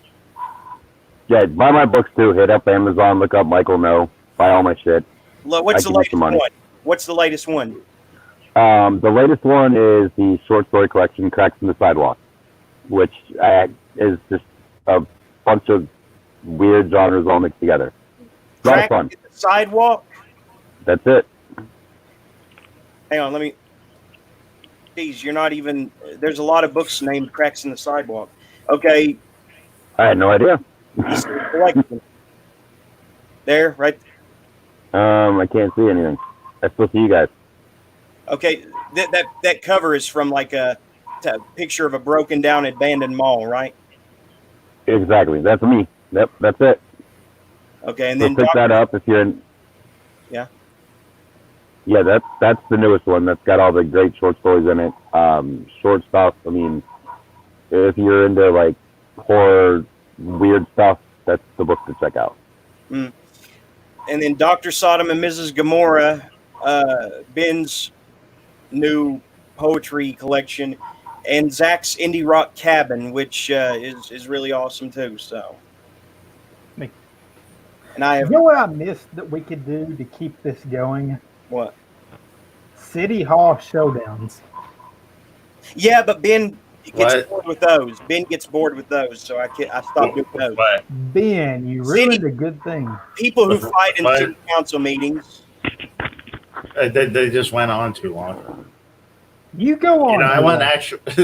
Shut up. I want actual like fist fights. I want to see people bleeding, not just yelling smooth brain bullshit at each other. You go on too long. God, I hate his rebuttals sometimes. Because you know, I'm right. Now I don't know you're right. I know that you go on too long. Let's watch live leak videos instead. What, like executions? Yeah. Hey, no. Gets kicked off of YouTube. Yeah.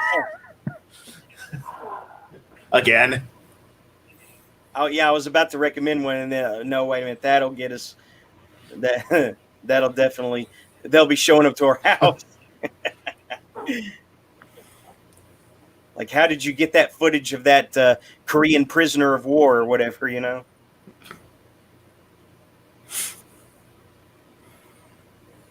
This is quite a pickle we're in. I can't. Let's wrap it up. I can't find my tunes. Yeah, it's called Zach's fault. I'm trying to find my tunes, man.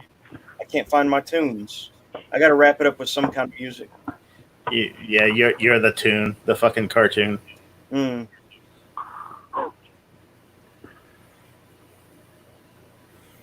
Yeah, I wonder if our detractors know that I'm actually like a. That you're actually a bunch of Andy dogs in a French Kaufman. coat stacked on each other. And I'm an Andy Kaufman, basically. They don't realize. So you're stupid on purpose. All a big joke, yeah, exactly. Yeah, they don't realize that. It really, really made them look all stupid, didn't it?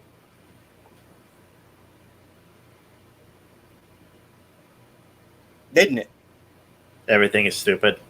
Mm. I have no idea what to close with. Close with Chocolate Rain. Fuck. There we go. Chocolate Rain. No. No, it has to be just right. It has to be just play. It actually has to be awesome, not funny. Play. I want to fucking dog in the ass. No, see, I think like I know what you should play. I don't care, Zach. I shall play it then. No, you won't.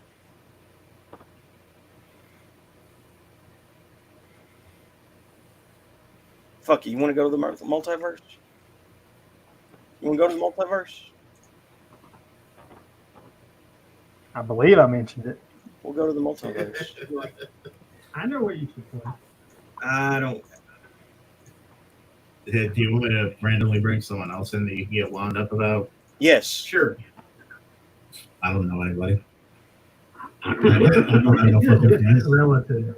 Nobody likes me. What the heck? My freaking actual computer's screwing up now. I don't like shit. Like, not on this. I hear you. I hear that.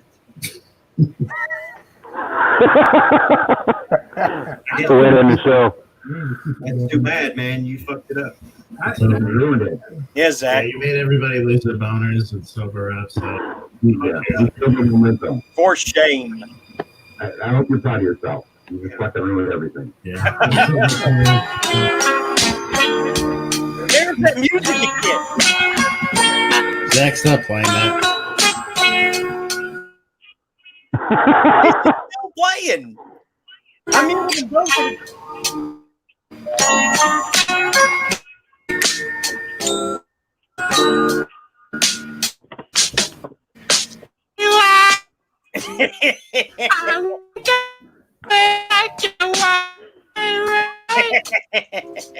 I used to have it to feel.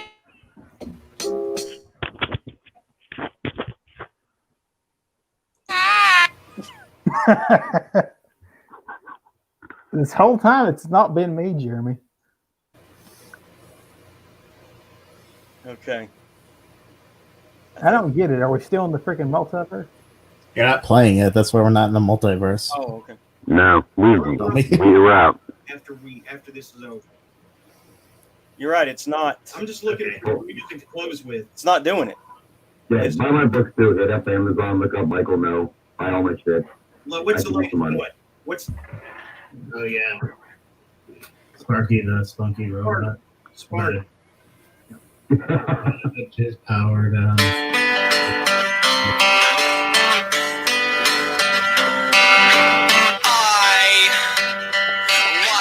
Dog in the ass. He wants to fuck a dog in the ass. I want to fuck You can't play two at once.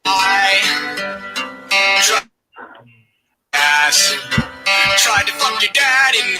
You can't play two at once. You're playing one on top of it. I'm not playing anything. I'm talking to him. Stay out of it. In the ass. We want to fuck a dog.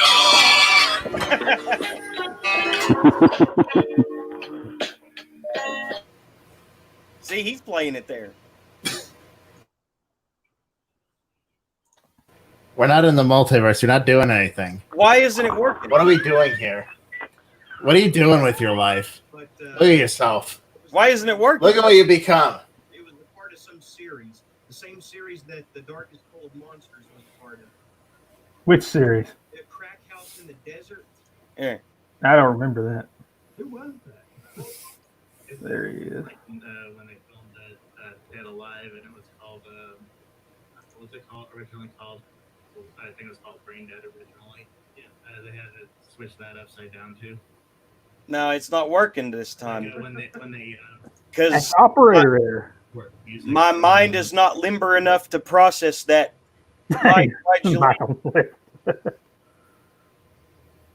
Okay. No. Okay, that's it. I'm cut. I'm cutting it down. I'm finally cutting it down. I'm cutting that in and that down. Yeah. Get away from that TV. You're doing the world a disservice. What do you think? Someone I used to know or Zydrate Anatomy? You want to know what I think? No, I don't. I'm asking Ben. Okay, what then, Zach?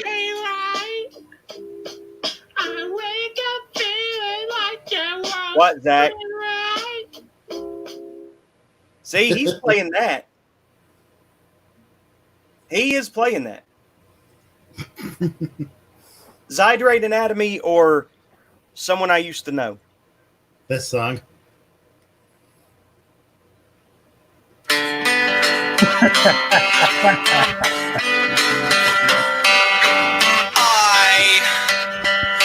to fuck a dog. He wants to fuck a dog in the ass. I want to fuck a dog. That's right, kids. I tried to fuck your mom in the ass. Tried to fuck your dad. Could only find. Look at him. You're holding him down, Jeremy. You're oppressing him. He likes it. He could unmute at any time. He chooses not to. He likes your Jeremy oppression. Okay, that needs to be the next Jason Sinclair story about Ben. Oh being no, you ruined the Jason Sinclair. It can be from the point of view of Ben, and he's being oppressed by you, and it's narrated third person from Jason Sinclair. You ruined the Jason Sinclair thing. I can't do it anymore now. I don't think I ruined it. No, you did. I don't think. know what? You know what? You should write a story about, Jeremy. What? A guy fucking a dog in the ass.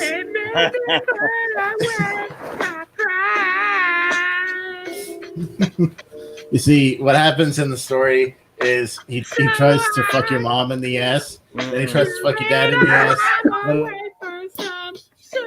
but he can only find the dog in his ass.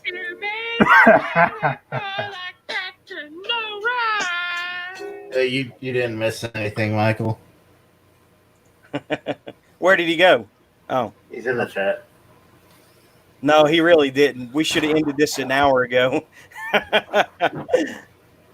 We should have ended this 50 episodes ago. I know. Let's just watch a movie. Let's find a free public domain movie and watch it. Now, that's not a We're bad not gonna do idea. that. Huh? We'll do that some other time. Yeah, I mean, it's getting too late tonight, but that's actually not a bad idea. I can brew some coffee and make some Eggos, and it'd be good. I can. Yeah, I can't stay up till 3 a.m. You know, and any kind of good movie would take that long to watch, right? At least 2 or 3 a.m. So. Okay.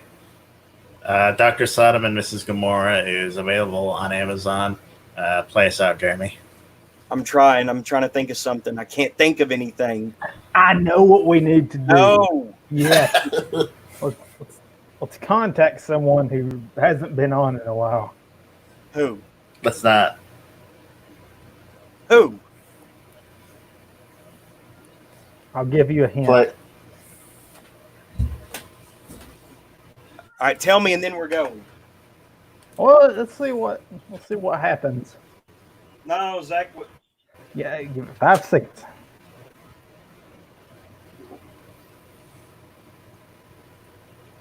What kind of mischief is this that's afoot?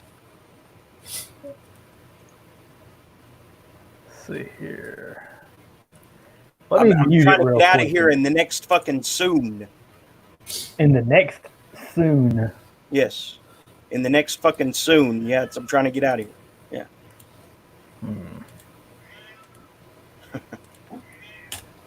Yeah, the song I put in the chat, use that to play us out. Huh? The song I put in the chat, use that to play us out. I gotta control the music, fellas.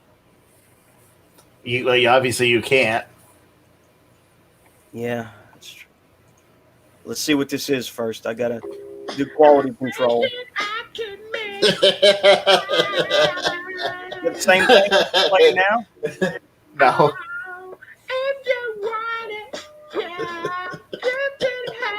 Who is that? What do you think it is?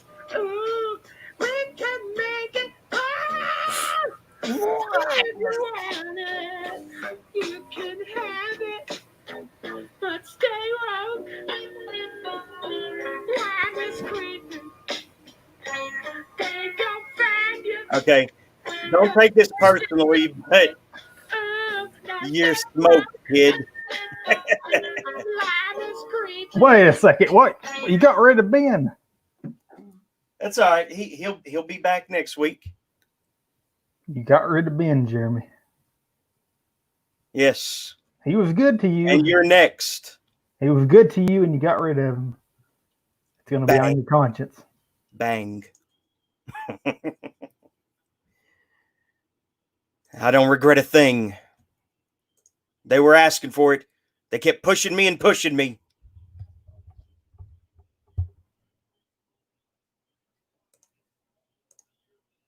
How are you still here? Bullshit, you're still here.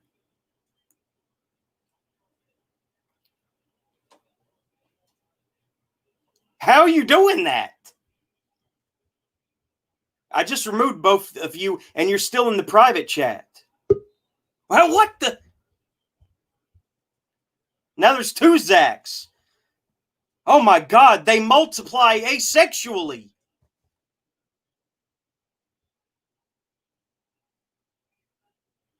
Bet you can't make 3 of them.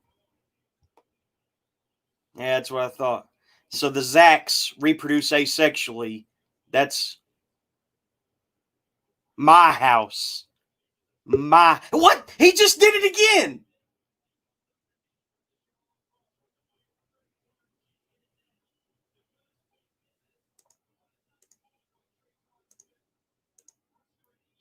How's he doing this?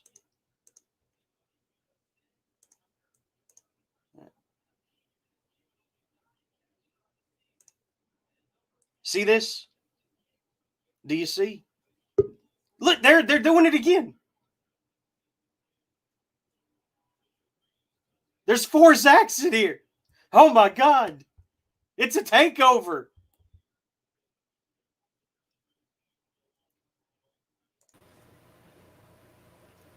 The Zacks are coming for you, Jeremy. We have a problem. They're coming for you. They're coming to get you, Barbara. No, I can't face the truth. That's still multiplying. I can't hold out much longer. I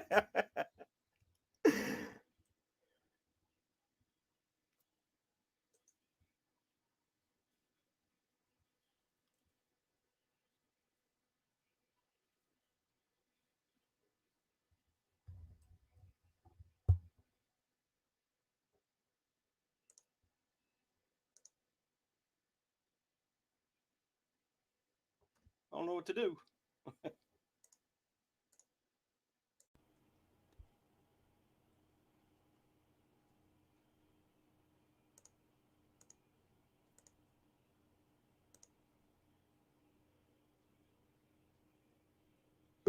Well,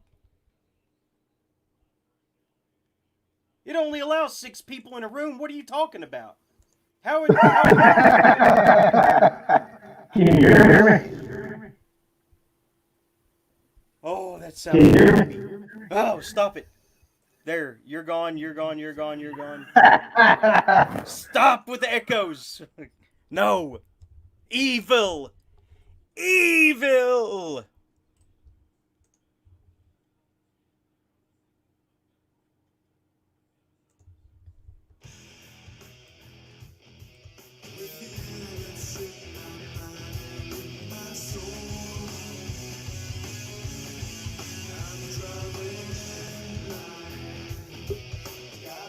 Stop it!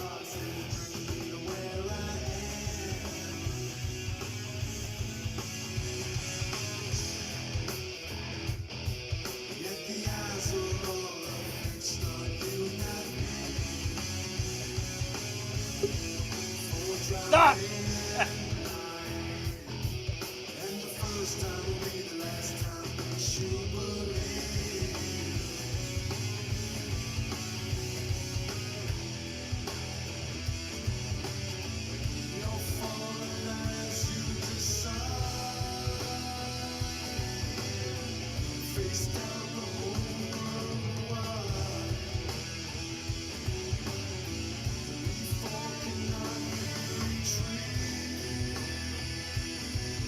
No!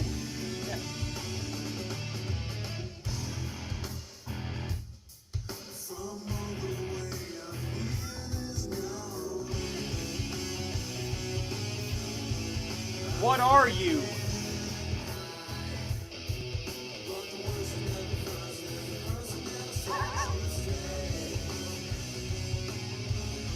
What are you? It's freaking awesome. Oh. Stop it.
Finally gone. No, they're not. There he is again. Oh, they're finally gone. Thank God.